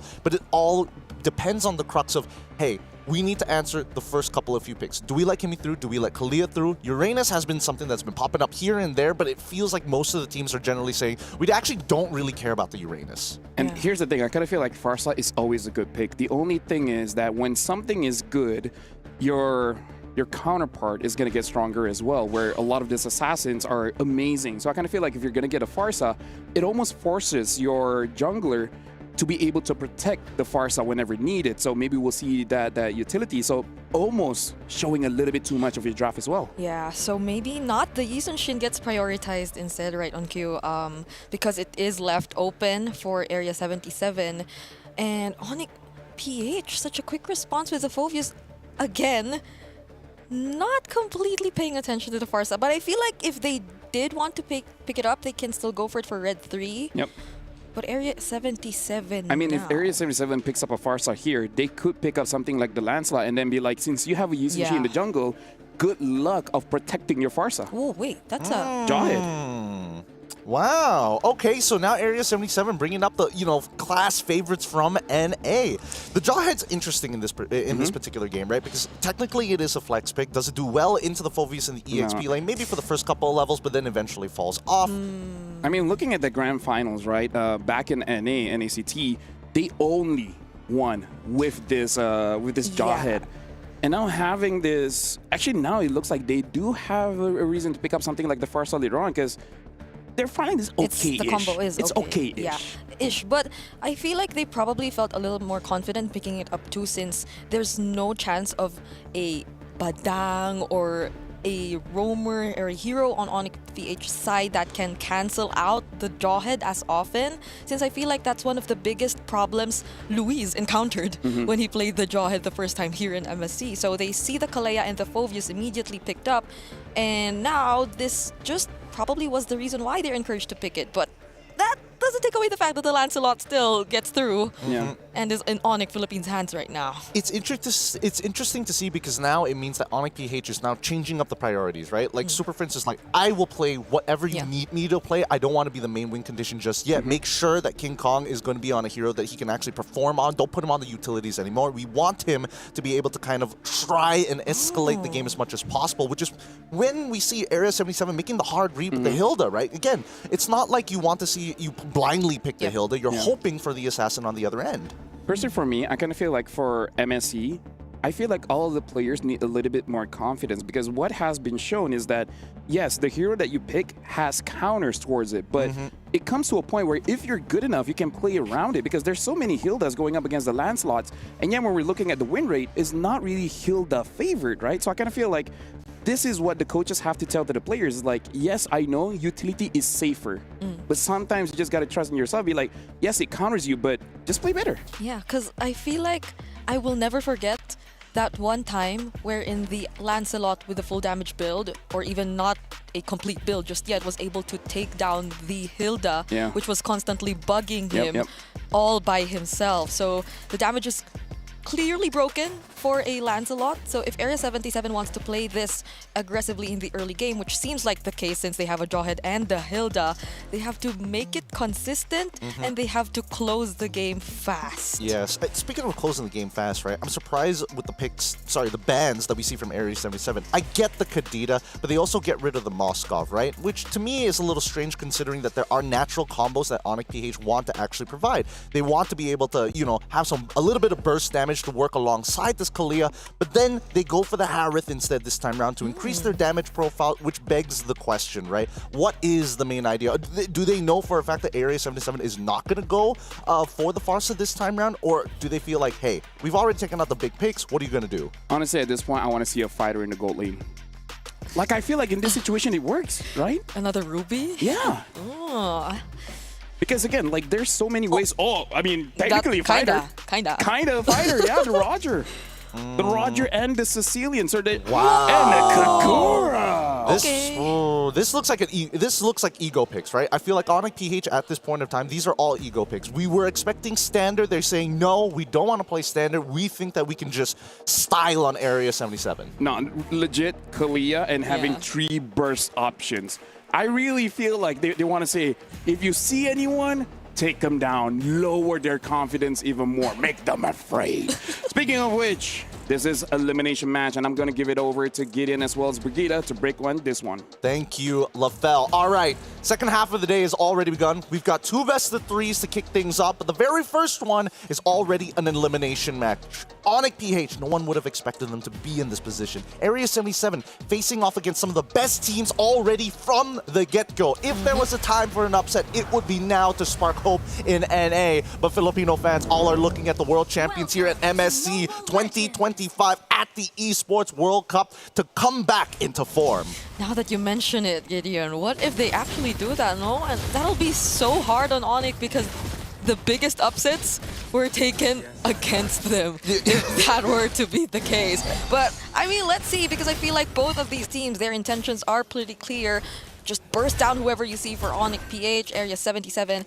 They might want to attempt to do the same because they have a lot of pressure, especially with their roamer or through their roamer, which is Joy Bodge. But whether or not they're able to do that, that's gonna be the question. It goes back to what LaFell says about you have to be confident. Hey, you need some confidence in your team, man. I'm seeing that fear come out of you. Don't let it. Onyx PH, they got this, right? I would imagine. But Area 77 have proven that they are able to, press buttons well. They're able to team fight against their opponents. It's just finding those leads within the game itself. Now, looking at the emblem set, seems very standard all across the board. Killing spree coming out from the side of Shiro, very confident of him, but more importantly, from the side of ISO, he needs to win this lane, right? He's already taking the Quantum Charge. He's also making sure that he has Master Assassin against someone like Kelra, who, again, Mystery Shop, he doesn't even want the tenacity. He's like, all right, if I have to give up the laning phase, that's fine, but give me at least 12 minutes and it's over. Oh god. Instead it's Hunter who gets the tenacity. Fortunately he does,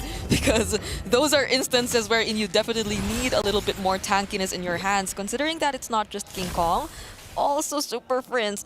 Maybe this is why there are no Farsas being picked, like the Kadita bans, the Kaguras, they can come out a lot more often, so maybe teams are being more cautious of that. I don't know what scrims have been showing for both of these teams, but it's interesting if this is truly what they were looking to play. Now, King Kong, he gets out of there and Ureshi's able to peel back, but it seems pretty chill for now for both sides. Nobody wants to make that first blood happen just yet. Not just yet. Super Prince, though, doing a great job at scouting where the other members of Area 77 are, but look at that ejector getting denied by the Tidal Strike, and somehow Brusco gains access to the Turtle. Joy Bodge, the first to fall. Ureshi trying to zone out the other members as well, but that's already one pick-off. Flicker Dark Wave coming in from Kark, but Shiro somehow finds a way to steal the objective. Brusco might just get punished here, but Ureshi at least has the Flicker. Beautifully played by Shiro. Finds the one frame he needs to get the Traceless off and weave in his retribution to steal that turtle from King Kong despite getting attacked by so many members. He stays pretty healthy throughout it, right? So he can maintain his jungle farm.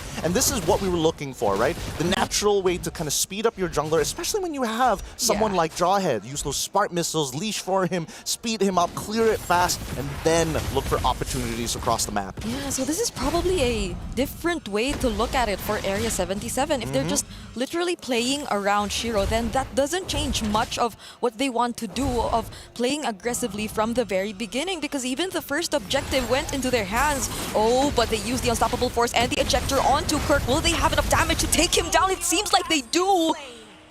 They just answer what we mentioned right off the bat. Yep, they have a clear idea. Now, Onyx PH have to answer back. We need to see some kind of retaliation. ISO will have to try and outplay. Keep in mind, he only has Purify. Oh, they'll get to find a way out of this Lycan bounce, but look at the ultimate coming in from Super Fred. Still somehow dodges it. Even the Phantom Execution won't get to take him down. Brusco gets punished instead.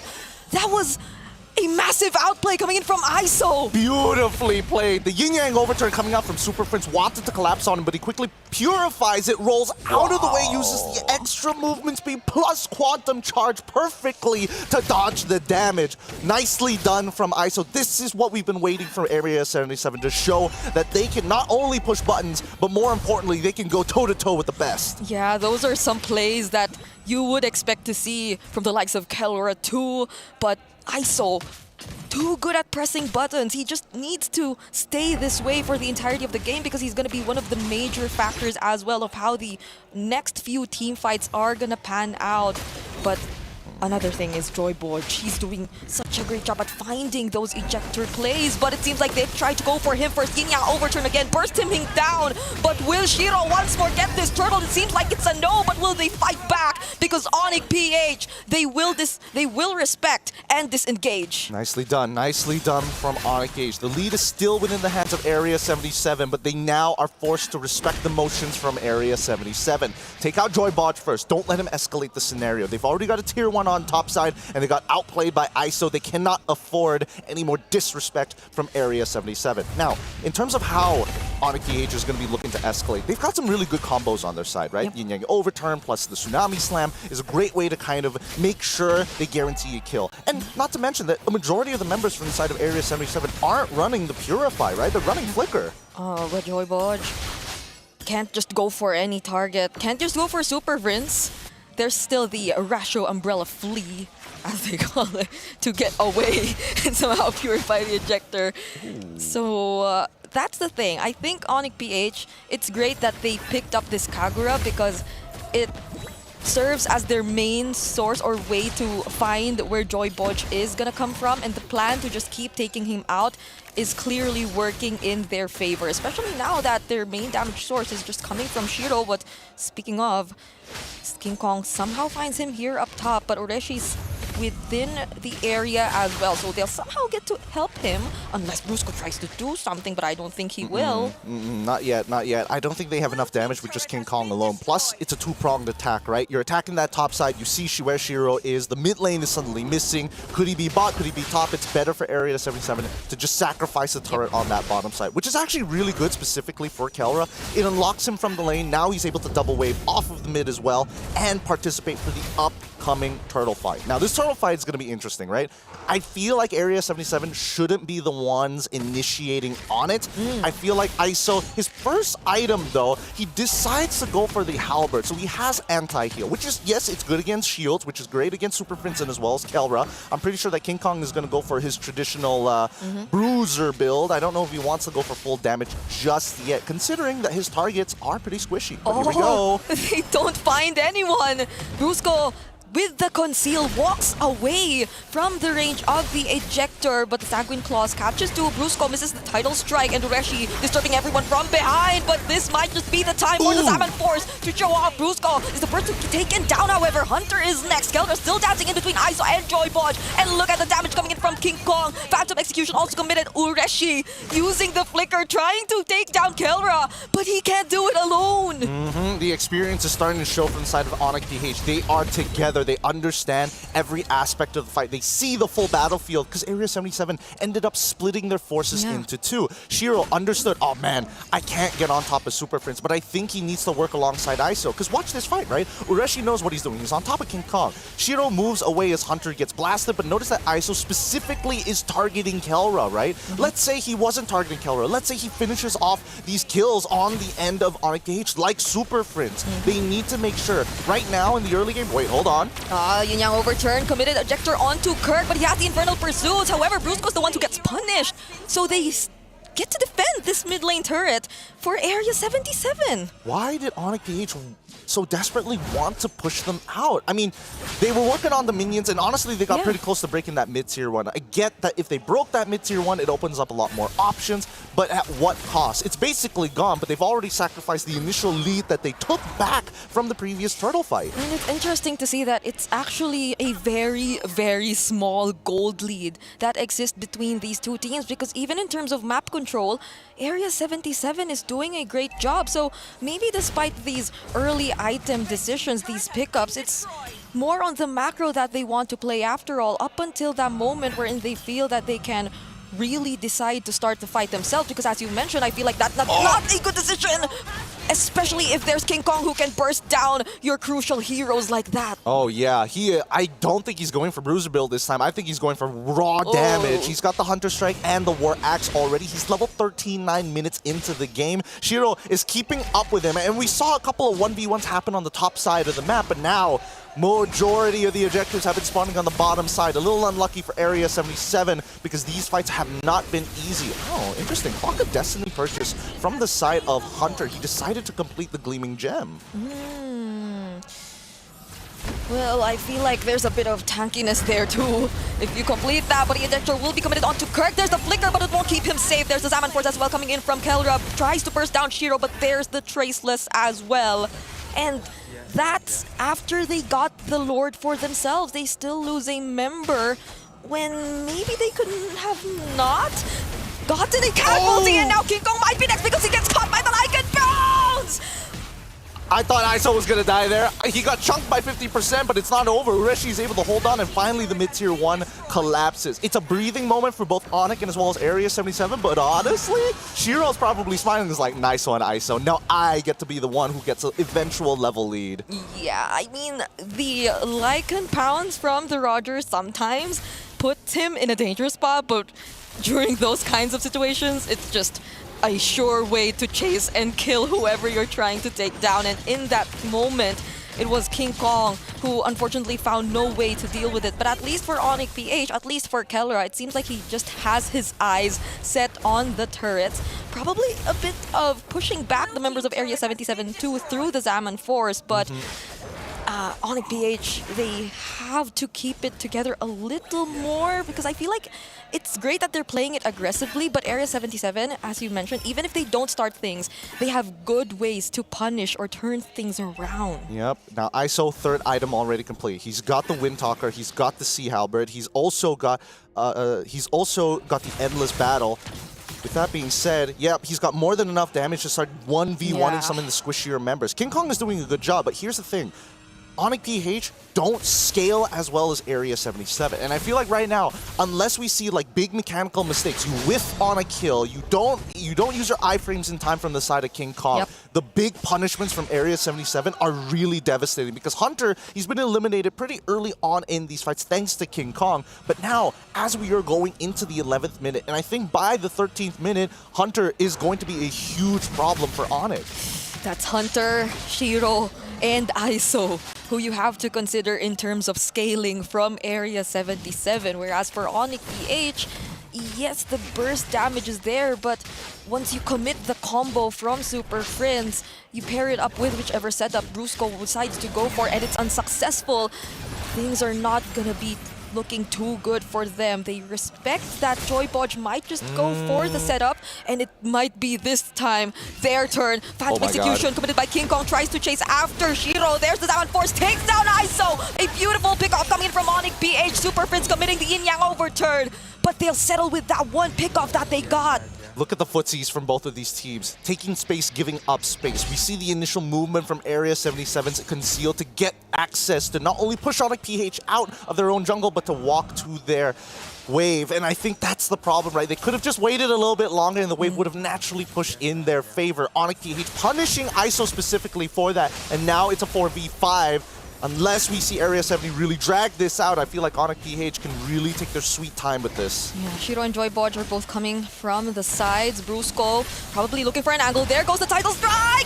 He will be finding the Tsunami Slam onto Shiro, and that's going to be a massive problem now for Area 77. Joy Bodge popped his immortality as well, and the Lord will go into the hands of Onyx PH. Beautifully played by Onyx PH, and now it is crunch time. 8-8 with the current kill score. With a Lord in their hand, they're looking for inhibitors. They're looking for all the outer tier turrets. And worse yet, Kellera has fully scaled. He's got a concentrated energy, so he doesn't mind taking a couple of hits, maybe from a Lycan Pounce, maybe from a single Traceless coming in from Shiro, but he cannot afford to get CC'd by the Sanguine Claw or even the Turtle Boat from the Mountain Shocker. Yep, and it seems like they're doing a great job at just forcing reactions out from Area 77, already taking down the inhibitor turret in mid, even before the Lord gets to approach the base, but Joy Bodge nearly catches Kellera just in time. There's the Tsunami Slam as well, but will they have enough follow-up damage? Yin Yang overturn. Here comes King Kong as well. Joy Bodge might not survive, and Urashi trying to buy some time, but King Kong shuts him down. King Kong's so good at maintaining those War Axe stacks. The true damage is too good, but now the Lord at full health with no inhibitors. Kellera's going for the end. It's a Zaman Force just to take down the base, and Onyx PH take game number 1. Ooh, what a strike from the side of Onyx PH. Decisive fights from both sides. Area 77 telling them, hey, you must respect us. Onyx PH had to, and once they saw them as equals, they went straight for the throat. Yeah, honestly, congratulations to Onyx PH for winning the first game, but I kind of feel like for all Onyx fans, they were a bit nervous. Very, very nervous for that one.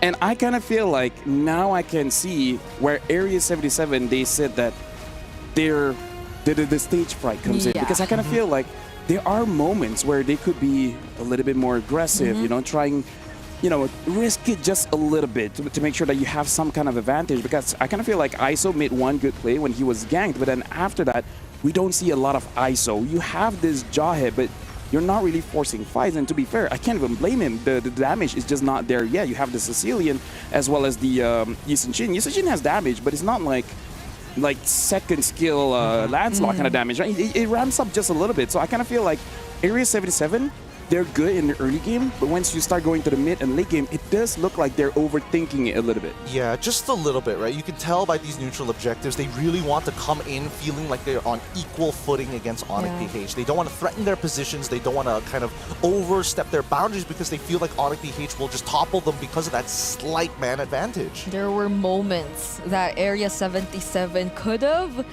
but maybe their hesitation got the best of them a lot of times in this game. Because, like, I agree with you, even as a Filipino watching this, it wasn't as clean as you would probably say it or expect it to be coming in from Onic PH, coming in from the Super Fam. Like, there was a bit of the mechanics showing here and there, the chemistry from Area 77 too.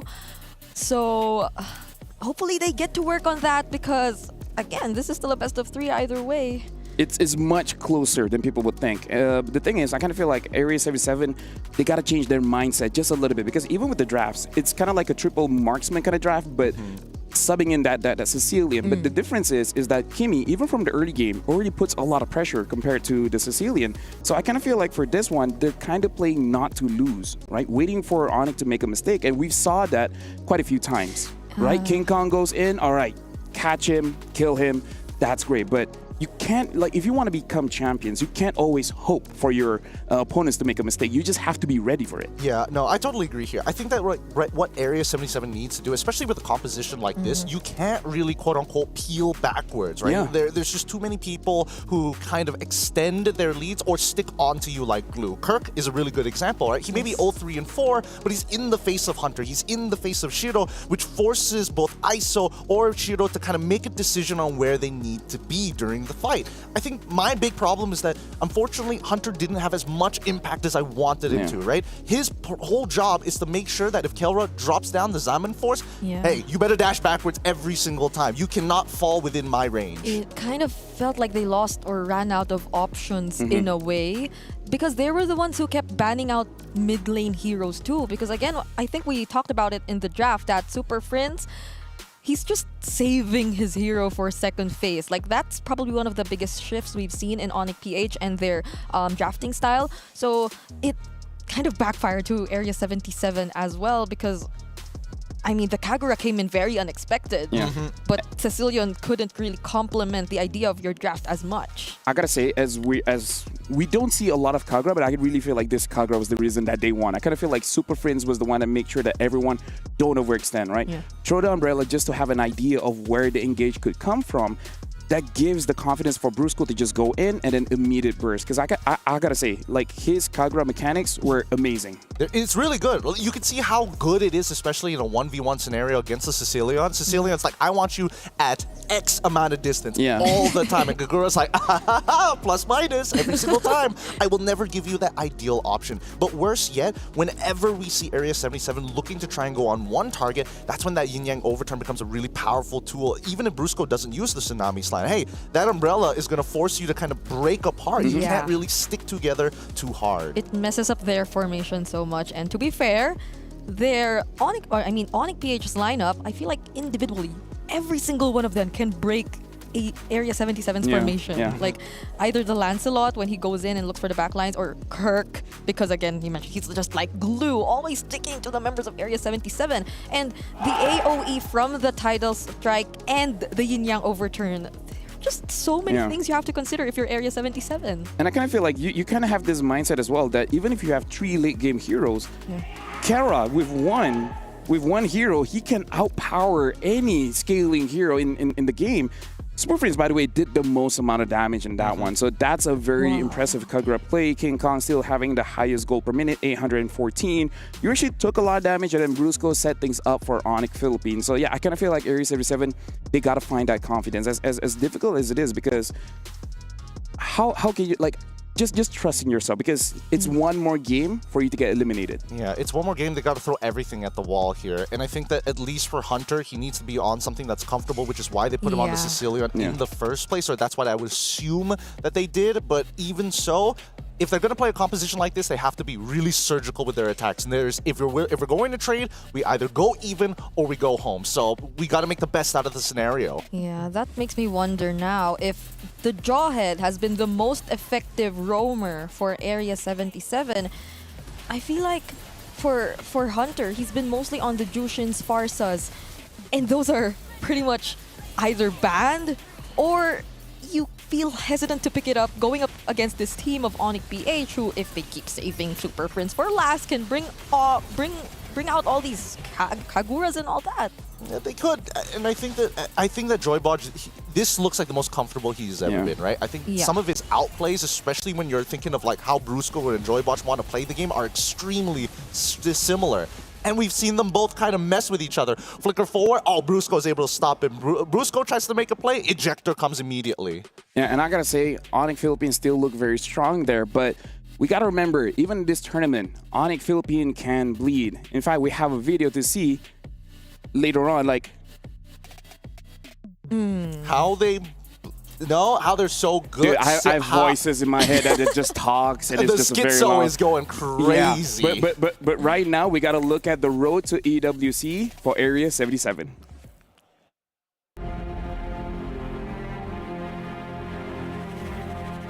It feels surreal for us to be here. And finally on the global stage, nobody expected us to be here. We're like the outsiders.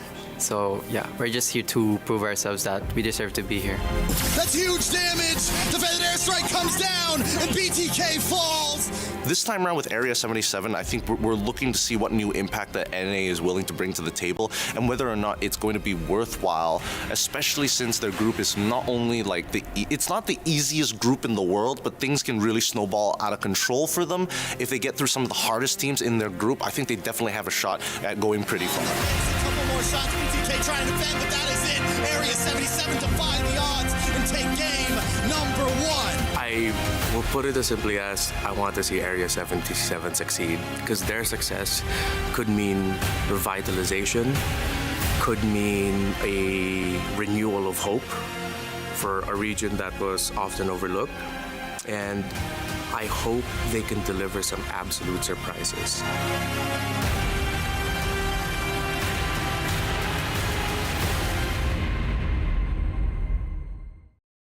I would say it's at least safe to say that they're strong enough to hang with the teams here at MSC. But again, it's just unfortunate. Going up against Look, both me and Remar, when we did the documentary interviews, we were like, there's a possibility, right? If one of the bigger teams from their side on the upper bracket side actually dropped down, then it becomes a huge problem for Area 77. And unfortunately, that's what happened. We didn't predict the future or anything, but like, I mean, this is the worst case possible for NA. But let's jump right into the draft. I can't believe it actually came to this point where Area 77 will have to face an elimination match against a fellow Filipino team. But it is what is it, I guess? It is what isn't. It is what is it. It is what is it in the words of LaFell, I guess? The other one is shut up and talk. Yes, LaFell, 2025. Coming up with some banger lines these days. But hey, look, as we see that the blue side has been taken over by Area 77, it looks like they are the ones who are looking to make the adjustments. Same bans coming up from the side of Onyx PH, and honestly pretty similar bans from the side of Area 77. The only order difference being the Selena in 2 rather than ban 3. Honestly, when I saw the Selena ban earlier, I was thinking they might actually be considering the Farsa. I really thought so too. And then like it went all the way to the end, we didn't see Farsa at all. I mean, like, to be fair, I think we just saw how difficult it is to use a stationary mage right now. Because, like, again, every single time he shows his face, he gets attacked. And this is why we see the adjustments coming in from mid, because even playing mid, I get hella annoyed going up against this assassins, this fighters going up against Lapu Lapu in rank like Yuzong. So I'm like, okay, give me something with dashes. So that's why we were starting to see like Kadita, the Kaguras. Yeah. I mean, eventually maybe even the Nana. Even if I die, I have a second chance, you know? The one, actually Nana's a pretty good shout out here. Yeah. That I can get behind, honestly. Even though I don't like the hero, but in game number 1, they showed they were playing Sicilian, which I don't think is much of a big adjustment, right? Yeah. It still falls within the same parameters and still has the same problems. but now we see that the Kalia is going to get banned out. And now, Kimmy, from the side of Onyx PH, we go into the opening picks. Do we still see that Jawhead opener? Do we see the Yishin Shin? Whoa, No. whoa, whoa, whoa. 1-1.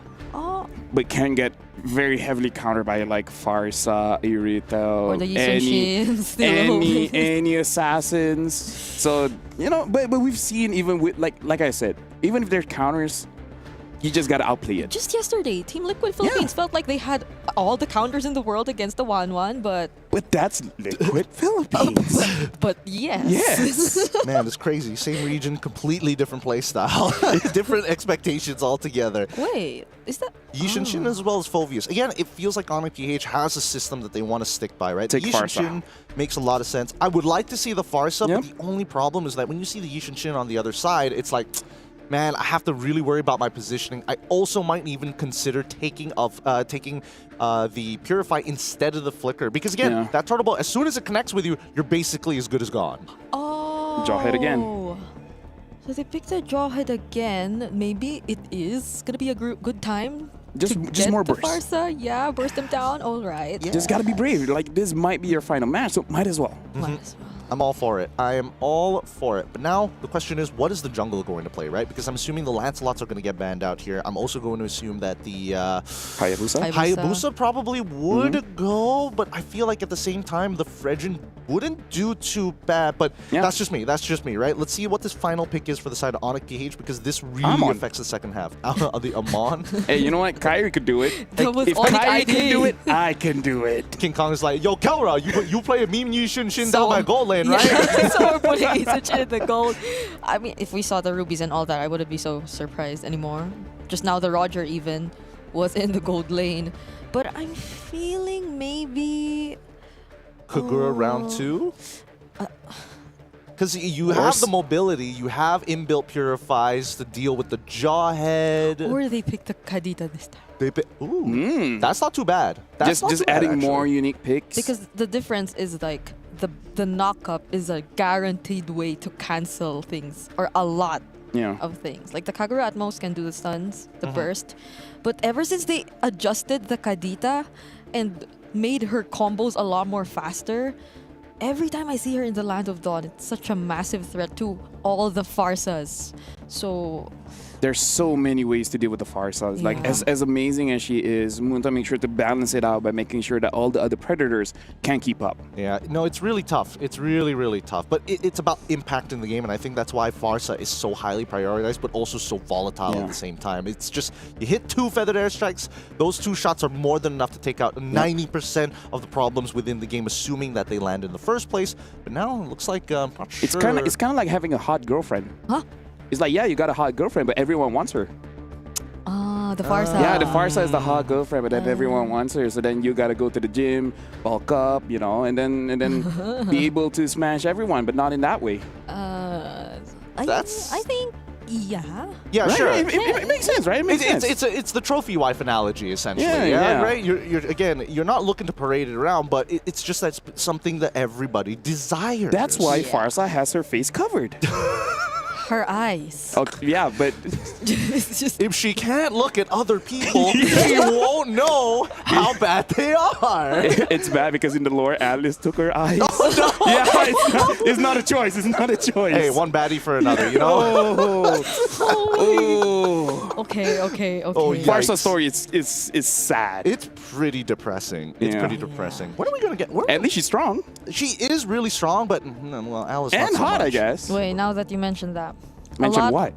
Like the entire everyone wants Farsa thing. Yeah. There are actually a lot of picks still out there that can make things a lot more harder, like the Arlots. Yeah. They're still left open, right? Yes, the Arlots, the Chos. Oh, but they picked the Phoveus. But they can still Arlot roam. They can still... yes, they can still... Maybe they ask, hey, Brusco, you want to use Phoveus? Brusco! Yo, Brusco, hey. you can do a roam Phoveus. Now forever, the image of like, hey, are we going to flex pick something is going to be like, yo, Kelra! Yo, Brusco, you want to play Yishin Shin, my guy? No, but it's true. The flex picks are going to be important, and I do agree that there's a lot of disruptors in the meta and that are still available in this draft to make sure that this Farsa does not have a good time. And now with the hey, yo, okay, just letting you guys know. That there's a pause in the draft. Yeah. Didn't realize that it looks exactly the same as like when you're in the game. I thought it'd be a different UI, but hey. I mean, I don't know. Maybe they heard that Farsa was hot and they'd be like, wait, pause. Stop. What? Stop. Pause. We can't be distracted. Not on an elimination game. Oh my gosh, good luck, Hunter. Maybe that's all I can say. Super Prince is looking across the room and is like, I get it. That's the move. Sound like, good luck, Hunter. No, because like that's the thing. I think I was reviewing some notes, and even for homeboys, I feel like the same applies. Yeah. That things kind of changed when people got Izanami to Yeyo is kind of like Izanami Neo. Yeah, so we're seeing that right now. That was bad. Here. I know. I will punish myself. That's 2 out of 10 right there. Oof, that one stung. Couldn't say anything. No, some of these. There's a hit and miss. It's a hit and miss. Our friendship has been rough. Yeah. Maybe that's why he's just Izanami now. He better, honestly, he should have stuck with the Izanami. Yeah, exactly. Yayo ain't it. Where did that even come from? Yeah, apparently he's my boy, and I'm like, I don't approve. But that's kind of like a parent thing, you know? That's more like a parent thing, I would agree. Yeah. Even so, as this draft continues, I am a little bit concerned of what exactly Brusco is going to play. I feel like it's going to be the Cho. Like, it's a gut feeling, but at the same time, there's not a lot of flexibility now that you've early picked the Phoveus, right? It's a lot of the flex picks that we see in the meta so far usually contributes to, hey, is it going to be EXP or is it going to be the Roam? Now, you're just kind of forced into this one road. I think the Cho indeed has been his most picked hero, yeah. I kind of feel like if you want to be a roamer, you have to know how to use the Cho. Yeah, it's like junglers and Fanny, right? Yeah. You're a roamer. Do you know how to play the Cho? Don't put me on the spot. He can. I've seen him play Cho. I can play Cho. It's just that you know you have those heroes where like you're amazing at it, but the moment you pick up, everything that can go wrong will go wrong. Like, how am I the highest kill? Oh, like like a that Boye thing. Yeah, like a Boye thing. It's like you have an amazing game, but everyone else sucks. You know, it's kind of like your goal laner going 0-8-0, and I'm like, bruh. Okay, you don't have to like put me. You don't have to put me in that kind of So position. you're the gold leader. Hey, actually, no. He's the one that actually carries most of us. He's legit pretty good. I'm like, okay. Everyone else is not. Actually, Husky is okay. Husky's pretty decent. Milo is very hit or miss. He will carry, or he's the reason why we lose. He's mood based. Yeah. Big shout out to Milo. Love that guy. He's the kind of guy that will pull off a Moscow zing, like yesterday. Sometimes why did we have to name drop them? hey. Sometimes Milo, he can be innocent, but most of the time he's like a Mikey. Yeah, you see the difference? There's a very big disparity there. And it's all based on mood. If he's feeling good, he's innocent that day. Not gonna lie, sometimes when he feels good, I'm even more nervous. When he feels good, I'm like, oh, you're feeling good? Like, oh yeah, I feel invincible. I'm like, okay. Proceeds to play Mincetar Gold. Yeah. Yeah, we have fun. MPLMY in a nutshell. Oh That's why we're the best place to... boot camp? Yeah, because anything that can happen will happen, so you're always prepared. So, what about where they boot camped? Hey, why did they boot camp? Indo, right? In Indonesia. Hey, I think that everywhere... Okay, so this is what I've been gathering, right? From all the teams who came down to well, not MPLMY, but came down to MY to boot camp, the general consensus is this. The Philippines, sometimes, they've got really good games, really good ranked games, really good teams to play. Biggest issue, internet. Can they get consistent internet? Indonesia, decent internet, decent teams, really expensive venues, because how are you going to fit like 6, 7 people? So Malaysia is the perfect in-between where it's like, it's cheap enough, you get decent internet, and you get like semi-decent teams. So there's that. So that's the tourism part. It's like, hey, come to Malaysia, it's cheap. I feel like if teams heard that. It's bang for buck. It's bang for a buck. It's bang for buck, and we have enough top-tier teams from around the world coming to one place, then scrims are also going to be pretty good too. Yeah, I've been there a couple of times, and I like Malaysia. I like how you took your time with that. Hey, I do. Like Malaysia. That's just me helping you convince. I mean, like most players come to there. Malaysia, just eventually becomes like really super good. Innocent, Cram. So you've been there long enough, so you should be really good. One of the best. One of the best. Top tier. I almost defeated Zorn. Huh? I'm not even kidding. We found him in rank and we almost did it. Almost. Almost. Very close. We only know because he was streaming and then we checked like, oh, so close. If we only did not make this one, two, a few mistakes, we would be fine. What was he using? I think Suyu or something. Like he was playing jungle. He was playing jungle? Yeah. During that time, he was playing jungle. Yeah. Oh, fair enough. I mean, like to be fair, I kind of feel like he's one of the best junglers in Malaysia. The full experience was if you nearly beat him and he was on the likes of Igrak or something. Or like... And LaFell was playing like Cho. Yeah. I will only use Cho on solo rank, so at least if I feel bad, I'll just be angry at a few randoms, you know? Yeah. Pull down the MMR of the 4 other randoms. That's the way to go. Oh boy, this game is really taking some time. It looks like we're going to take some time before the technical issues are going to get locked in here. But, I mean, spirits are very high for both sides. I don't think anybody is too disappointed just yet. Not entirely sure what the issue is just yet. But even so, thank you for everybody out there being patient enough to stick around for this matchup. Again, it is still elimination, so I can imagine that this is like a looming dread for Area 77. Yeah, especially as they're one game away from actually potentially being eliminated here. And so far, in the past 2 days, or actually, if you count today, then yeah, that's 2 days. We've already seen what, like 2 teams get eliminated already? 2 or 3? Was it? Yesterday was 2. We already had one today. So that's 3. Yes, quick maths. It's quick maths. We're about to get another one here because this is the last lower bracket match we'll be seeing today because we're jumping to an upper bracket match right after this, which Let's is a not talk about that. match. It's unprofessional to talk about other matches during this match. But we don't talk about that yet. Yeah, we don't talk about that ever. Oh. What about later then? Hey, what It'll about just this be pick? silence? Just raw silence, and we cut over to the EECA broadcast.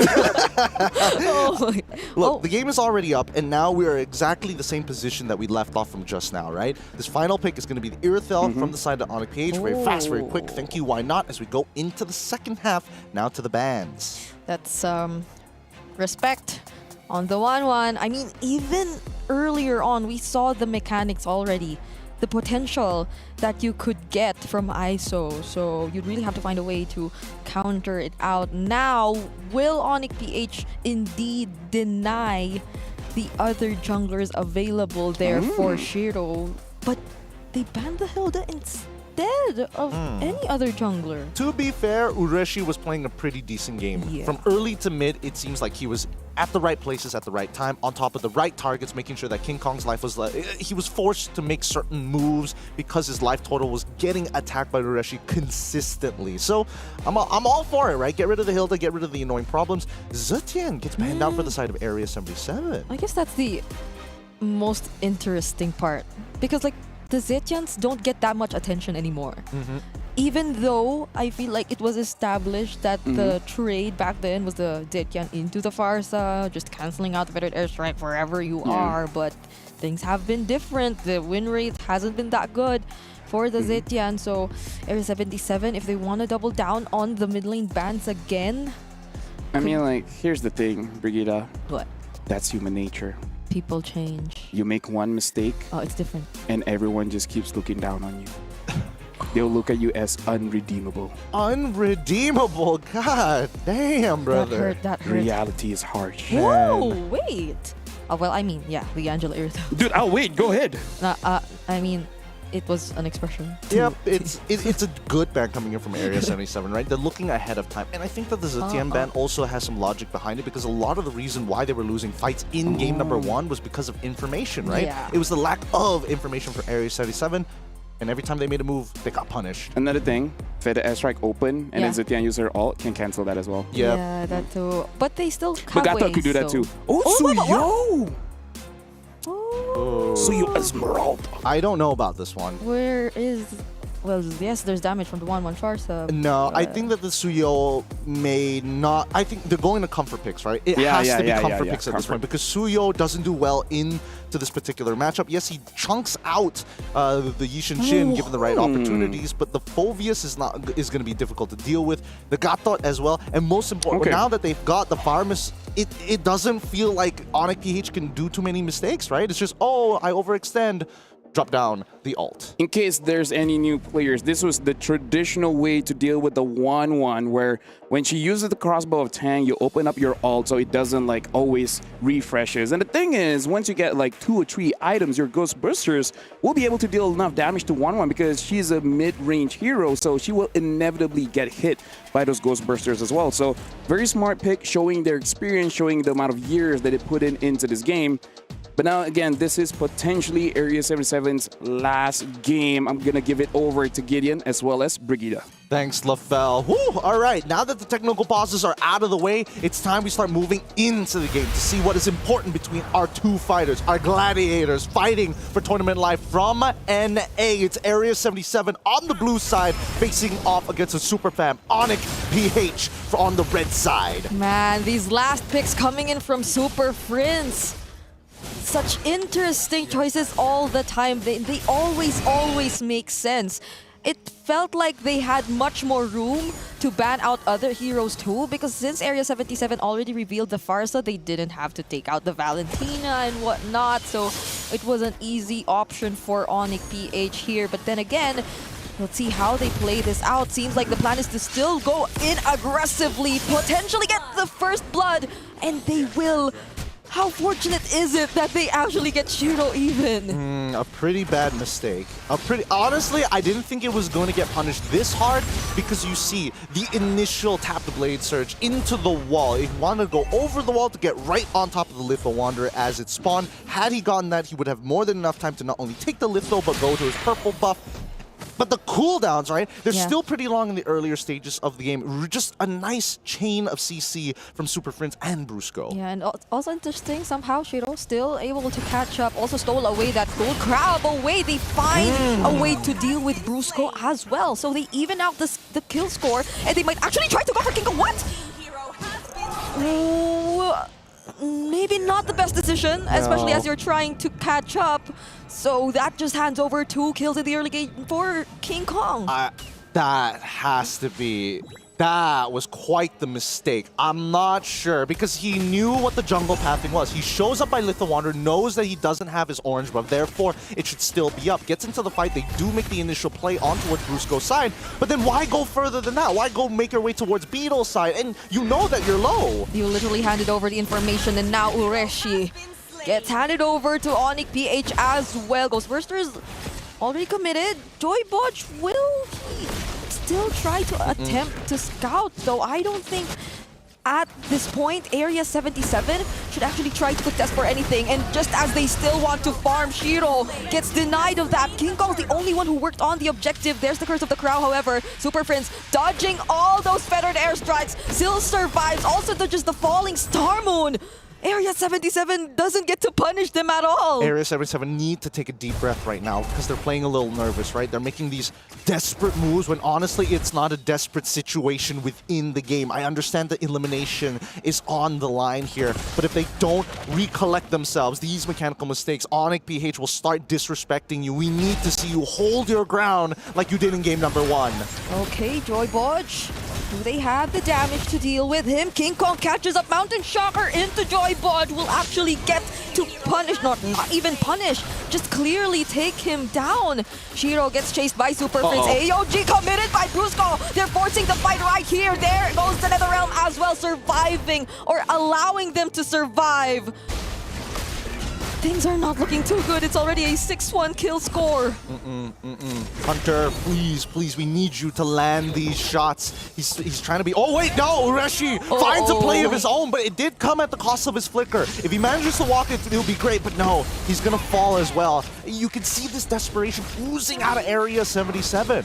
You need to see the chemistry, their familiarity with one another come in, because it feels like they're doing too much things, separate things, individually in this game, which clearly is not the way to go up against this lineup, especially if you're trying to play around certain heroes of Area 77, because being this much behind, especially on Shiro, doesn't guarantee the space that your other members need to farm up. Yes, and right now, you can tell that when it comes down, when people talk about experience, right, most people are thinking, oh, you need to have a certain level of game IQ. No, Onyx PH has years of protocols that they've implemented in their game, force of habits when they see certain movements across the map. When you see someone like Ureshi walks up, guess who's there? Kirk, keeping an eye on it. And with that being said, their numbers advantage can pinch them whenever they want to. With the lead that they have, they're forcing it. Dark Wave and Infernal Pursuits into the AOG. Even with those two setups, it's all enough for Onyx PH to take down several members from Area 77, and now it's an easy way for them to convert. Just 5 minutes into this game, they'll actually get to take the Tier 1 in mid. Yep, this mid trio from Onyx PH. Now bulldozing their way, the most important structure of the mid lane collapses and the anchor of Area 77 just struggling. Like, I mean, ISO, he's doing okay, right? He's trying to hold on to this wave, but the single assist, and more importantly so, the crab control from Kelra is only going to propel him forward, right? 92 gold, honestly not that bad. ISO is holding on despite Kelra's initial assist. Oh, but Shiro gets caught here in the middle of 3, or actually 4 members of Onyx PH. That's already monster kill for King Kong. Gets to use the Mountain Charger onto Hunter. And with the AOG, they don't get to catch Joy Bodge, but still, those are two crucial members from Area 77 already. The one thing that you should never give Onyx PH, it's tempo. They've got not only a decent lead on their side that we've seen a lot of teams recover from, even at the top of their game, but tempo is too powerful. That's Kirk dealing with 2 members all by himself. And with that little help he got from Super Friends, they got to kill ISO for the first time. So all members of Area 77, they're clearly struggling at this point in time. Any play that they make is going to get disengaged. They need to understand how this composition works from the side of Onyx PH. They're getting bulldozed through because they don't have the right abilities at the right times. Not to mention, not even the items, right? So it feels hopeless. The only ways we see Onyx PH actually dropping the ball mainly comes from Brusco. His AOG is a game changer right now. Great disengage, but more importantly, it forces Area 77 to use a battle spell if they are caught out in the open. We need to start with that. Punish Brusco. Get that AOG out of the way, and then be patient if Onyx PH makes a mistake. And that might just be the way they're planning to go. And their first step is to maybe avoid the fights for now, as they look for the trades on the opposite sides of the map. But will Onyx PH actually let you avoid these fights? Kirk will try to chase down Shiro, forced to use the Retribution. AOG gets dodged, but he won't get to judge the Infernal Pursuits. And they finally deal with him once again for the 6th time in this game. Honestly, it's not too bad because there's no jungle camps that Shiro could have taken, right? No jungle camps to invade and steal. Taking that tier 2 is not that bad, and dying for a 6th time at this point really isn't much goal to the side of Onyx PH. They can kill him another 4 more times, and then yes, we have the Diggy, good old Diggy feeding strap, but even so, he's basically pretty worthless. Yeah, Ureshi's gonna try his very best to escape this chase from Onyx PH. Fortunately, has the mobility as an Esmeralda and the Flicker to keep him safe. But that doesn't change the fact that he'll get to find King Kong in the mid lane, and King Kong's the one who has enough damage to actually deal with him there. They've already taken down Ureshi here. Onyx PH, they want anybody other than Shiro right now. Shiro just doesn't give them enough gold. It's not worth the time. They've already taken 1 off of ISO. They've taken 1 off of Ureshi at this point. Sorry, 3 off of Ureshi. They just need to get these holy shields down. If they're able to crack these holy shields early on, this Lord could be devastating for Onyx PH. They have a 6.4k lead with the majority of their carries already moving to their 3rd item. Yeah, that's already a Blade of Despair that you can see. Oh, doesn't even get to use the ejector.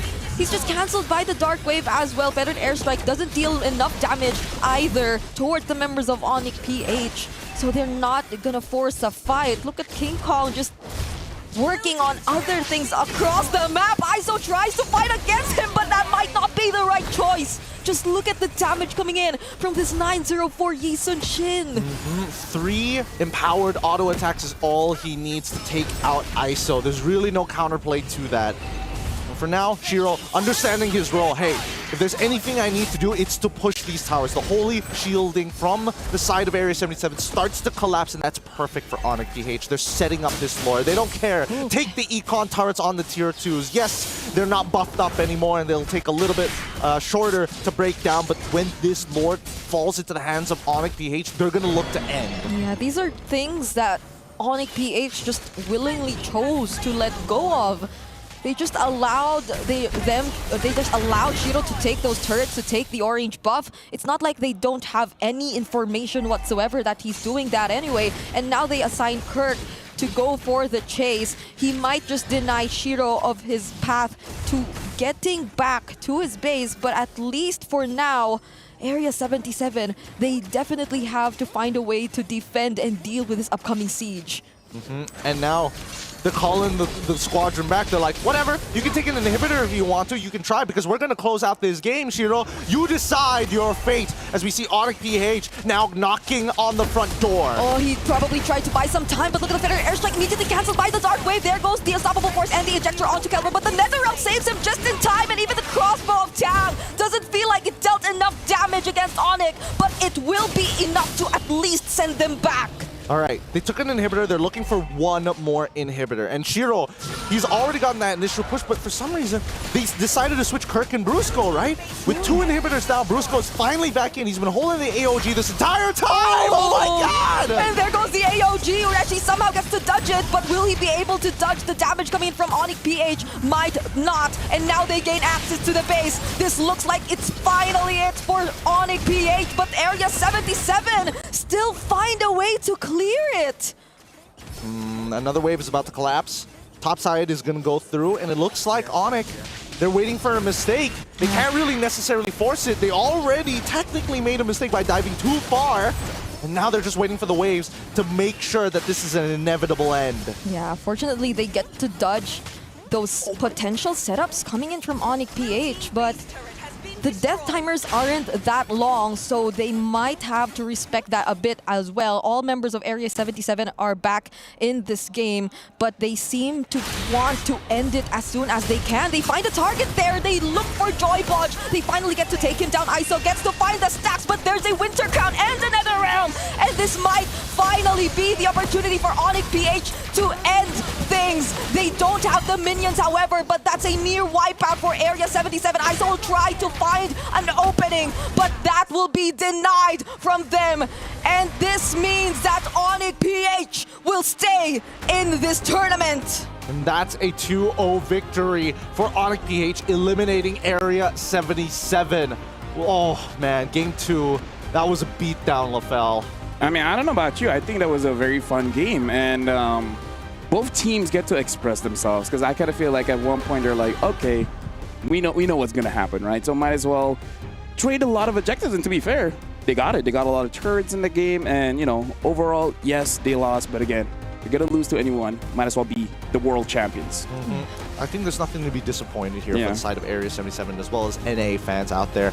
The early game definitely is what really sealed the deal, because once Onyx PH had their mid-trio kind of roaming around and kind of bulldozing after the mid-tier 1, it was basically done for, right? Side laners, nobody was getting much of a lead anywhere there, so it's just, there's no saving grace. Yeah, the way that Onyx PH just decided to capitalize mistake after mistake coming from Area 77, this was, yet again, experience clearly in play. I feel like there were a lot of those small mistakes which could have been avoided, but that's the thing, maybe. This is still, in a way, at the end of the day, something to learn from if you're Area 77, and for their first experience, for sure, they've got a lot of lessons from the first 2 matches that they played.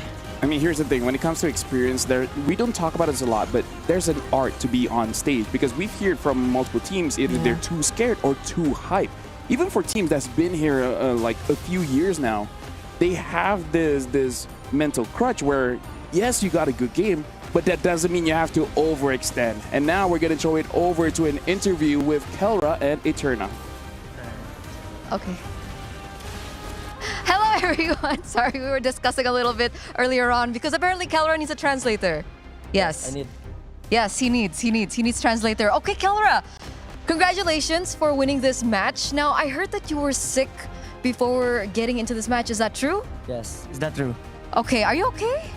What's going Right on? now, I'm okay, but earlier I not feel better because it's hard to breathe because of my asthma. Oh, so the asthma was triggered. Yes, and also I'm feeling dizzy earlier. Oh, dizzy and asthma. But you're feeling okay now, or is it still? A little bit, okay. A little bit. Okay, we'll make it quick then. We'll make it quick.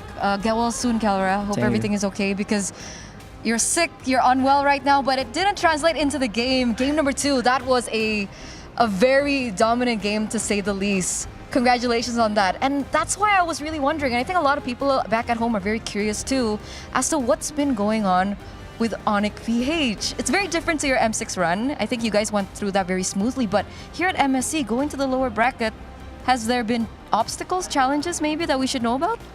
Siguro yung mga naging obstacles lang sa amin yung yung mga naging challenges sa amin. Mas naka-adapt yung mga team ngayon sa playstyle namin compare sa M6 na run namin na dominating kami, na walang naka-adapt sa laro namin. He said that I think the challenges that we have faced during this season is that a lot of players and teams are able to adapt with our play style compared to our play style in M6. Okay, so it feels like the other teams are stepping up because we didn't get to talk to you about what happened after that Aurora game. How did the team take it? Was it a positive vibe after that, or what happened? Nung pagkatapos sa laban namin sa Aurora, parang hindi naman namin in-expect na kami talaga yung mananalo dun. Pero confident kami kaya pala namin na manalo dun sa Aurora. Naka-scrim kasi namin yung Aurora. Yung result ng scrim namin is very, dikit talaga yung laban. Kaya, yun. Mas naging positive pala kami nung after namin matalo. Okay, so he said that after our game with Aurora, we became confident after that, but although we didn't expect that we're gonna win the fight because we were able to do scrims with them. But despite that, they're still able to be motivated after their fight with Aurora. Okay, so still motivated after that, but you were expecting that loss against Aurora? Hindi ko naman na-expect yung loss. Kumbaga, expect ko lang na magiging close fight yung laban namin. We didn't expect to lose the game, but we expected that it's going to be a close fight between us. Oh, okay. They expected it to be a close fight. But was that okay? Was the players all right after that? Was it like a hard hit to the mental, or are you guys okay? After talaga ng laban namin, parang mas na-motivate talaga kami, tas mas natuwa kami. Ewan, ba't ganun naging feeling namin? After nun, parang gigil na gigil kami. Mas gusto namin, after ba namin, pagkatalo namin doon, gusto na ulit namin maglaro eh. Ganun feeling. After that game fight, we don't actually know, but we just felt motivated after that. We just want to win more. Okay, so the drive became larger after that loss. Now, speaking of that drive, you're not in knockouts just yet, right? You still have one more match to take down, and it's either going to be against Homeboys or Team Spirit. So, up first, who do you think is going to be up against? Tingin ko yung makalaban namin Homeboys kasi malakas din Team Secret eh. I think it's going to be Homeboys because it's strong. Ooh, Homeboys. Okay, I mean right now Homeboys are looking like a strong contender, but Team Spirit are too.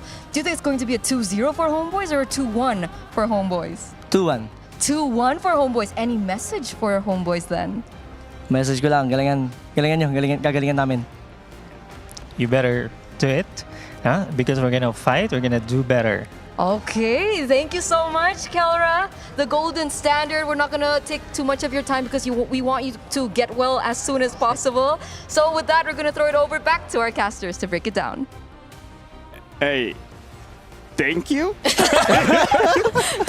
In a way, again, we wish him fast recovery. Looks like a lot of people are getting sick here. So hopefully everyone is doing okay.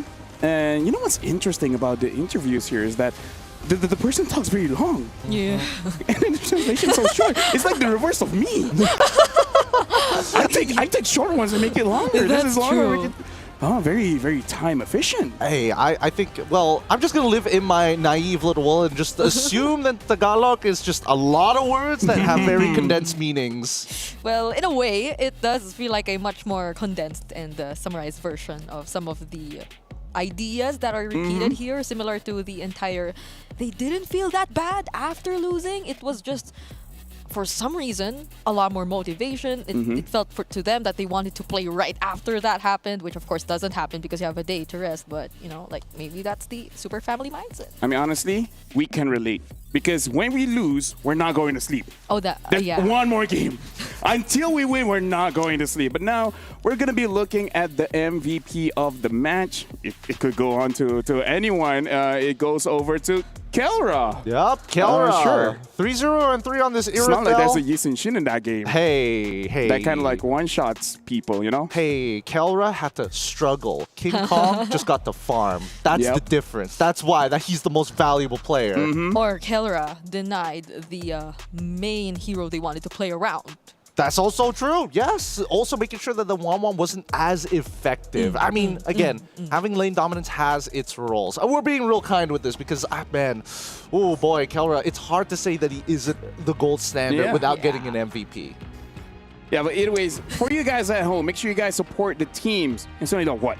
20 diamonds. Make sure you guys support the teams because, again, it all contributes to your own benefit of getting skins as well as a lot of goodies with the MSC coins. Now, coming up next, it's very interesting because Kelra has a lot of confidence for Homeboy. So I'm not going to have opinions because we know how that goes. So I'm not even going to ask you guys. We're just going to prepare for the next one because right now we're going for a break where after this is Team Spirit going up against Homeboys.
Reach your impossible. Lenovo Legion.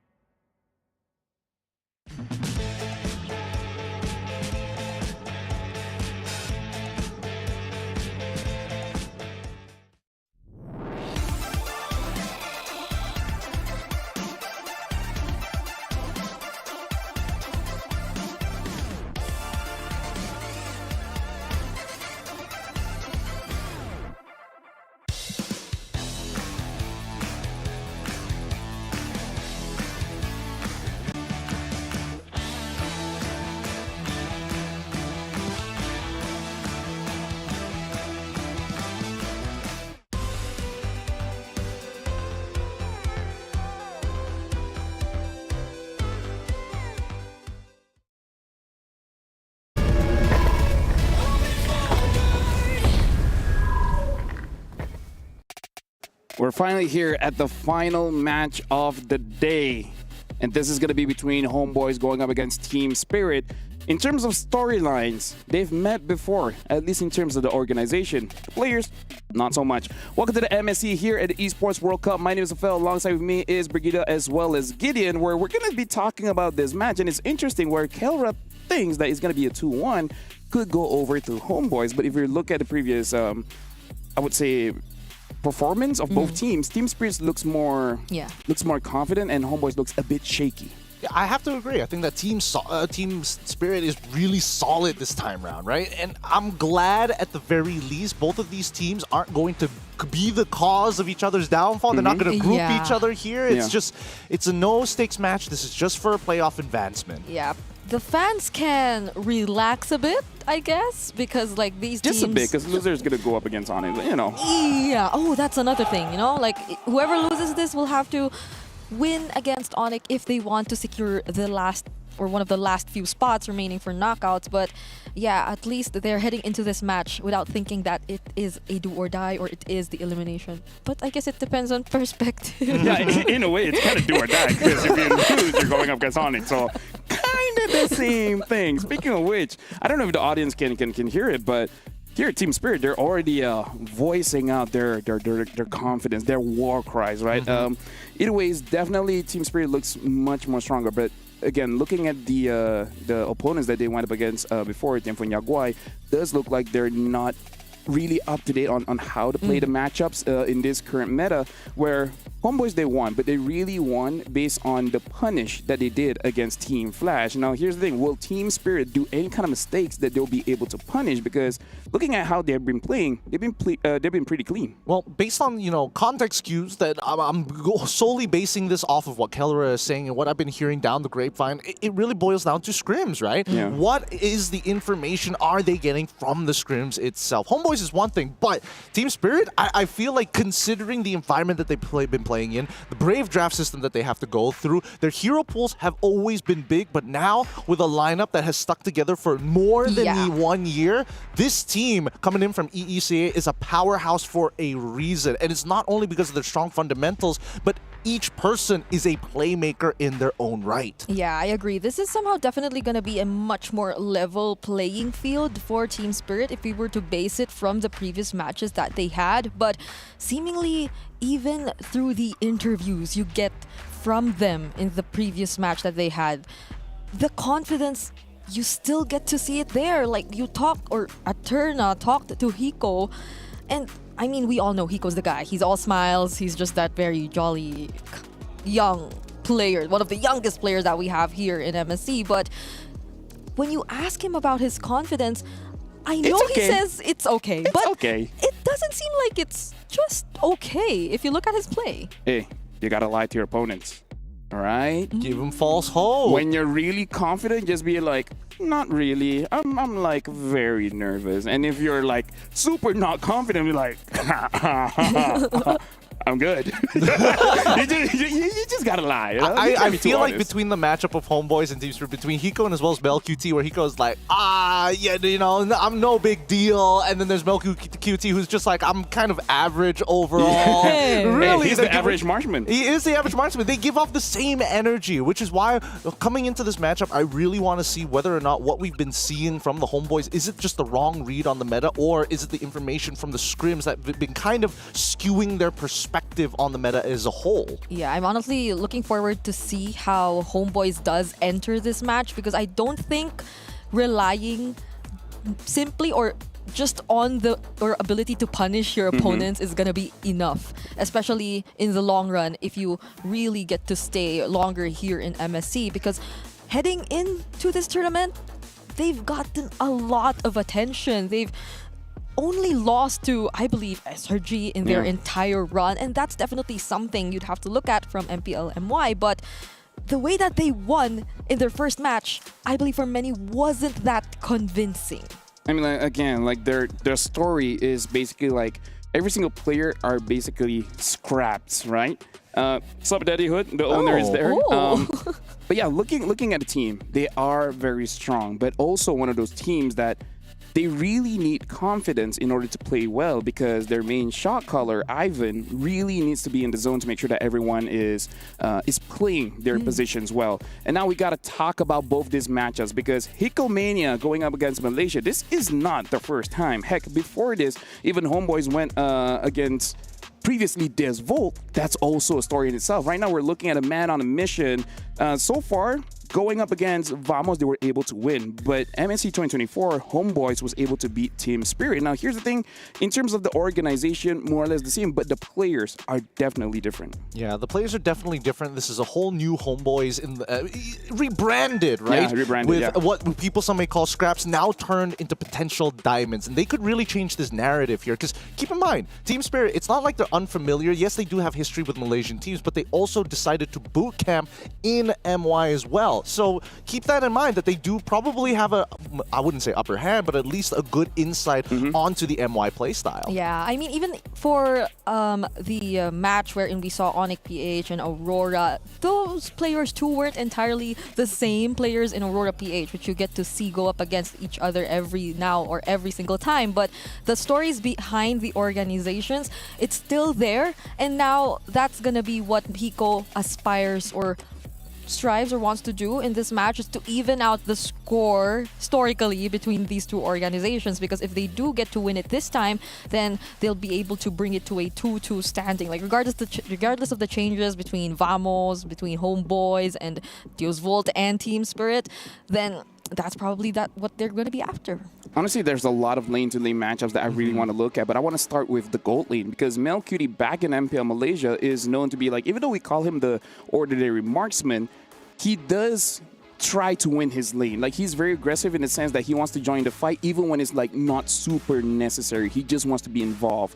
But I gotta say, in the previous matchup going up against Team Flash, I see some hesitation. It almost feels like he's playing a little bit too safe, which is not really his playstyle. Going up against Hikomania, we've seen him having the capability of even getting savages against one of the stronger teams. So I really feel like Hikomania, despite him saying, you know, confidence-wise, it's just okay, I kind of feel like for both of them, Mel Cutie is the one that really has to get comfortable here, where Hikomania, in a way, he feels at home. Oh yeah, for sure. Because Hikomania has proven time and time again that he is capable to play on a big stage and perform at the highest level. But Homeboys, this new rebranded Homeboys, it's a little different. As we get into this draft, I'm hoping this time around it could change that full narrative, that these rejects are now turned into diamonds and shaping up to be potential favorites or dark horses, right? I mean, if we're talking about, as we go into the draft, we need to start talking about some of the other matchups, because Izanami Yayo or Izanami, the Prince of Mages against Sunset Lover. I don't care. Fair enough, but Izanami and Sunset Lover are honestly pretty similar in their play style. And then finally, the one matchup which I'm really worried about,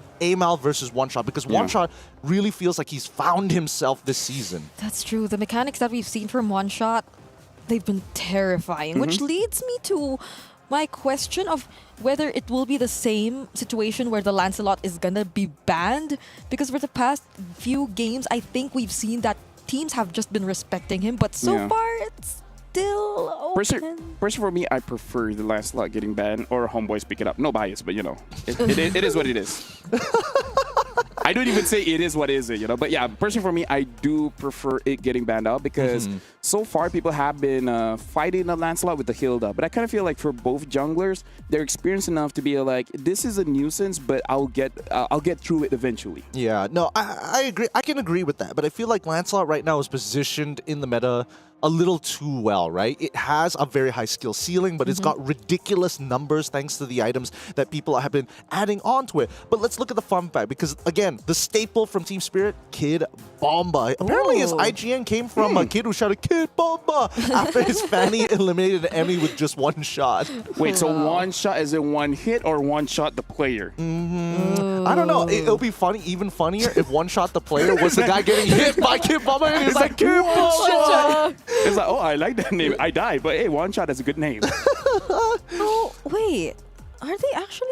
Banning out the Irito, this is very interesting. They want to set up for a 1-1 first pick. Let's see whether TS decides to kind of lean into it, right? They can decide to be like, yeah, sure, no 1-1, no problem. Why does it feel like they're thinking about, they might let it go? But the thing is, they ban out the Arlet, so this makes it so that Team Spirit can pick up the Farsa. Yeah. Maybe even Farsa Lancelot to go up against the 1-1. I kind of feel like that's a worth it trade. So are we still going to She even went Omen, they're like, No, because I'm thinking, are we still going to be supporting Homeboys in... Oh, wait. It was okay, coach. I see. I don't understand. This is the table of the flipping. Why? Why would you? You're on blue side. You're on blue side, and you're like, I want to set up to potentially get a 1-1, but no, we're gonna go now they Lance. can get a Farsa. Yeah, now they're gonna get Farsa the Farsa. Granger? Do they want to go Granger here? I mean, it would have been nice if Erythel was open, but hey, decided to ban it out. There's a Phoveus too. Phoveus isn't too bad, but then that opens up options for TS picking up the CC, and then really starting to compromise. I mean, it's difficult enough that you have to deal with the Jushin? The Jushin, yes. Sorry, I don't know why the name was taking so long to get to me. Processing speed slowing down. It's okay. I forget people's names too. Maybe it's the voices, I don't know. Even so, being able to kind of stick onto your opponents is always a really good opportunity. But that's the thing, you are going to be an anchor. And now Homeboys say, you know what? We don't want that Farsa. Instead, we're going to lean into the Kimi this time, plus the Badang, which is probably saying something about TS. Like, hey, maybe there's an opportunity, and it also deters TS from actually picking up Joy. Interesting flow we've seen so far. So does Team Spirit get the hero for Phoveus? I feel like either Phoveus or the Hilda is an option here. I don't think that they're going to go for But like Phoveus or Hilda. I'm just worried about the one-shot options later. Oh my... Okay. There's a lot of damage here, but the thing is, Homeboys has a lot of damage as well. So it kind of looks like for Homeboys as well as Team Spirit, they're just, making a gentleman's agreement and be like, hey, let's fight Micro here to see that who has the better skills. I'm down, but the problem is that Homeboys do have a bit of a trump card on their side. Ooh, good ban on the Akai. Really good option here for the side of the Homeboys to ban out, but the same goes for TS. It does reveal a little bit of how they want to run their comp. However, Homeboys, they kind of have their book a little more open other than the Badang. I feel like TS need to recognize two things. One, yes, the Phoveus is still a potential for the side of the Homeboys, but I think they should be more worried about a Masha more than anything else. Or maybe even later on, if Homeboys picks up something like a Harif, I kind of feel like their momentum, it builds up very, very fast with the Kimi as well as the Harif, and even the Badang. Like, they just, okay. Hey, you know what? I'm good at drafting too. Hey, they could throw the Kimi into the gold lane, worst comes to worst, right? I think that's still a potential. There's still some potential there. I'm not sure how that matchup works up specifically against the 1-1. I know Granger and Harith, I'm not so sure about the 1-1 positioning on that. Now, we go to the final ban for the side of the Homeboys, and then first picks on the second phase for TS. Oh, wait, another pick that people like to go up against the 1-1. Mostly just because you want to survive the lane is pick up something like a Claude, which I remember like week 1 or week 2 of MPL, that is something that Melcuti really likes to use just to make sure that this 1-1 is not able to get an edge over him. This is interesting. It seems like it's purely utility that they want to deny from one shot. So again, gentleman's agreement, let everyone be damaged. They're letting... I mean, I thought damage was the good thing. Like, it even a lot of damage was a good thing. But I like it. Homeboys are just letting it happen for Team Spirit. But they save one-shot's hero for later. Picking up the... Wow, this is like a lot of single target, not so much bursty composition we're seeing from Team Spirit so far. I totally agree. I think that right now, Team Spirit, what it really boils down to is we fight. We're going to get, no matter what, there's going to be attacks for our life total when we trade against each other. But if I can leave the lane first, we rotate super quickly with our entire lineup. I think that's the general idea I'm seeing from the side of TS. Yeah, I kind of feel like they're playing for Hiko here because honestly, like this is kind of like the same mindset or playstyle that they have for quite a while, and now picking up the Ruby as well as the Beatrix. So first you thought, oh, Ruby Golem, and you're like, nah. No, even the Lancelot first pick gave us that feeling, you know? Hey, Mythic Seal picked up Lancelot first pick and took down SRG, okay? Yeah, I still have my traumas, Brigida.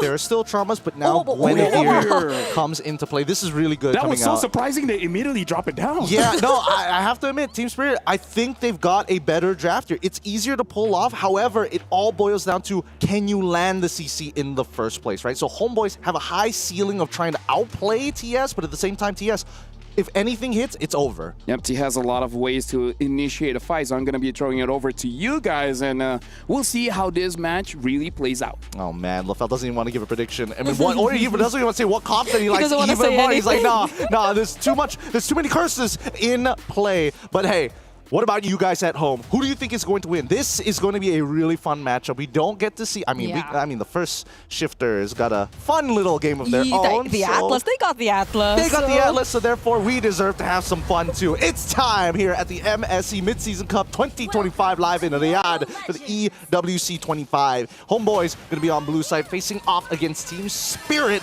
on the red. This is gonna be an interesting take on the playstyle from Team Spirit.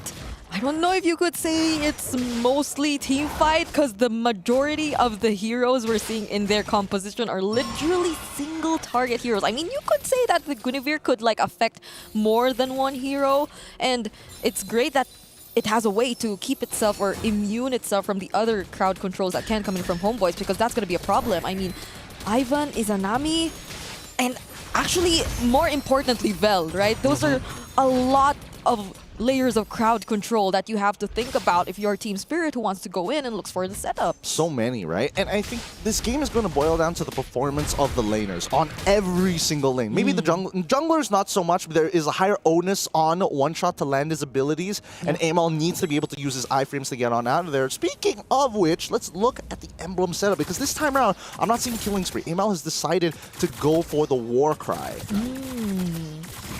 Even for, I mean, looking at the emblem combinations for one-shot, since it's been a while since I've seen a Guinevere jungle, seems like it's going for a tank emblem, a little bit of thrill here, and of course additional damage to the jungle. So yeah, maybe it is indeed Team Spirit just wanting to play around Hiko. If even the Guinevere seems like it's going for a bit more tankier approach. Yeah, I think the tankier approach is slightly better here, right? Because if we're talking about just like, there's just so much disruption from Homeboys' side. The only way we see One Shot actually making an outplay of his own is if he times his Violet Requiem perfectly against the I'm Offended. But now, first fight. Oh, that's another one that's timed, but look at the layers of crowd control coming in from Homeboys. They introduced it as early as minute 2 of this game. First blood is none other than One Shot, and this is likely to be a turtle that gets into the hands of Homeboys. Thorn Rose dealing a lot of damage, but Amal somehow gets punished too.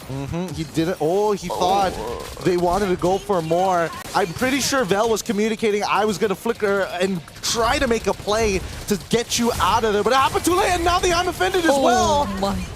I'm not gonna lie, I wasn't expecting those 2 upcoming kills. That's true, that's why I already stopped. Like, imagine that, there was still a flicker that Ivan could potentially burn, and yes, it's gonna be a huge problem for Team Spirit, who's just trying to run away, but that's the thing, this isn't a gold lane Ruby, it's an XP lane Ruby, so seeing it active in the first objective just helped so much in terms of Homeboys winning that fight. I mean, the way that they're able to layer the Fist Break and the I Am Offended, Team Spirit could barely move, could barely get out. There aren't any Purify spells either way other than Sunset Lover. Yeah. Oh, so it seems like I was wrong. Amal did end up missing one of the punctures. He didn't get a reset on it, which is why he couldn't double dash out of the pickup here.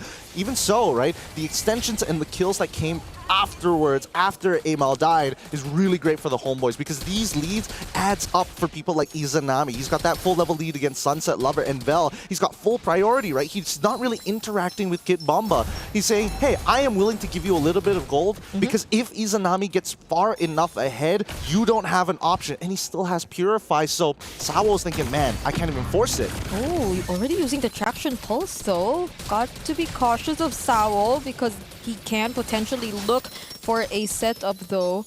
But this is different from what we were kind of expecting to be Team Spirit just constantly being the ones to dive, trying to interrupt and look for Izanami or making him uncomfortable in terms of positioning, because if they're able to establish this lead, I mean, that's 100% kill participation for majority of their heroes so far. So I feel like they're going to be extra confident in whatever they try to do or in whatever they try to position themselves. And that's what we're seeing right now prior to the next objective of this game. Hey, Mal, you gotta be careful there, buddy. You can't be losing your resets here, especially for your puncture. It's too important. Whoa. This might break out. The Traction Pulse has been thrown, but at this point, everybody, they're ready for this 5v5. They're really... Oh! And it's Homeboys who starts things first. Amal doesn't land the Thorn Rose, will still try to go for Hiko, however, and Vel actually gets taken down. Kid Bomba surprisingly gets the last hit on the turtle, and Amal might have just gotten taken down. Oh! What?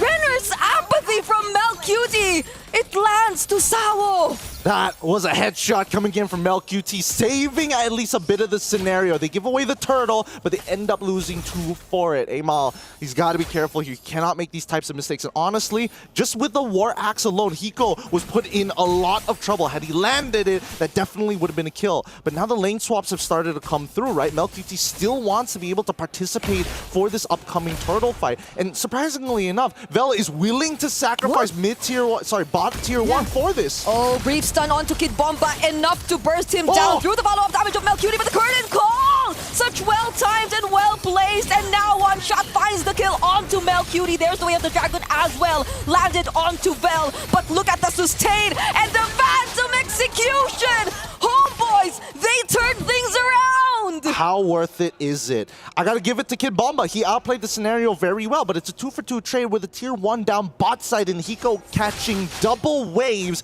in the process. The true winner of this really is Hiko, because Melcutie, if he survived here, it would have been a different story. Had he taken a kill off of Kid Bomba, then the economical damage wouldn't have been so bad as Hiko continues to get ahead in this game. The cleanup is nice from the side of the Homeboys, but the execution is not as polished as we would like it. Look at Kid Bomba. He knows he outplayed that. It's like, try me again.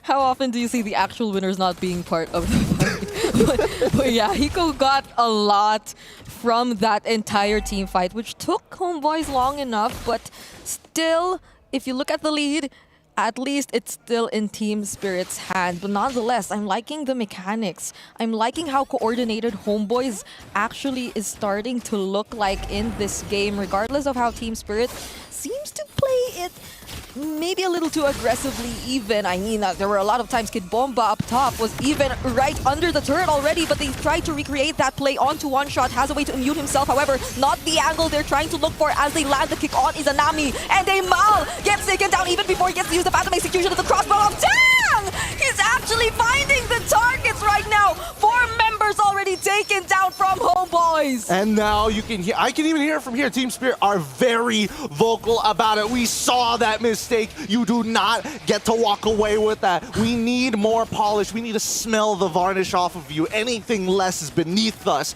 Kid Bomba already managed to get the blade armor. This is going to just be a tougher time for Melcutie to try and cut through him until he gets a Malefic Roar or a gun. Regardless, it is a winning scenario as Team Spirit, 7 minutes into this game, 4,000 gold ahead, and a majority of it being held by both the side laners, Kid Bomba and especially Hiko. They have so much room to move around the map. Ever since they've been winning out on the macros is the first few team fights that we've been seeing.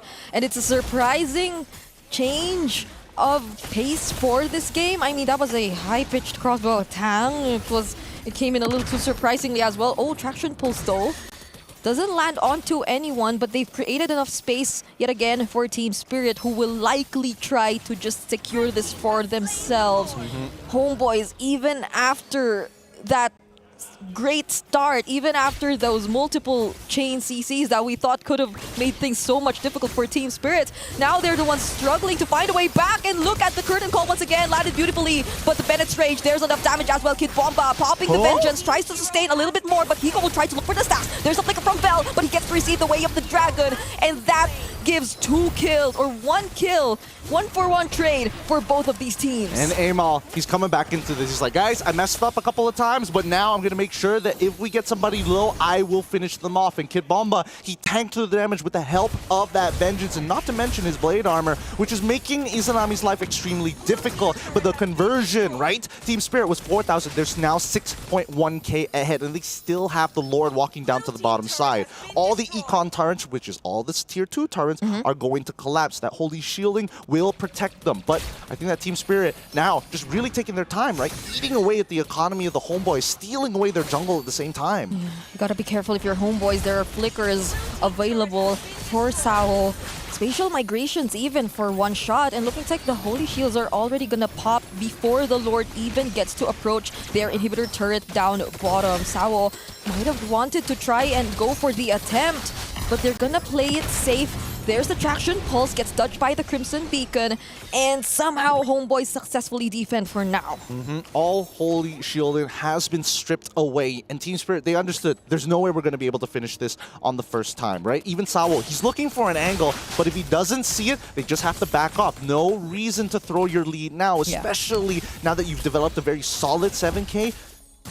In about, 70 seconds or so, Homeboys are bound to make a mistake. They have to walk back up. Malefic Gun already purchased for the side of Mel QT, and I think it really boils down to a battle of battle spells, unironically. That's true. I like how Sao, yes, tried to look for a kick, but when he saw that it might not be the best time to go for a kick anymore, just disengaged. Didn't force anything to happen anymore, because that's respect, of course, coming in from Team Spirit and them just badly wanting to hold on to the lead that they have. And now all they have to do is just to keep managing these waves, deny the potential farm that Amal could actually secure. And that's not looking too good too, by the way, because he's 2 levels behind of one shot. So even when it does come to the objective fight later on, this is a Lancelot, but the retribution won't be the same. It's not on equal footing. And I think worst yet, right? The transition piece. Izanami was supposed to be the one that gets them over early to mid. And now that we're seeing the Blade Armors coming through, and I'm pretty sure Radiant Armors are also eventually going to get built, unless he's got a Divine Glaive on top of maybe having I would say the Concentrated Energy might just be a little bit better in this particular case, just to sustain in this battle, right? Let's look at the items so far. Sky Piercer already built. And now already looking for a second item, but man, members from the side of Team Spirit already moving to their 4th item for their cores, 3rd item for their side laners. One Shot doesn't have the Radiant Armor yet, but already has the Blade Armor, enough tankiness to at least sustain the other major damage dealers of Homeboys at this point. So probably a major target for them is indeed gonna be Izanami, considering that he hasn't died yet even once in this game too. So it's going to be a huge problem for Team Spirit, because Izanami is also able to supplement a bit of crowd control, but Homeboys have to do a great job at protecting these heroes. Not just Izanami maybe, because this is a 10k gold lead we're talking about in the hands of Team Spirit. So things can get pretty messy once they approach the base. Yeah, it's looking to be a checkmate angle, and they've achieved it at a very primal time, right? Because off of this push, Homeboys are not anywhere close to the 42k mark. Team Spirit will eventually hit their final item power spikes, while Hiko, he's done with his items, right? He doesn't even need his situationals because nobody really threatens him at this point. So, unless he wants to sell his boots off for a wand. Oh god. Wait, I mean, Samo's okay, right? He tanks a bit of the damage, but there's a second wave coming through. There was a slight mistake, it seems, from Sao in terms of calculating how he could have landed a setup for Team Spirit, but it doesn't seem like he still wants to go for the reset.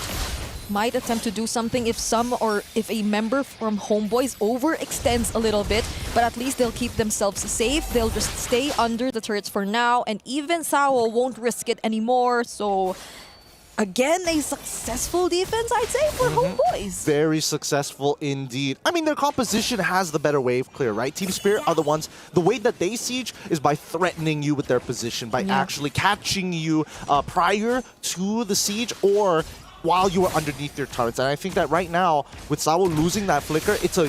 Oh, and he doesn't have the flicker, as you mentioned, to get out of that.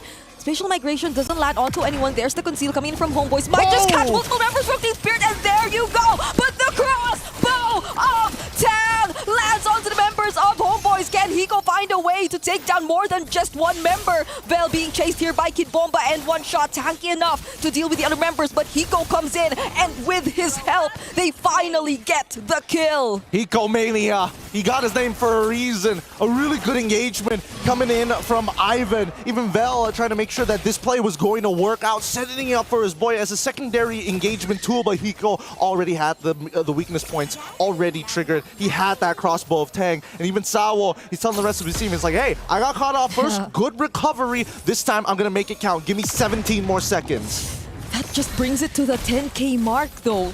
In terms of the gold lead, it didn't shrink at all. It's Sawo once again with the conceal looking to find a target, but Homeboys are gonna keep themselves safe. Even with multiple successful attempts to defend, without the Lord, Team Spirit were able to take that inhibitor turret up top nonetheless. So this upcoming objective, will Homeboys be brave enough to try and risk it? They're complete in terms of numbers, but in terms of battle spells, these two flickers that aren't in the hands of Vel and Ivan might be crucial. Extremely crucial. Not to mention they've got 2 side waves to deal with, right? Team Spirit can take however long they want to deal with this Lord, and they should be able to secure this without much of a contest from the Homeboys, and this is it. If Homeboys are able to make this one final defense, they will come back into this game on equal terms with Team Spirit, other than the minions pushing. But in terms of power level, Team Spirit, they're looking to try and close this out here. Sawo, he's used that conceal to get another inhibitor on that top side, but hadn't commit the flicker. So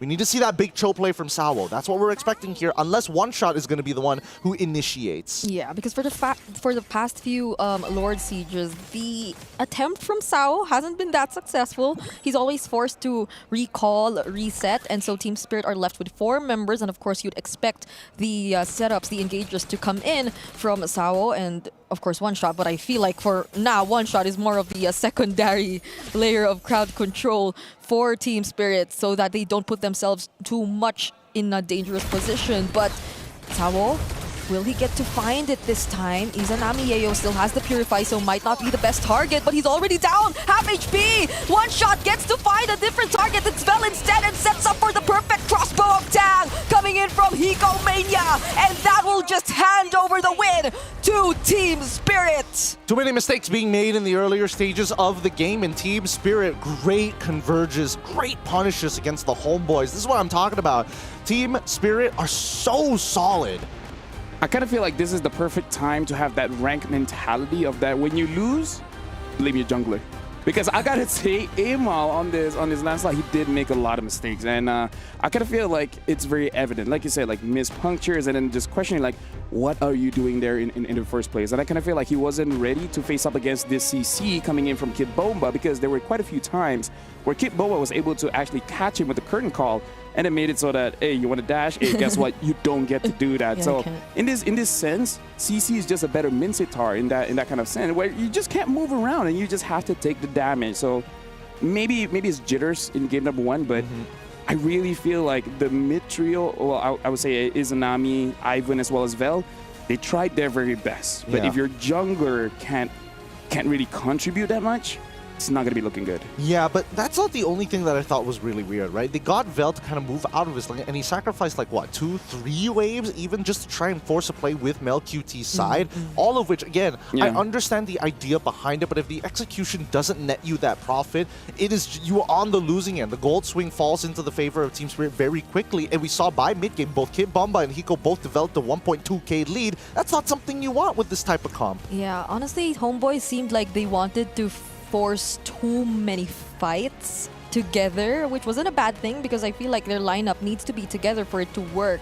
But Team Spirit, they were just, I'd say, much more composed in a sense that they've had their crucial key heroes or players just working on what needs to be worked on, and namely that's Hiko, who didn't care if he got to join the fight or not, because what's important, what mattered was that he got to get the farm. I would say is that we saw Hiko with just raw, pure mechanics, but I gotta talk about Kid Bomba's battle IQ, because more often than not, we see like in a fight he's gonna be involved, but the way that he uses the CC is kind of like he's just waiting for them to get in a bad position, curtain call, and then gets away, and then using the Yo-Yo Blitz just to get some of that HP back. But it really does look like his battle IQ is that he's using himself as a bait make them all these forced mistakes, and then trust his team to follow up, which they did. I think that's why, Kid Bomba has been such a standout player and some of the best EXP laners in the world, because he is not only trustful of his team, but he's very effective when he is utilizing his abilities. Not only that, right? Because I feel like One Shot had a lot of times where he could have been the first one to engage and then look to kind of like set up for somebody else. But really, it's that curtain call that makes the difference. Because if you lock down at least one core or even a tank, that's perfect, because you technically get a 2-for-1 if One Shot comes in with the magic thump into the Violent Requiem. You've basically locked down 2 people. Yeah, I was thinking the same. I feel like best example was the one that happened up top. Like, Kid Bomba was already kind of under the turret. He just had to bounce away to reposition a bit, but that was all him buying time because there were other members of Team Spirit on their way anyway. So they got to somehow manage the team fight, which was looking good for Homeboys supposedly, because I'd say the idea was great. The fist breaks, I'm offended, the setups, and then the follow-up damage from either the Thorn Rose or the Beatrix, because the Bennett's rage happened a lot of times. It got to burst down members a lot of times. But like what happened after that probably was the difference. Here's the thing, like I really feel like what Kid Boba did was the best example of what we mean by you gotta lie, right? You can't be too honest, because in that situation, people would think that he was throwing, right? but then all of a sudden, everyone is jumping in. But now I want to move on to say that Homeboys is not just AML.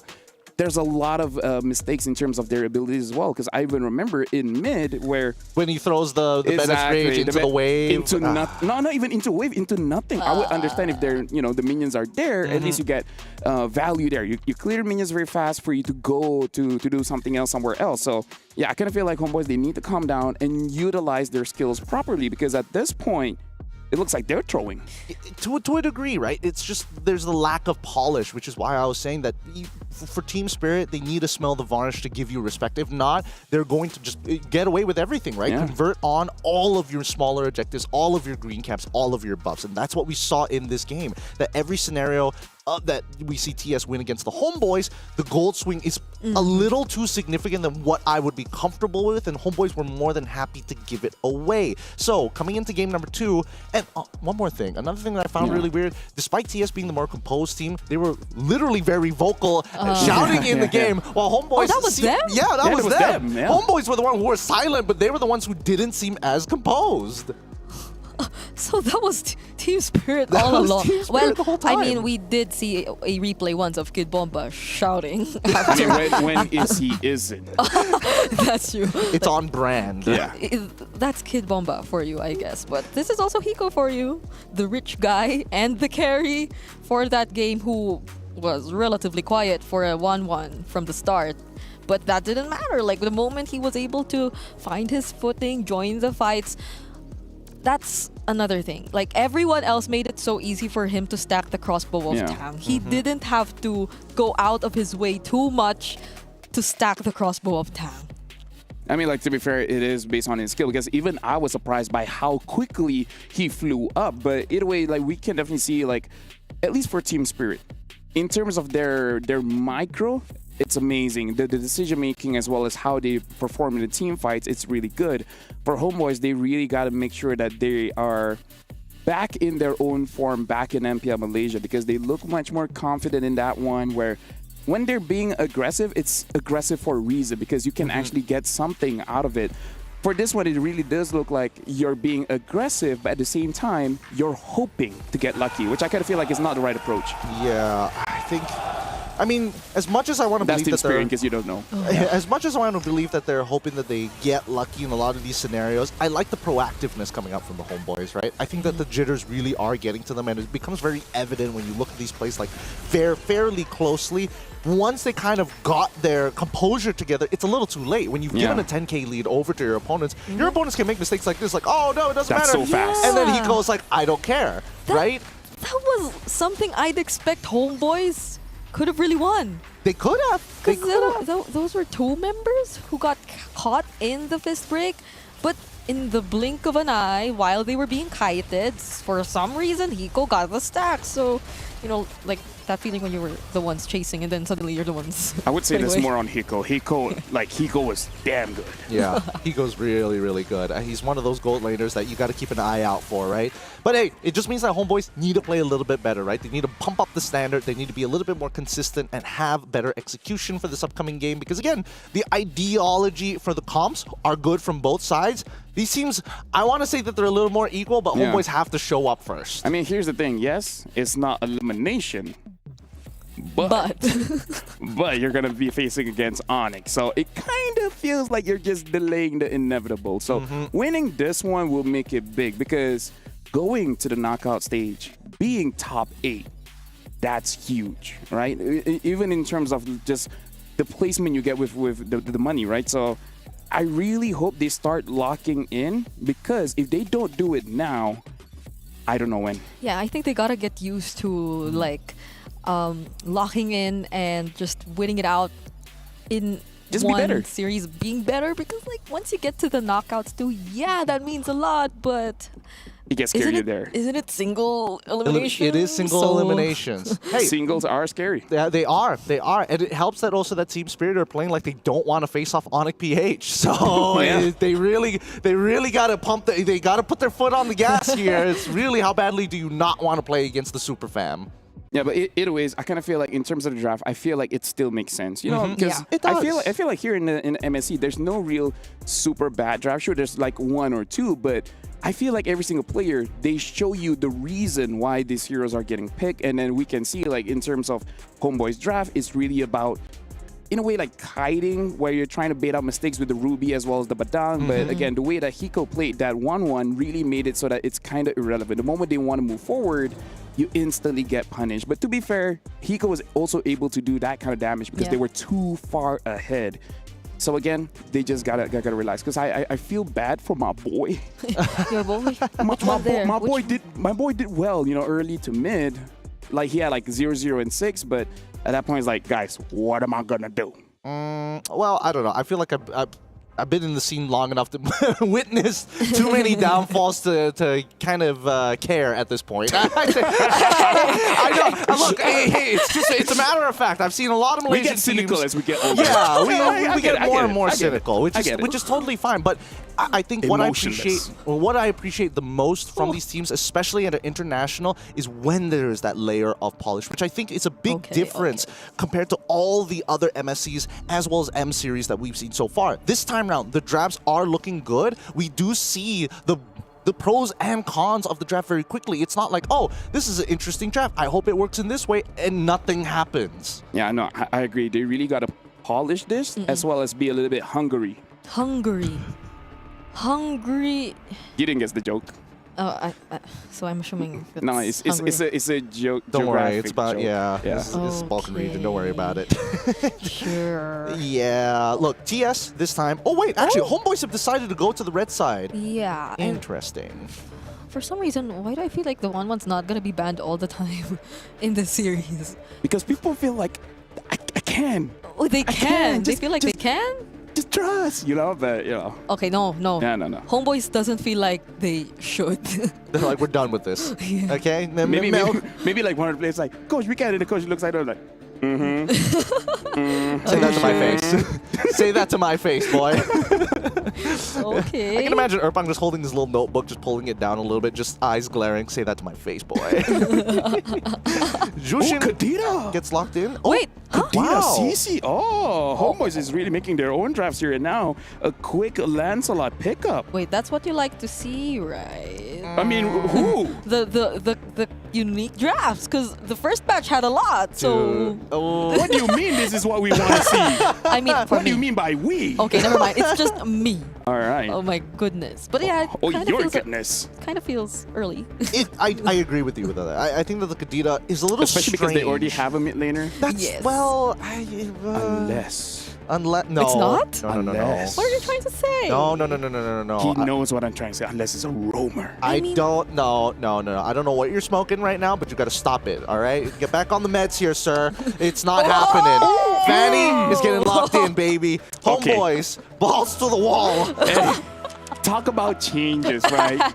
Talk about changes. Like, you know what? I feel like in that game, it wasn't hard enough. If I were right behind Homeboys right now, wasn't there a time they also went Mincitar Gold? They did do that. Just to double down. Shut up and talk, okay? But less of the talk right now. That did not work out. Yikes! I mean, like, here's the thing.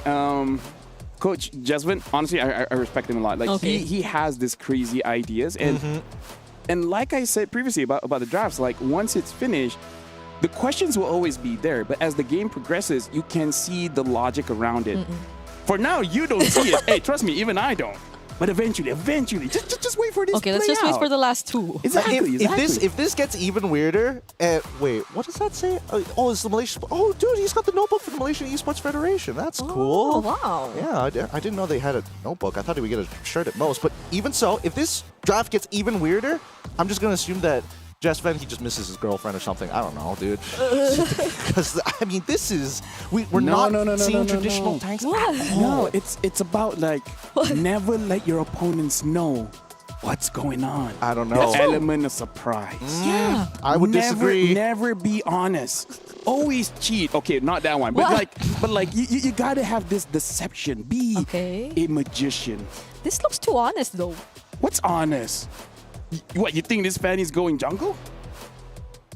Actually, yeah, probably. But you know, it's like make them think. Hey, are we not thinking about it? Are we not We're confused? thinking. I'm thinking too hard about it. What do you think about their opponents? I think we have to simplify this just a little bit, right? Because right now it's a pick-off composition from the side of the Homeboys. I don't know how they want to round off the pick-off composition or who's going to be the true setter. Because if they throw Kadita into this mix, there's already like a Badang Lancelot and as well as the Jushin.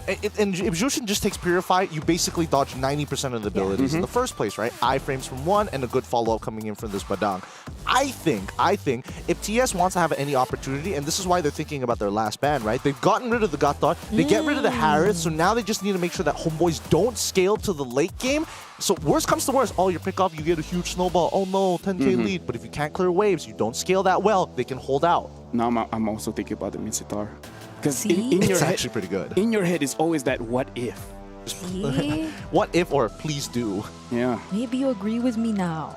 I mean, it's not that I disagree. It's more like I don't want it to be a reality. You're getting very convincing, Brigida. I'm just going to say that. You know, LaFell usually doesn't agree with me, but I think you're the only person who's made him agree with you this entire time. So, yeah, they don't agree with us. They're going to simplify it, maybe, as we asked. No, it's still snowball-oriented. It works in the favor of, like, you know, profile of picking people off. But really, are they going to, like, run with Kaja or something? They're running with Franco? Oh, actually, Franco doesn't sound too bad. Yeah, actually, it doesn't sound too bad, yeah. Urathel, alright. Okay.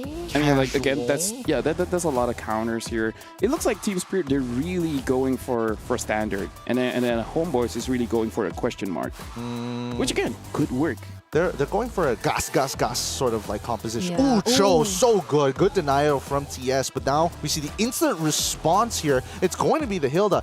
So strange. This is giving me like Ultra Legend vibes. Because it's really like Homeboys. Even if you look at how they played in game number 1, their idea is that kill them very, very fast and then hope for the best. Which, not gonna lie, I like that. It's something that I wish I can do in my ranked games, but now I'm going to throw it over to you guys where, not going to lie, I have no idea how to call this match. Yeah, I'm not sure how to call this match either, but hey, it's going to be an interesting one. The composition from the Homeboys so damage-oriented, and the setter, surprisingly enough, is going to be a combination of the Curtain Call and some of the Breath of the Ocean plus Petrify, right? That's what we're hoping to see from the side of the Homeboys. Team Spirit, they've got like we've seen compositions like this all the time within our MPL regions. But it's time. Let's head on over into the land of Dawn. MSC has been an exciting time as the Esports World Cup continues. But it's going to be Team Spirit on blue side facing off against Homeboys on the red side. Team Spirit on match point. Yep. As you mentioned, Team Spirit clearly have to respect the amount of crowd control and burst that is going to come from the side of Homeboys, which results to, again, Sunset Lover and Hiko forced to pick up the Purify because the Kadita, which oftentimes goes with a pull yourself together too, and that's no joke because they almost always have the Petrify. You can just go in and out because, again, it's much more faster this time around. And considering that Ivan's the one who can do majority of the job of just trying to disrupt the members, then you'll feel so much more confident to just go in. But Sawo responds with that flicker as well, committed onto Ivan, and the Lantern Flare immediately punishes Homeboys in their attempt. What was that? I mean, really good response coming in from the side of Team Spirit. Like, Homeboys nearly came in with Grand Theft Auto there for a moment. Not Grand Theft Purple or Grand Theft Orange in this case, just one of the green camps. That's totally fine. But even so, this does mean that Team Spirit has tempo on their side. Oh, will Amel actually try to find a target? Gets to secure the kill on Sawo. So somehow it's like a trade that's a bit delayed, but yeah, I feel like what Team Spirit tried to do there was very similar to what Homeboys tried to do in the first few minutes of the game. It's just mirrored sides, right? All right, let's look at the emblems and see whether we can get some ideas, because I'm seeing a lot of lethal ignition on either side. They're going for big burst damage. They're looking to, try and take them out as soon as possible.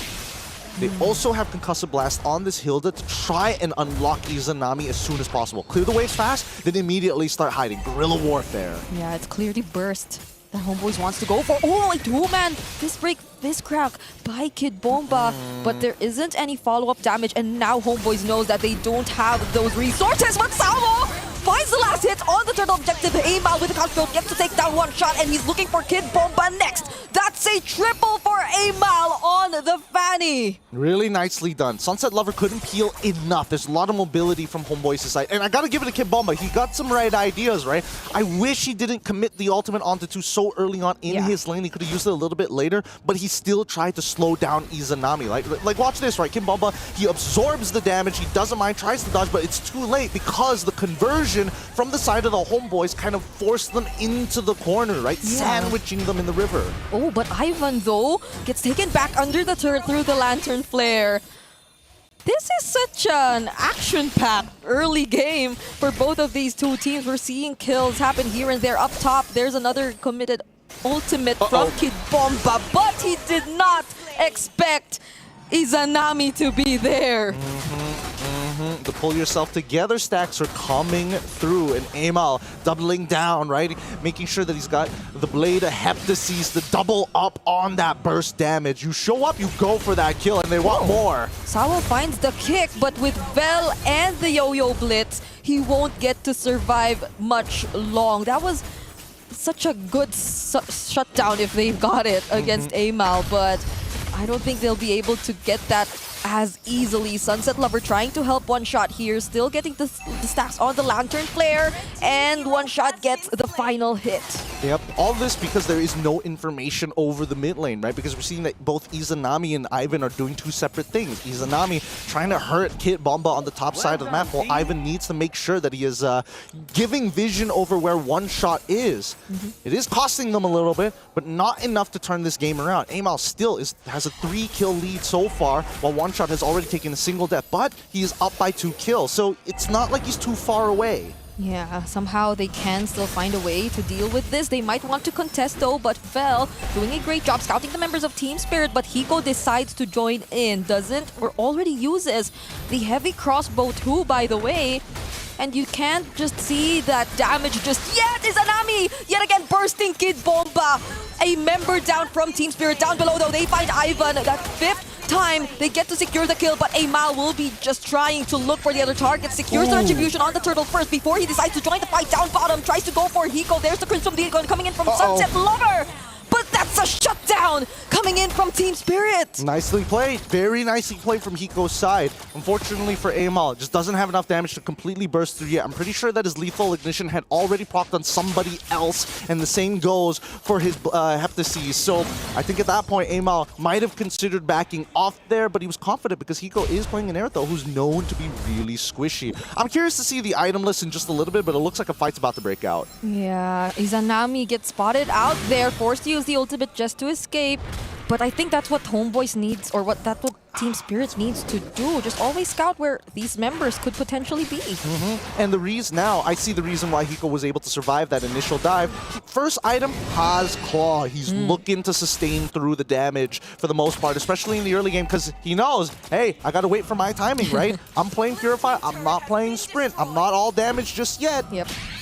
Getting through the laning stage is very crucial in this case. Oh, they get to bring Ivan down to half HP. Amal flies in. Doesn't get to damage anyone that much, but then there's the conceal. Cancelled immediately by Kid Bomba. However, there goes the fist break, blocking the path from Homeboys, but they still find a way to get in. They use the way of the dragon onto Vel, and Amal will be able to catch up, but somehow Team Spirit get to manage it. There's the flicker from Kid Bomba, but the other members of Homeboys have a way to disengage. What was that? Vel had the most ideal flank possible. The follow-up just wasn't there for the side of the Homeboys, even though a majority of the abilities came out from the side of Team Spirit. Unfortunately, Izanami didn't have his ult, and the disruption from both sides wasn't able to line up perfectly despite that flank. And I think this is the big struggle we're seeing from both of these teams, right? They are ult-dependent at the end of the day. Homeboys, they want to snowball this out of control, and Team Spirit are not giving them that ground. They're forcing them to use resources. Wow. They actually delayed the reset for Amal. Find the way of the dragon onto Vel, and yet again one shot might find another kill. Vel is already down. Izanami goes in. Doesn't get to burst anyone though. Sunset Lover finds Ivan instead. This is the time for Amal, but he gets cancelled by the Jeet Kune Do. This is Team Spirit.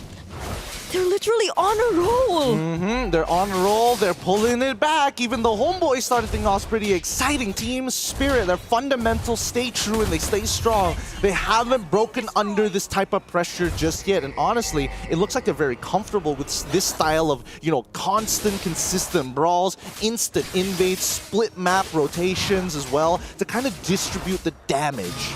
This is indeed becoming such a brawly fight. Look at the damage dealt, right? Already we're getting into the 22,000s. Yeah, this is a 9-8 kill score in 7 minutes of this game. I mean, you'd understand why Homeboys, they have so much kill potential, mainly through Izanami. And yet again, similar to what happened in game number 1, Team Spirit aren't able to deal with him just yet. They're not able to find a way to kill or take down Izanami. There's been great positioning coming in from this mid laner so far, but there are other things which matter too when the team fight breaks out. Just so long as Team Spirit still has the Purify or these crucial heroes dodge the combos from Izanami, then that's an immediate reposition and a way to re-engage in the fight. Talking about things that matter, I think Homeboys, they should keep on looking to try and force scenarios against Team Spirit, because at this point, the majority of the leads that we see from Team Spirit are actually in the hands of Hiko, right? Hiko alongside with Sunset Lover. They are the big profiteers of this. Well, I'm not going to forget about One Shot, because again, he is 2 levels ahead of Amal, and they were able to take away the purple buff. It feels like Homeboys, now they've come to a point where they've hit a brick wall, they can't seem to get past this plateau, and are now diverging resources to Mel QT. Sawo uses the way of the dragon onto Izanami. Still has the passive though. There's the flicker. Sawo tries to escape. Also has the conceal. Vel will try to chase after him. Also has the vengeance. But will it be enough? This might be the perfect time for Homeboys to go in. And there you go. Amal tries to look for a kill but gets blocked. It seems like the purple buff spawned just in time, and now Ivan might just get punished for this attempt. Unlucky, unfortunate, and One Shot takes out Izanami before he could get the heal from the ult. Everything that could have gone wrong, despite it looking so good for the Homeboys, stolen away. That was a sequence of unfortunate events for Homeboys. That could have looked like the perfect opportunity for them to finally chase after Team Spirit, because Sawo was very unsuccessful in his attempt. We have to look closely at this replay. Just look at how that path was suddenly blocked by the spawn of the purple buff. Oh, we didn't even get to catch it on camera, but... I mean, mainly because Team Spirit won't stop pouring gasoline on this fire, right? And this dumpster fire is getting a little out of control. Another purple buff steal coming up for the side of Team Spirit. Not to mention that even for Amal, he was locked onto the wall. Luckily, Amal was able to find a purple buff of his own regardless, so he's able to make things happen. He's trying to even up the pressure off of this Lord push, because let's be real here. Homeboys don't exactly have the greatest wave clear. Yep. So they might have to rely on a surprise, and that's exactly the surprise they might need. But Kid Bomba still survives! And with the Crimson Beacon going in, Team Spirit, they just keep finding targets against Homeboys.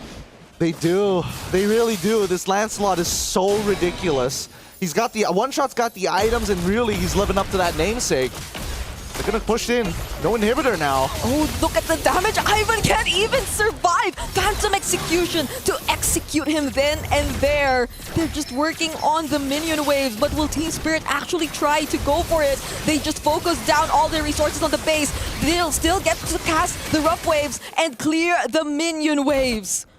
All right.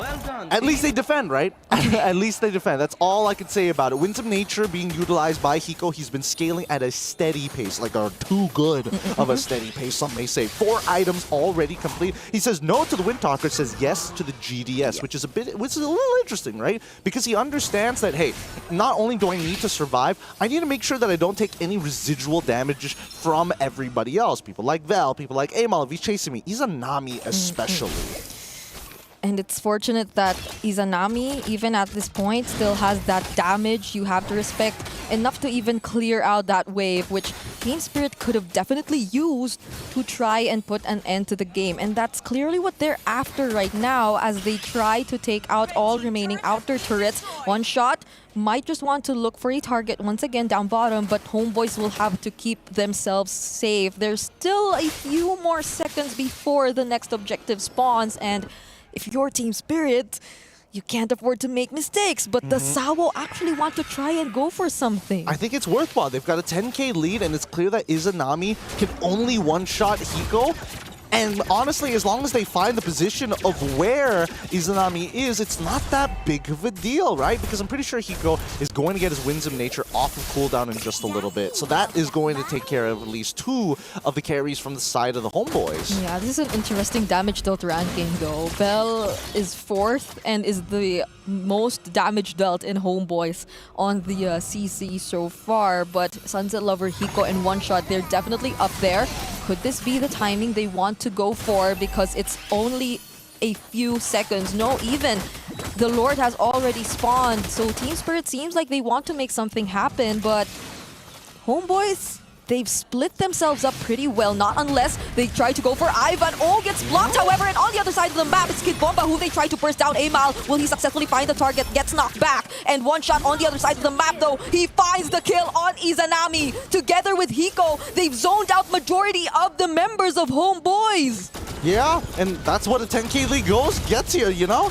I think that was a little greedy for Sawo to initiate this fight by saying, hey, Ivan's the guy that we need to start things off with, right? I'm gonna go for not only just the kick, but a flicker kick, which is a big resource to use considering that Amal is still at large. There's also Mel QT. Yeah. At the end of it all, they still get pretty much everything from the Homeboys. Every single one of their battle spells are gone. Izanami ended up dying in that fight because once again, One Shot just seems to not be able to make a mistake. Yeah, luckily it went that way, right? Because the kick seemed like it was something Homeboys could have punished. And I don't think that the other members went for the wrong targets either. Amal onto the back lines.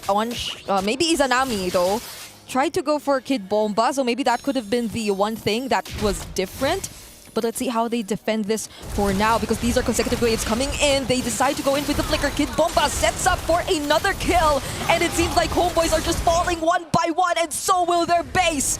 Team Spirit shall advance to the knockouts. Well done. Team Spirit representing EECA, going to be showing the world that they're back on that world stage, and my God, are they great at closing out this show.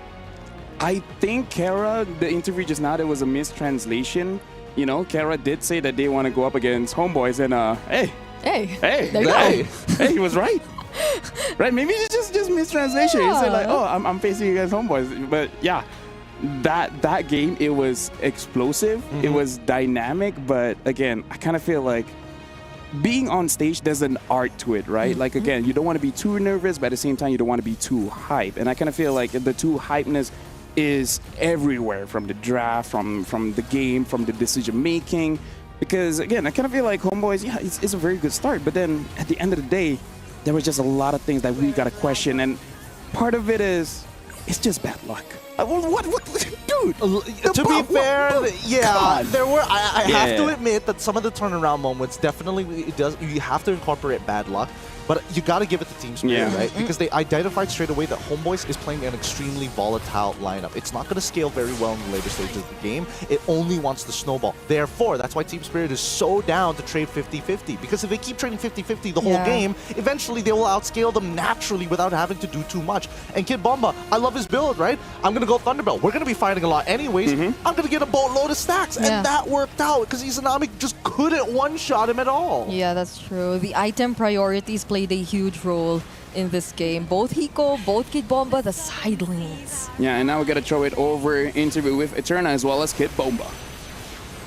Thank you so much, casters. We're here now with Kid Bomba. All smiles right now, Kid Bomba. Hello, everyone.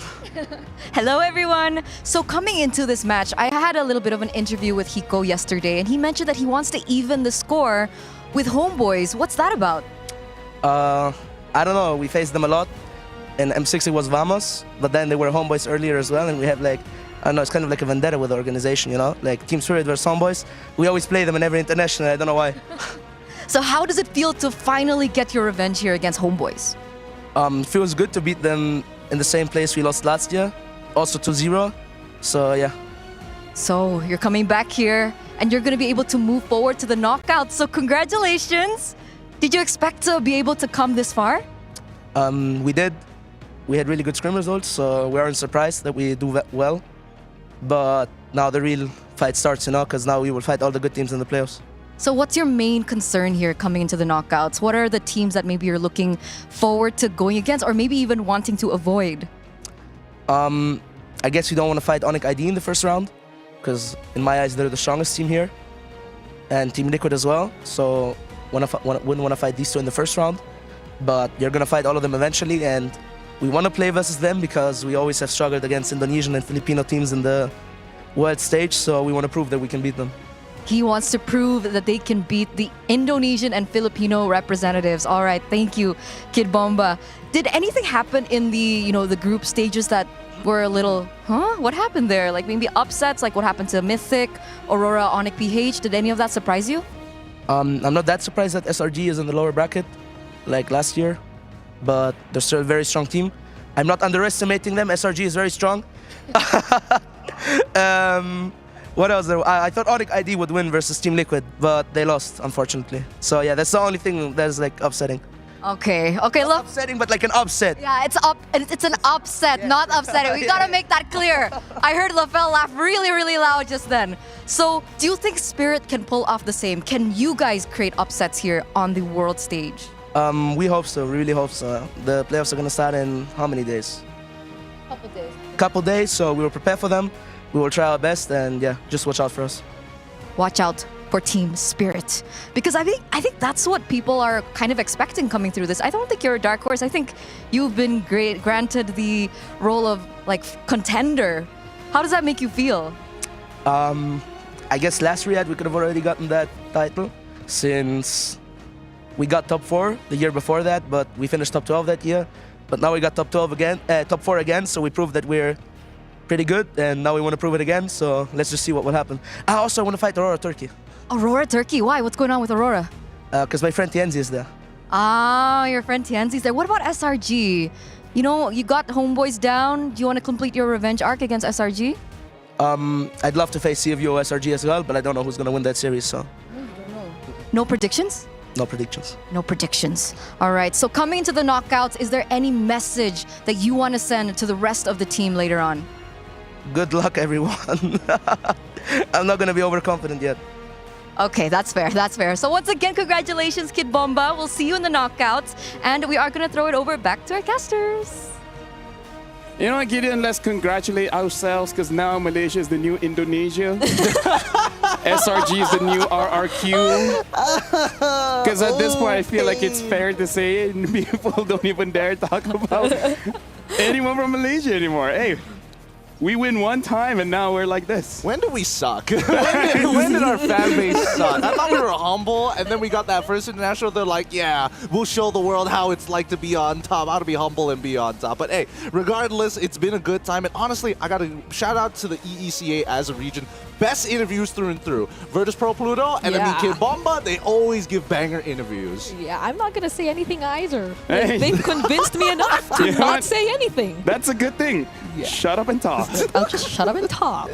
Oh boy. I mean, in this game alone, right, it definitely feels like Homeboys, they took a very risky gamble with the composition that they ended up with in game number 2, and Team Spirit took full advantage. But I think the scariest part about them, as soon as those first couple of Lords come out, you can feel like that impending doom, right? They're ending this game with like an 11, about 12k lead. It was a very similar situation to game number 1. Mind you, it reached another 12k gold lead, so that doesn't look too good. I'm choosing my words very, very, very... Malaysia's the new Indo. Yeah, I'm choosing my words. That didn't look too good, but... Indo, you need to step up. Yeah, they still have a lower bracket. So, Homeboys, but that's against Onyx, so I'm not going to say anything again. Let's check the match MVP of this one. It's going to be... It better be. Hold on. Hiko! Okay. Yeah. Yeah. He's good. Let's not question it. I would say, like, considering his performance in game number 1, I can kind of see it happening, right? Personally, for me, I would probably say one shot in this because in both matches he played a strong game, but Hiko definitely is like an absolute rock because we haven't seen him lose a lane just yet, and even when pressure is applied towards him, his item builds really reflect his game IQ, and not to mention his just gold management overall. Yep. This guy, he seemed too reliable on the gold lane. Too reliable. Maybe just a little bit less reliable would be great. Yeah. They need not put too much attention on him anymore. He still got to manage everything, and in the late game, did what was expected of him for his team. Kids, be like Hiko. Don't gamble. Be sturdy and straight. And now we got to look at the groups here just to see how things have been shaking up. This is going to be pretty interesting because, like Bomba said, even he doesn't want to predict anything. SRGOG going up against CFU Gaming, a rematch in a sense. Onyx ID going up against Virtuous Pro, where Onyx ID, we heard from Kibomba as one of the strongest teams, and now Virtuous Pro as well. Even though they came from the wildcards, they definitely look very, very strong. Yeah. I'm still looking at SRG versus CFU though. I don't know. This is a repeat of like M6 all over again. I mean, I don't know. I'm nervous. Even I don't want to see anything. How many super plays can Innocent pull off against this team before they're like, when do we let it happen? Are we just letting this happen? Are we just, giant TikTok reels on a stick? That SOD, can it happen again? I don't know, but... Hey, just ban Moskov. Yeah, now we're looking at Group B here, and Aurora Gaming going up against Team Flash. Good luck, Team Flash. And then Homeboys going up against Onyx Philippines. Good luck, Homeboys. Yeah, it's not looking good for Group B, right? Obviously, because of the upsets that have happened, it really kind of changes the dynamic of how this group works. But regardless, seeing both RRQ and as well as Team Spirit move on is already a really good accomplishment. At least RRQ don't have to worry about getting grouped. Team Spirit looking to not only take top 4, but go a little bit beyond. Okay. I'm gonna be second batch tomorrow, so let's look at the schedule. I want to see what matches I'm gonna be looking at. We're starting with SRG and CFU, and then Onyx against VP. Okay. Hey, at least you can wave off Flash SG. Yeah. So it's Group A first, and then Group B. So we'll follow that order. I think Team Spirit is Homeboys. But other than that, Yeah, other than that, it's fine. See, even the production don't dare to touch Malaysia. They're like, no. They're cursed. Their fans are whack. That's just not okay. I like that now it's basically canon. Don't touch Malaysia. The players don't dare do it. Casters don't dare do it. Production don't dare do it. Hey. We won one time, and now we conquer the world. Either way, that's it for us, folks. I hope you guys had fun. We kind of did. This is Brigida. This is Gideon. My name is Afel. Tomorrow's going to be amazing matches, depending on which team you guys are supporting. And we'll see you guys tomorrow.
Thank you.